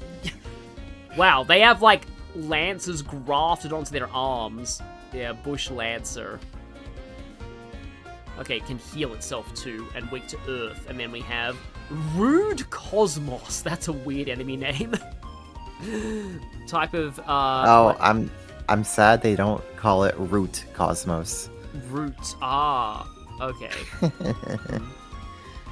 Poison pollen to weaken its prey, then consumes it for nutrients. Yeah, okay, here's the thing. I think I remember, like, I thought there was something in the original about, like, it actually, like, the bees circling around it as the actual monster and not the flower, but I guess I was misremembering that. Okay, the flowers are both dead, and as is the cat, sadly, for Annalise. I mean, I don't know what Annalise's stance is on cute things that are trying to kill you. Oh yeah, those rolling tumbleweed enemies also dropped some of the items for the cookies. It's all coming back to me now. I remember, like, I didn't have to farm them a lot, but I know that it was like, it's like before you leave this area, you're really supposed to try and get those ingredients because you need to make as many of those cookies as possible. I like how the tumbleweed's, like, broken now. Rolling Thorn, there we go. Monster bundled in thorns. Generates electricity, okay. Oh, detonates on the feet! Thank you for explaining that. Now I know to beat you with Comet. Because, yeah, it's easy to accidentally explode yourself by... Oh, Annalise was in range of that. That's a pretty big blast radius, but yeah. But that's a trail's rite of passage to blow yourself up like that. It is, yeah. Also, Annalise immediately leveled up, so she fully killed herself.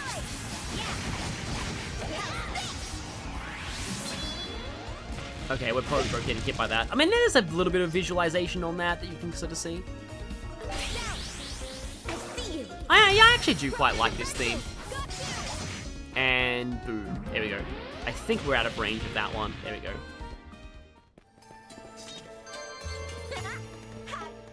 Okay, here we go. We can get a more detailed result there.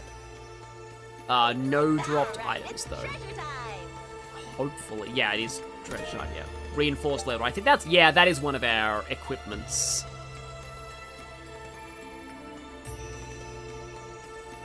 I do like how they're kind of subtly encouraging you to, like, explore and get chests by the fact that, like, that's how you get your old stuff back, yeah. So, I think I'll take that. Yeah, you have way less defense without that. Wow. At least they didn't take out at least they didn't take out Grippy Gloves. Grippy Gloves is such a funny name, though.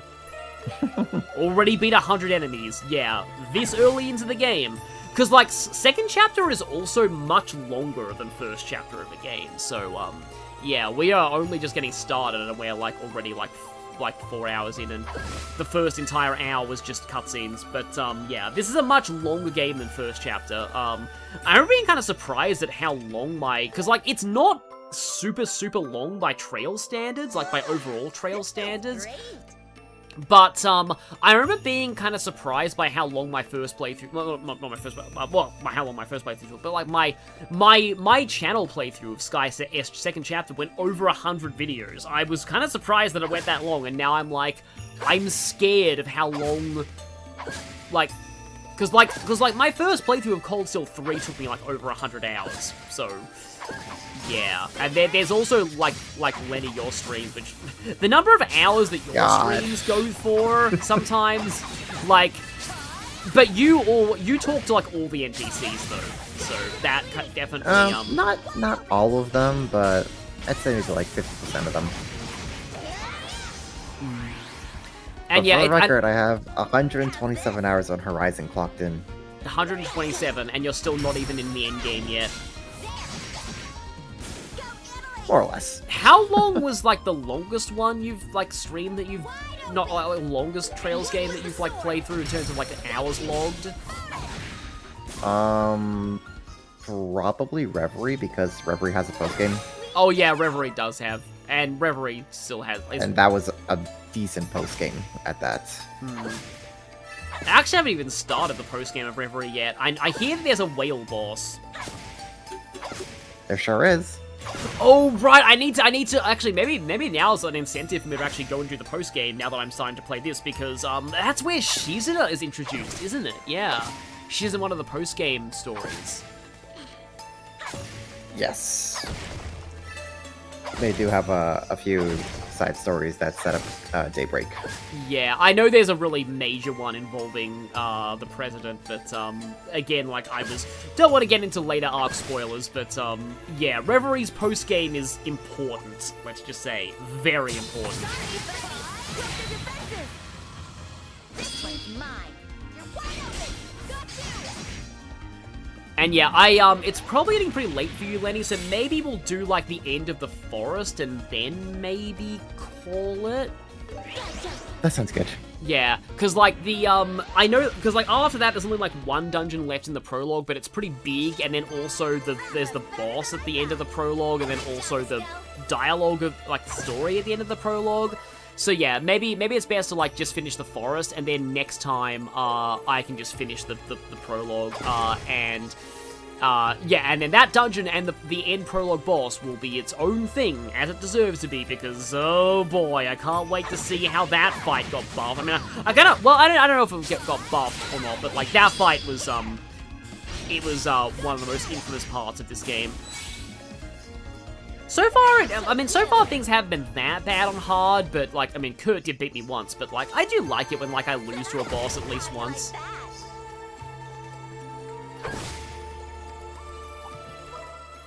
Okay, this is just a dead end, so it's also 4 cats. I would appreciate if I could get, maybe I can just fight them 2 at a time. Yeah, it also took me 2 play sessions to finish this prologue. Okay, good to know. I mean, that is understandable, especially considering how many cutscenes there are at the start of this game. One with the sword. Not done yet. This battle theme does have a nice intro. Get crushed. Broke the defenses. If you hit the rolling enemies after they get stunned in quick battle mode, you can launch them. Okay.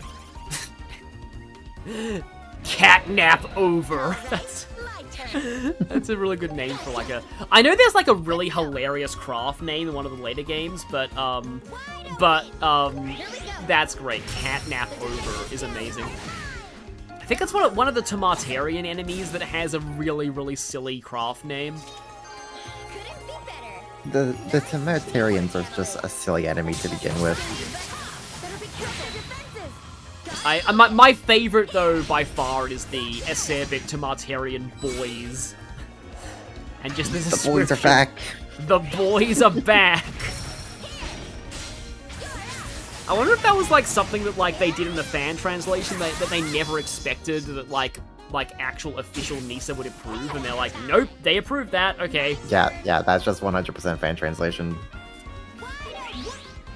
Yeah, I know that, like, there was a lot of stuff that, like, I think one of the only one, like, there was one bra moment reference that got, like, changed, but another one that they kept in.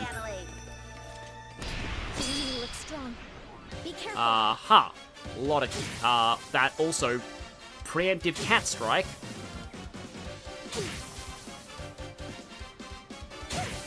So, I think this is about where I could use... I can't do aerial, although, are you guys... Okay, lightning is like 100% on you. Just like... Okay, I will go overdrive now. I'm just like... Okay, yeah. Can I... Oh, lightning's actually stronger than aerial, okay. And I can, I think, get... Yeah, I can get everything by doing this. Here we go. And start by... Okay, I'm gonna go that, and then I almost called that enhance, but that's what bosses do in Cold Steel. I guess it's kind of similar. Oh, also, yeah, good night, Jared Fayette. Okay, got the counter there, and now, I don't want to use any of Annalise's crafts yet, because I don't want to knock them out of range of the lightning bolt. Except Annalise is too fast. She keeps getting turns. Guess I can hit you, because, yeah, that'll push you in closer. And every single time that I use this spell, I always quote Critical Role. What a lovely evening we had! Lightning! That's what Scanlan says when he casts Lightning Bolt on the Briarwoods in the first encounter with them. It's like after like dinner with those. Like, they're, well, one of them's a vampire, the other's a necromancer, but like they like had dinner with them at like a royal like gathering, and then they fought them like afterwards, and then immediately in the fights, like Scanlan's like, "What a lovely evening we had! Lightning!" I'll get rid of you all. Okay. You know what? I think I will actually just pierce... Oh, there's a crit turret in there, but... I think I am going to actually go Piercing Wave. Maybe I'll just do that in Barrage and see how much that does. I do like the, again, the leaf sigils that she has when she does these. And that is... Okay, that's good. That's very good damage. And then I probably didn't even need to use Barrage, but Overkill. Yeah, the Randy, if that ain't a bra moment, I don't know what is. Yeah, that was the one that got... I think that got taken out, but there was another bra moment that did get, like, that got added, though. So they maintained the bra ratio. Item? Which one's the one they kept? Effects, okay. I know that a lot of, like stuff that gives you better range on items... Oh, attack 2 and defense 2 already. But a lot of the stuff that gives you better range on items was quite powerful in some of the games. I know that it was powerful in Cold Steel, like, 2, particularly with Mobius. Okay, and this one is minus defense. Like, this is one thing that I actually really liked about the earlier Trails games, that the stat buffing quartz actually had downsides to them. In, like, Cold Steel onwards, you never had anything that lowered stats, apart from, like, maybe, like, 1 or 2, like, gimmick quartz, but most of the time it was always upsides. But I like how, like, the attack quartz actually do lower your defense, in this game, so there is a trade-off to using them. Okay, so I have attack 2... Estelle could take defense 2. Oh yeah, Earthlance was one of the arts in the original that had one of the best, like, damage to EP ratios. Not damage to EP, but damage to cast time ratios. And then Balmy Breeze's boosted item range. It's also wind. It's a level 2 though, and I can't improve this because I don't have an augment station here. So. Right, probably should have upgraded her, because I'm like, oh wait, I don't want to upgrade the single element slot, because that would, yeah. I think in also you can, that's a fast travel point now, which is cool. In Daybreak, they actually made it so that single element slots also double the elemental value of the quartz that you put into them. So there's finally, like, a benefit of having single element slots. So that's cool. But yeah, we are, yeah, inserting some of those quartz in, and yeah, they probably want you to also, hang on, why am I playing as Estelle in the field? Let me correct that great wrong right now. We must use Annalise, because, okay, that was the at all times. Yes, at all times. Cuteness is justice, after all. I wonder what that was in Japanese, like kawaii-sa wa seigi or something like that, probably. So apparently, oh yeah, you can launch them by stunning them, and I wonder if you can make them, like, explode on enemies.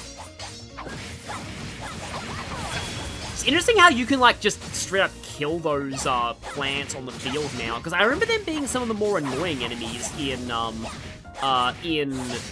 the to like fight in the original version of this dungeon.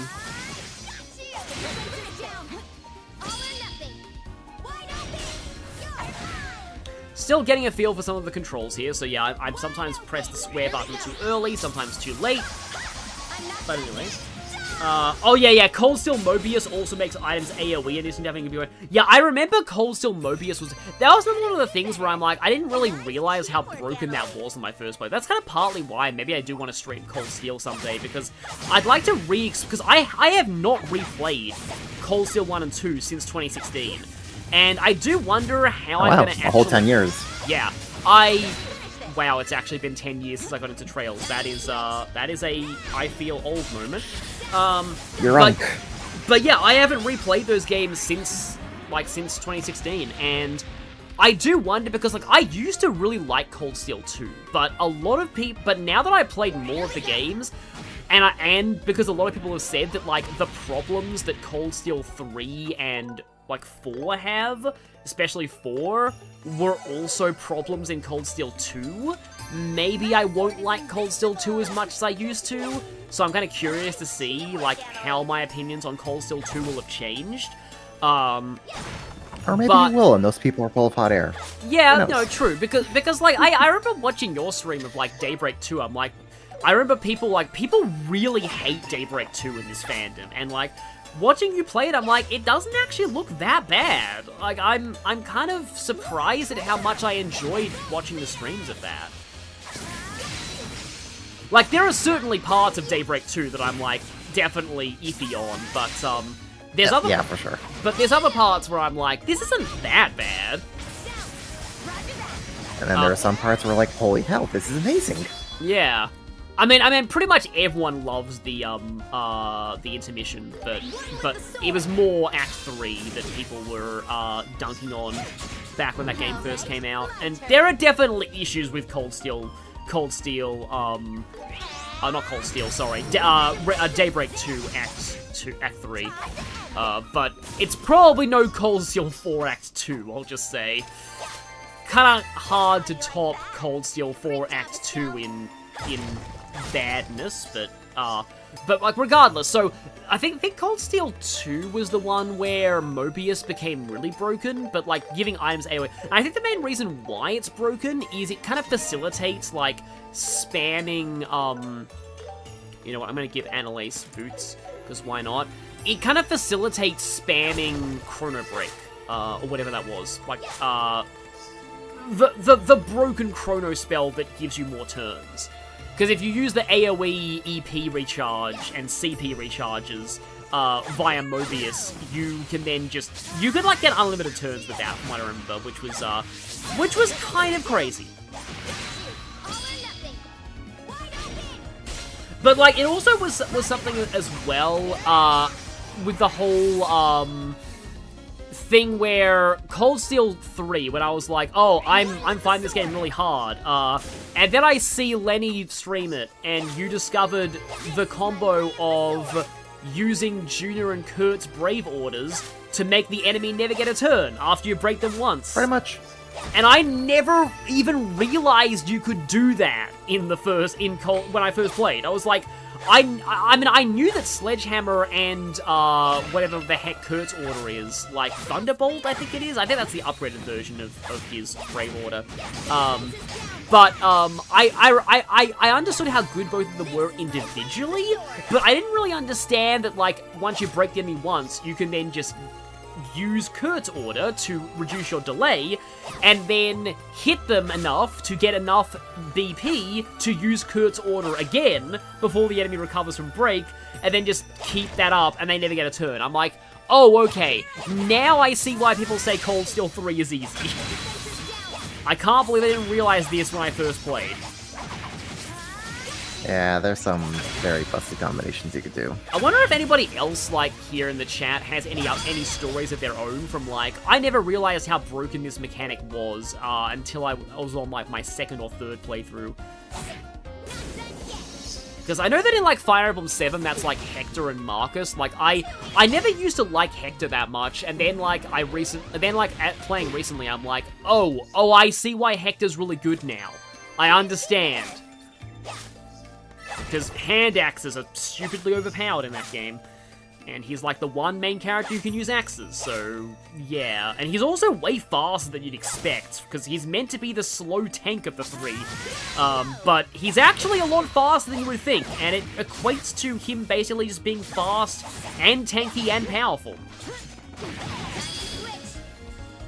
But yeah, there's always a lot of cases like that where you don't really notice certain overpowered things until you play the game, like, more. I want to say there was something in Sonic Frontiers that I didn't discover how powerful it was until, like, I played more of the game. What is it? Spin Dash, maybe? Yeah, well, I mean, I didn't even, like, the Spin Dash was a DLC thing, free DLC, thankfully, yeah. It's funny to me how, like, the Frontiers Definitive Edition on Switch 2 is, like, comes with all the DLC for free! The DLC was always free. So, like, that's not like it's exactly a unique bonus to that version.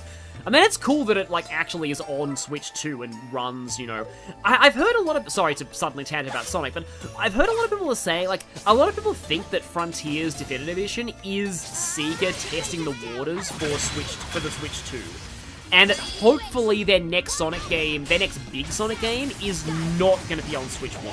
That it will just be Switch 2, because Crossworlds releasing on Switch 1 kind of held it back a bit. Although on the plus side, it means that it gets to be fully physical on Switch 2 because it's a Switch 2 edition upgrade rather than a game keycard. But still, it's definitely runs better on... Like, I've played a bit of Crossworlds on Switch 2, and it runs almost identically to the PC version, which is pretty impressive. And, like, it's still fine on Switch 1, but I definitely would rather play it on the other consoles. But anyway, yeah, I do feel like they're starting to test the waters for future games. Zega Xerion in the chat. I had the Switch version of Cold Steel 3 and it crashed so often. That sucks. Yeah, because I know that, like, a lot of the Cold Steel games are on Switch 1. I muscle memory that because that's the run button in other games. Yeah, I remember, yeah, that, like, a lot of the Cold Steel games are on Switch 1. I think even the Daybreak games were on Switch 1, if I'm remembering correctly. Which is interesting, because they are probably more meant to be for higher-end systems. I could be wrong... Pretty much every game from Nisa is on Switch. Okay, that is kind of cool that they are able to run on Switch 1. Particularly, you know, like Daybreak, which is, you know, more in better graphics and also has... I feel like it was Daybreak when the series really started to get... is this like a double critical turn or something? But yeah, Daybreak was when the series really started to get better with its 3D, because even Reverie, I don't think Reverie looks awful, but I do remember going to Reverie after Daybreak and being like, it is pretty crazy how much better Daybreak looks than this. And they've only improved until they get to the point that you see right now with Sky Second. Yeah, the Sky remakes do look really, really, really good. As I've said, I love the art style on these. But yeah, I'm sorry if you're getting like tired. We are just going to go to the end of this dungeon. But thank you for sticking around for this long. Of course, thanks for having me. Yeah, I just wanted to, you know, get another Trail superfan guest on this because it's like I was kind of thinking recently. I was thinking recently about like how, because this is for I've recorded some of my Fire Emblem 7 playthrough in advance, so. I've already recorded a part where I talk about how, like, for some reason, I never really felt, like, at home in the Fire Emblem fanbase. And that hasn't really changed. But, like, it got me thinking about which fan bases that I do kind of feel more at home in. And I was thinking that, like, Trails is kind of one of them where I do, although I will say, I am excluding certain sectors of Trails Twitter, because, there are some really bad, Trails fans on certain social media, and, I mean bad in a way that I don't even want to get into here. Like, there are some really awful people, but, like... Just ignore Twitter, ignore Reddit. Yeah. But for the most part, like, there are...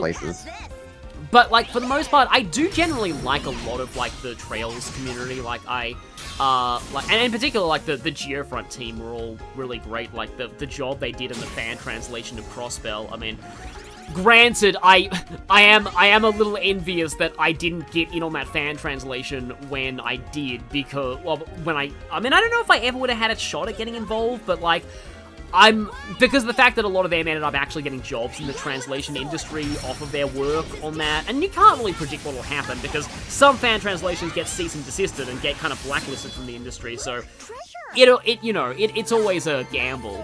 But, like, if I had worked on that, then maybe I would have gotten noticed more, but still, I'm glad of the way things turned. I like the, Investigations 2 fan translation job that I did. If I was, for anything to work on, I'm glad that it was that, because I love Investigations 2, and I'm so glad that I got to be a part of that game getting to actually be played by people outside Japan before the remaster, because, like, holy crap, more people need to play Investigations 2, because that is a I do think it is my second favorite Ace Attorney game after Trials and Tribulations. Trials and Tribulations is number 1, but Investigations 2 is, like, you know what, maybe Investigations 2 is higher than Trials and Tribulations now that I think about it. It might be. I would put Investigations 2 above Trials and Tribulations. Yeah, I haven't actually replayed Trials and Tribulations in a very long time, so, like, yeah, I do think Trials and Tribulations is definitely the best of the... I was about to say it's my favorite game written by Takumi, but then I'm like, Great Ace Attorney 2 is also very good. So that's also definitely up there. The problem with Great Ace Attorney 2 is that it's very Trails, in that it's hard to rank it because it's not really a standalone game. You need to have played the first game to fully get GAA 2. It doesn't really, again, stand on its own. But I do, yeah. But, like, Investigations 2 is, like, my proof that, like, But, like, I mean, I do like Shu Takumi as a writer, and I've given this tangent in the past before, but, like, I do think that, like, all the people who say, oh, Yamazaki is a terrible Ace Attorney writer, he's nowhere near as... I'm like, Investigations 2 and Spirit of Justice, I'm sorry, but Yamazaki wrote those games, and they are fantastic. I just, yeah, like, and I also maintain, like, as much as Shu Takumi, I like Shu Takumi and a lot of his games, the two most unanimously considered worst cases in the franchise, Turnabout Big Top and Turnabout Serenades, were both Takumi cases. Just saying. I believe Shu Takumi in an interview admitted that he was drunk when he wrote Big Top, and I'm like, that explains a lot. That would make so much sense. Like, I remember, like, I read that in an interview, and the reaction from the majority of the Ace Attorney fandom was, that makes way too much sense.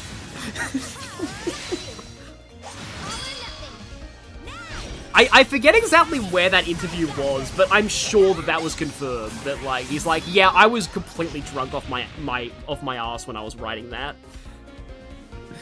Amazing. Because yeah, because that's another community that I do think I love the Ace Attorney community in general. Like, I mean, we haven't had a game in a long time, but I also like how in general the Ace Attorney community is also, this water looks incredible. Wow, the Ace Attorney community is very respectful of spoilers too.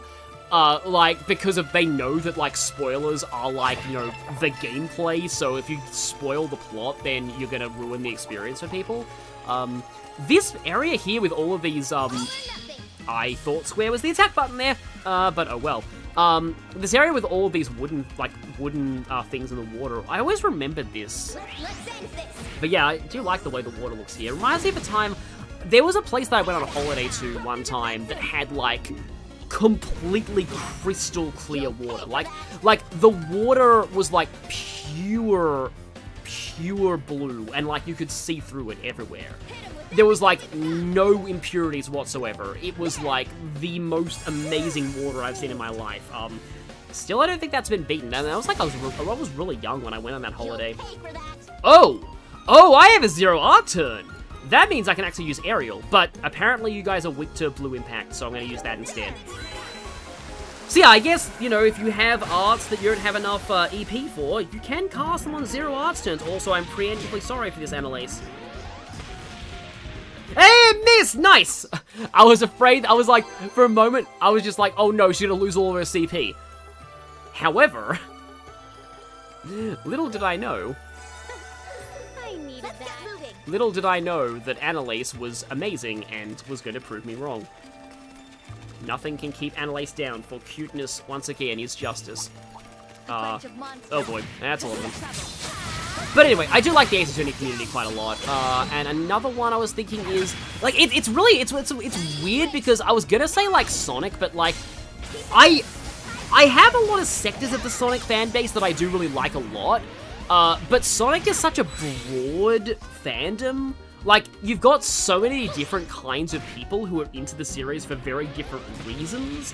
Like, you have the 2D fans, the 3D fans, the people who like the characters, the people who like the comics, the people who like Archie, the people who like the TV shows. There are so many different subsectors of the fandom. It's one of the things that I'm kind of liking about my secondary Sonic channel is that, like, even though, like, you would think that Sonic would be a hard market to break into, it's actually surprisingly not that hard to find your own niche there, because there's such a wide variety of people, because Sonic is just so big and, like, so culturally huge, like, apart from in Japan, where nobody really cares about Sonic, basically, like, you attract a lot, like, more of, like, a mainstream crowd, but also you attract a lot of different individual sub-crowds who like the series for different reasons, and it's very fascinating to see that. Because whereas, like, with Trails, like, I do like, you know, of course, I love Trails as a series and stuff, but I do kind of feel like the majority of Trails fans, you're kind of all into it for the same reasons. And it also kind of feels like almost every Trails fan plays the games the same way, which is part of why I felt like that it didn't work too well as a, like, back when I did the Sky Second Chapter Let's Play and stuff like that, it was to the point where I felt like this series doesn't really work that well as Let's Plays, which is more like why I'm trying to, like, focus on streaming it more now. Because, like, there wasn't a lot of activity in the comment sections about, like, because in something like Pokemon or Persona or Fire Emblem, different people play those games very differently, and you get a lot of different people talking about, like, anecdotes about, oh, hey, when I played this, I did this, or this is what I use these characters, or I use these weapons, or these Pokemon, these items, these movesets and stuff. But it does kind of feel like, for the most part, most people who play Trails games, usually they play every game the exact same way. Like, there's not a lot of variety in how the games are played. Yeah, I could see that.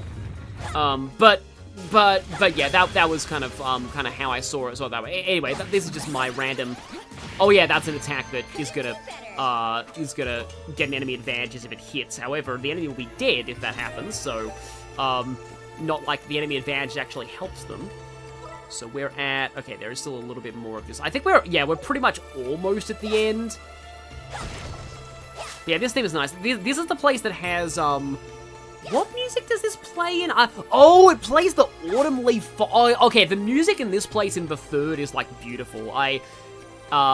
Speaking of, like, Trails, like, kind of semi-hot takes, I don't know how common of an opinion it is to say that Sky the Third has the best soundtrack in the series, but for a while, I actually felt that Sky the Third was my favorite soundtrack of any video game, period. Like, despite reusing a lot of locations from earlier Trails games, oh, there are Shining Palms here.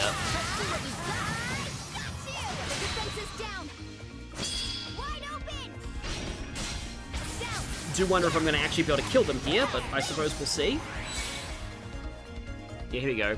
I do love the new, like, the Shining Palms look, like, fully, like, angelic they're so cute in this version. Like, and they look a lot bigger. Like, in the original, they were just, like, palms with halos on them. But, like, I do love the new design of these things now.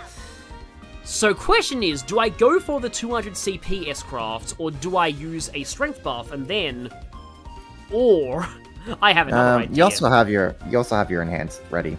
Ah, I have the enhanced ready. Okay. Also, I could use attack food and then S-crafts. That might be fun. Let's go all out. Yeah, I guess I can go. Yeah, I'll go attack food first, and then double S break. Okay, that looks amazing.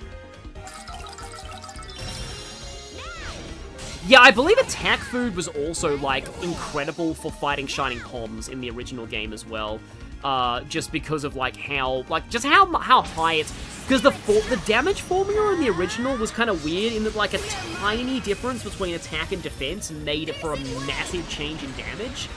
So, like, if you had even, like, 10 more attack than the enemy's defense... yeah, that is a very nice bonus. Also, we get 51 of each Seepith, and also muscle memory, because that's the run button on other games.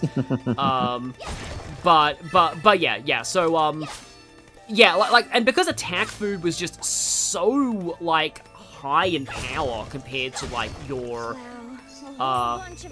compared to, like, the rest of your, like, for the point in the game that you got those attack foods, it was just insanely useful against Shining Palms, because, like, their defenses were just not enough to handle it at that point. I'm pretty sure that in this game, like, Shining Palms basically, there is a separate, like, Shining Palm profile per chapter, I think. Like, I think you do need to fight all of them, and, like, you need to fight them in every chapter in order to get all of the monster log entries. I'll wipe them all out. Let's see. I mean, that is cool, but, like, I kind of want to use Barrage as well, even though I probably should save these for the boss of this area. I played... The boss isn't too bad. Yeah, I played, in the chat, yeah, I played all the way up to where I am at now, Coleshill 4 on handheld PC Steam, and I love it. I want to get physical copies for Switch, but waiting to see. Yeah, so I do, like, these games probably do run incredibly well on, like, Steam Deck, so I don't have a Steam Deck myself, because, like, the majority of games that I would want to play on Steam Deck are also on Switch anyway, and I already have a Switch 2, so I already dropped, like, a lot of money on that. But yeah, Steam Deck does seem pretty cool. Resist Freeze. I wonder why they're giving us a Resist Freeze item this early. Let's see. Oh, crit plus 3%, which is nice. So strength plus 15. Oh no, I do like all of this strength and resist seal, so I guess I'll give you that. I am saving the proxy puppet for the end of the prologue, though. I feel like I will need it against the prologue boss. Though granted, it does basically mean that once you die, you're doing the fight with, like, one less accessory slot, so that is your downside of doing the proxy puppet thing.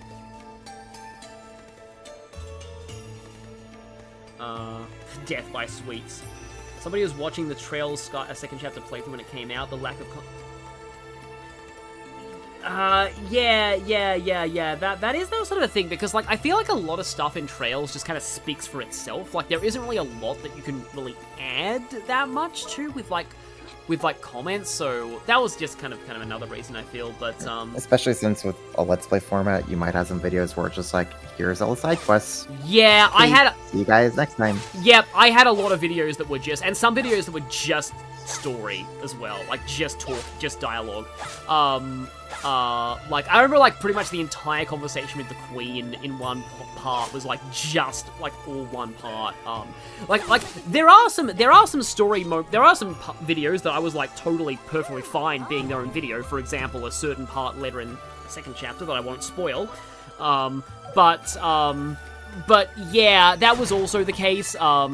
And also the fact that also in second chapter, said also twice, that, like, there are some parts where, like for example, when we get back to, like, the Zeiss region, you like, it is totally optional, but if you want all the chests, you have to go through, the Carnelia Tower again, and there's no reason to go there, I believe, at all. There isn't even any side quest there in second chapter. But the whole tower is available to you, and you can just go through the tower, and there are chests there.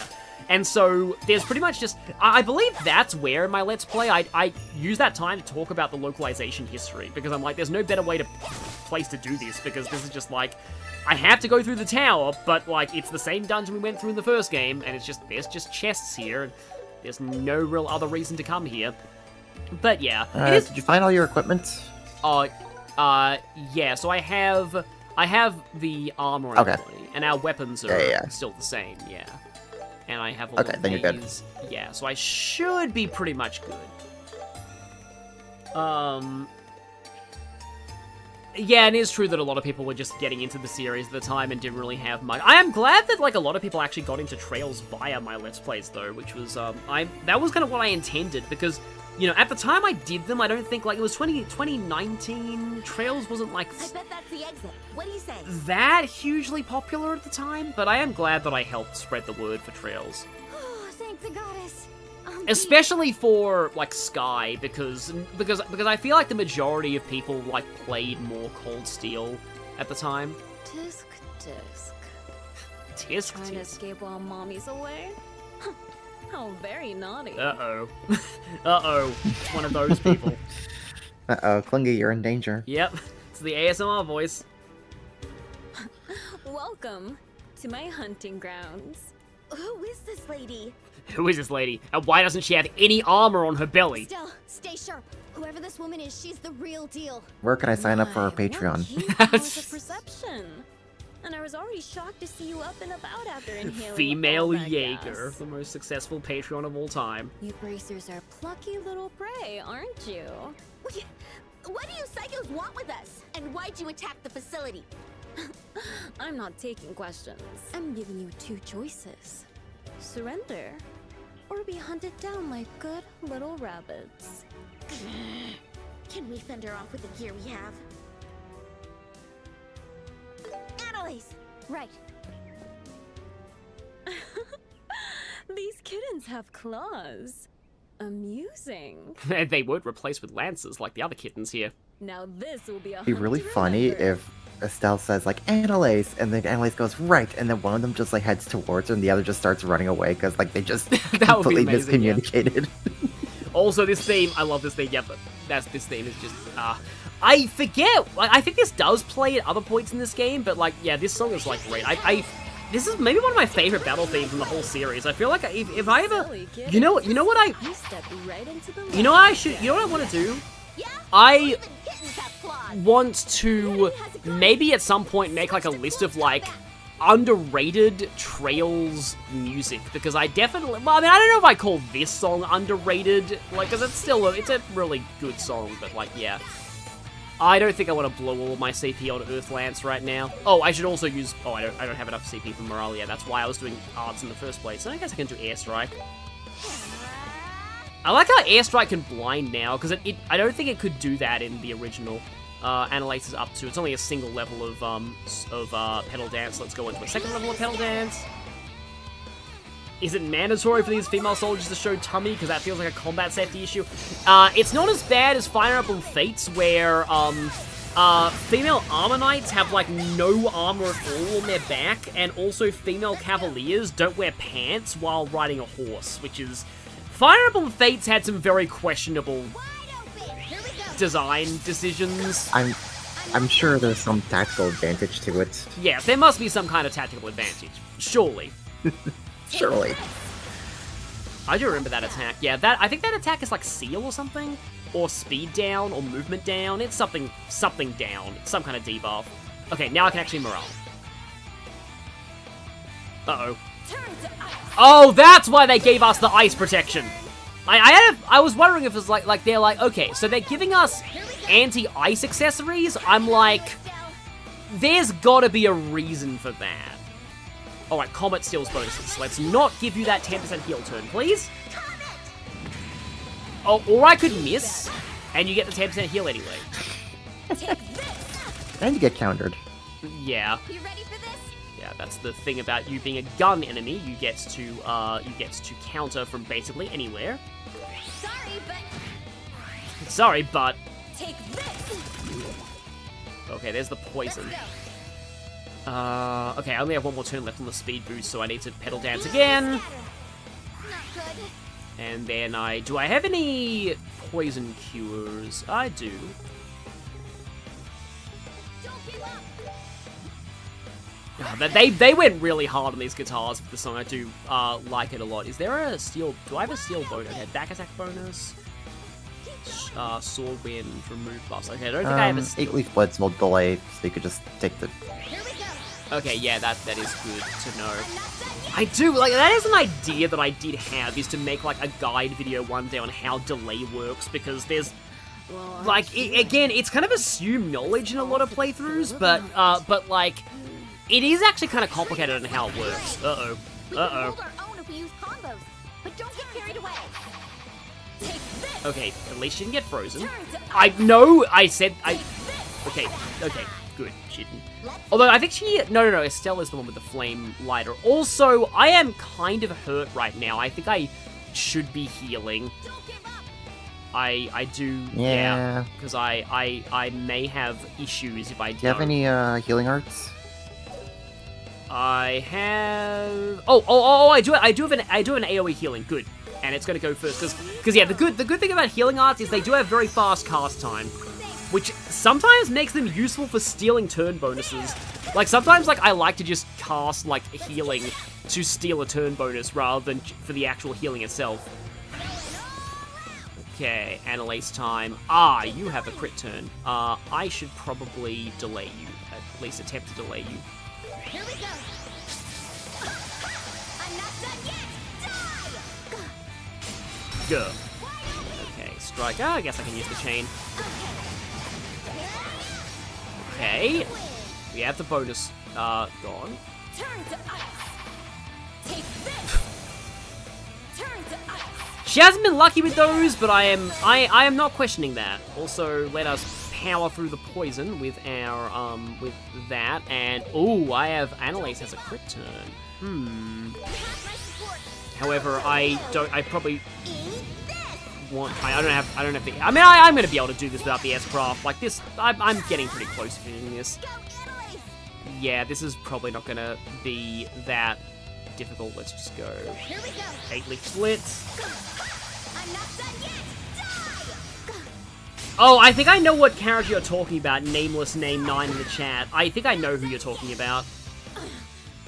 How can this be? Yeah, that wasn't that difficult of a fight compared to the Kurt at the beginning, who was actually kind of tough. But he used an S-break. Not bad. For Faceless Jaegers don't have the honor and dignity of being able to use S-crafts, I guess. Bracers who just kicked your butt. Looks like the hunter got hunted. And by 2 little girls, no less.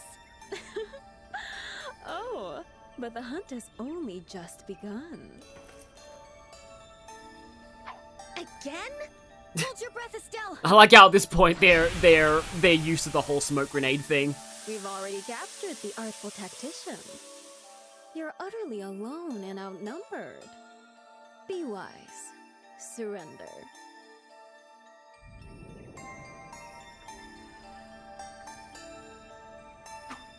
She got away.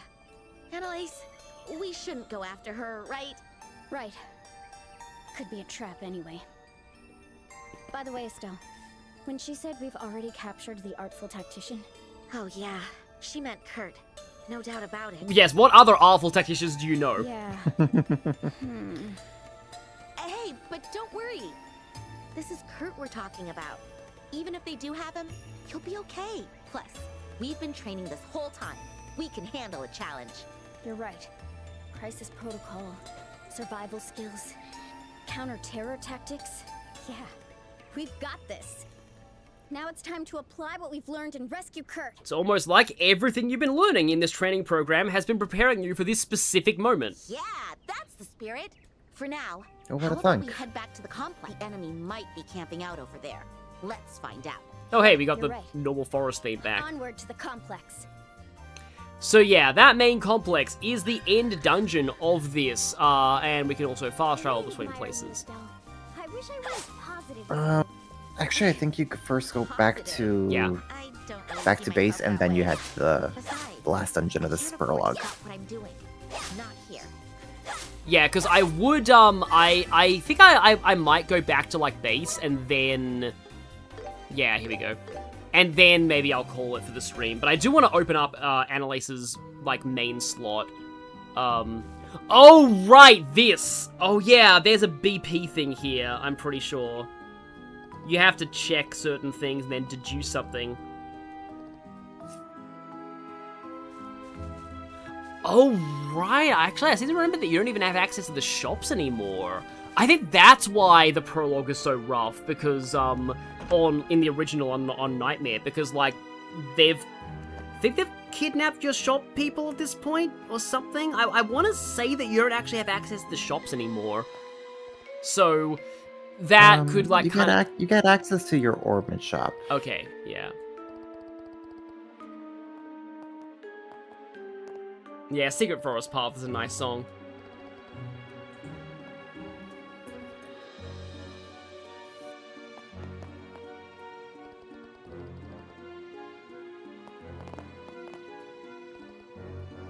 There are bloodstains on the floor. I mean, they did say that they captured him, so I guess it was only a minor wound. Ah, the communicator being broken. Remember that detail, because that becomes important for a BP question later. Because I do really like the, I do really like that moment later on. Broken glass and window bits. Yeah, that seems like it's from last night.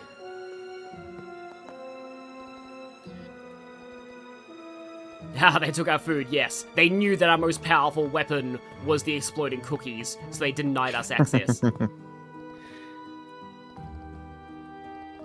Why would they tear away that map?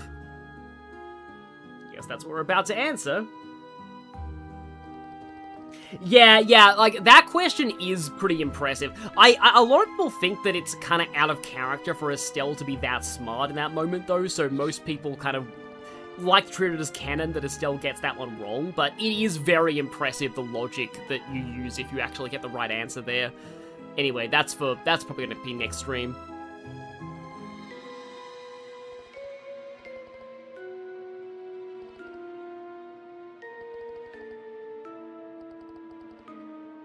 Well, at this point, Estelle's starting to learn how to think more critically. Yeah, no, for true. herself. Makes sense, yeah. I believe move to a new base is the answer here. I think I remember that. Yes. Yeah.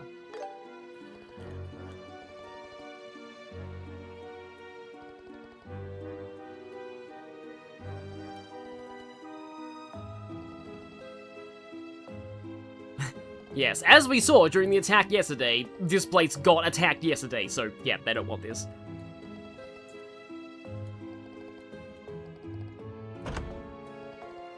Oh right, yeah, it is the augment guy, but the ingredient shop I think is still gone. So yeah, that explains why this like prologue was so rough on Nightmare, because if you don't do all of your ingredient shopping, in fact it has to be like before you go to bed that night, because that's like the last time you get to access the shop before all this happens.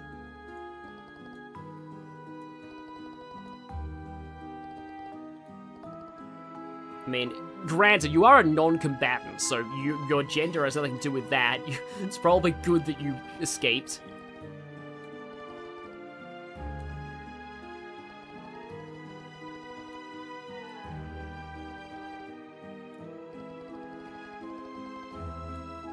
It's funny how they have a place called Grimcell, although I think it is an old, yeah, it's a training site built to mimic a military base. That's a pretty epic name, though. I just think it's just really cool that Bracers, like, actually have this, like, you know, whole, like, mock fort built here.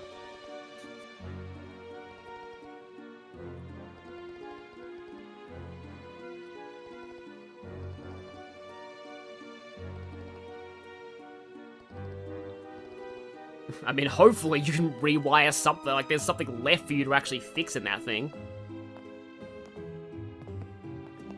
I can't wait for you to hear the next dungeon's music. Interesting, okay. I forgot if Grimcell... You know, now I'm actually tempted to actually just see the start of the dungeon just to hear the music and then call it. But, yeah, I do need to open Annalise's middle slot so that I can actually use that, that thing. I have a lot of Seepeth, though. But I can maybe do this stuff like either off camera or like at the start of like the next stream, because I'm very interested in that comment on the oh, there's a blue thing here. Oh, it's Gambler Jack. Hey. Yeah, that, because Gambler Jack gets reprinted so much later in the series that I kind of forgot that that it is that it debuted here. Like, this is the origin of Gambler Jack, and yeah, it is that book is banned in Erebonia, and I'm not sure if it's because of the gambling or if it's because of potential. They're like, oh, this book is Calvard, is going to encourage people to sympathize with Calvard. Maybe a bit of both. Probably the latter. Yeah.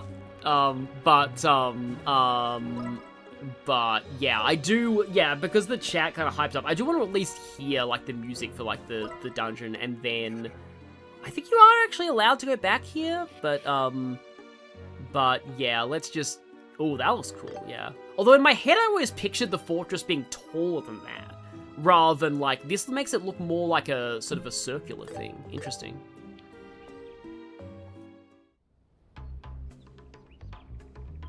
Oh, this song.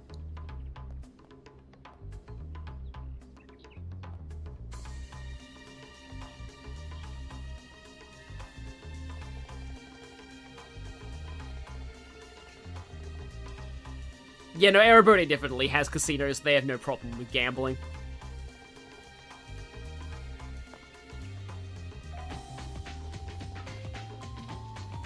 Okay, yeah, no, I do remember this. This song does sound kind of Ace Attorney-ish in a way.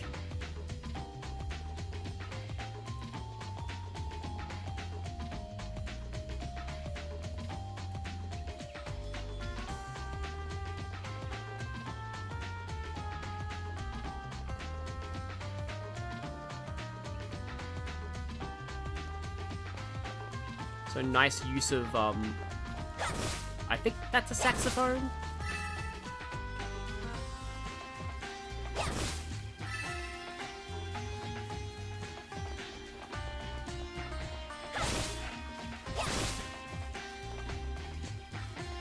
Because this, like, the remakes all give you the option to use the original soundtracks too, or the Evolution versions, or the new remixes. Yeah, I like that they give you the option.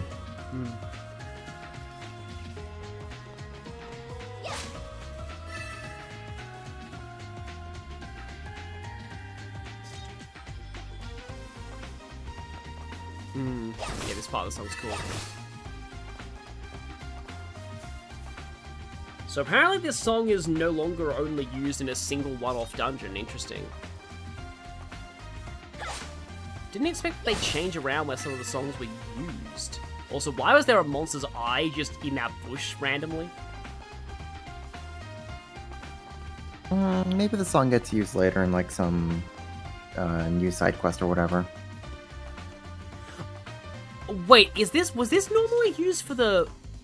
I don't want to spoil what it is, but a dungeon in Chapter 5, I want to say? Maybe it is. Yeah, now I think about it, it might actually be the Chapter 5 dungeon. Ah. Okay. Oh, I think you're thinking of Chapter 6 dungeon. Oh, yeah, it would be 6, yeah. I keep thinking that 6 is just the second half of it, but no, the first half of it is... Right, yeah, okay. I'm just using if you know language here, but like to avoid spoiling what it is. But okay, no, I get, no, that is the start of Chapter 6, because Chapter 5 is all the bows stuff, yeah. Yeah. So that is actually interesting. I forget what song they used here. I think they actually must have used the same theme for the Intelligence Division like stuff. That the original game used. Yeah, no, I get it, yeah, 0 and 21. So that is cool they're using this song now. It does fit this point, too. But, okay, anyway. Yeah, I think we have, almost been going for, like, for 5 hours, and, this is the last dungeon of the prologue, so I think I'm gonna call it for now, and thank you all for watching, And next time, we will finish the prologue and see if the end boss fight of the prologue is just as ridiculous as it was in the original. Because, yes, you fist pump, Annalise. Fist pump and build up that cuteness energy for the next part, because you're going to need it, maybe. And yeah, so thank you all for watching, and I will see you all next time. And this is even anywhere close to the end of the demo, by the way. Like, you'd expect the demo would end after this dungeon, the next fight. No, you still have all of Chapter 1, and Chapter 1 is pretty big.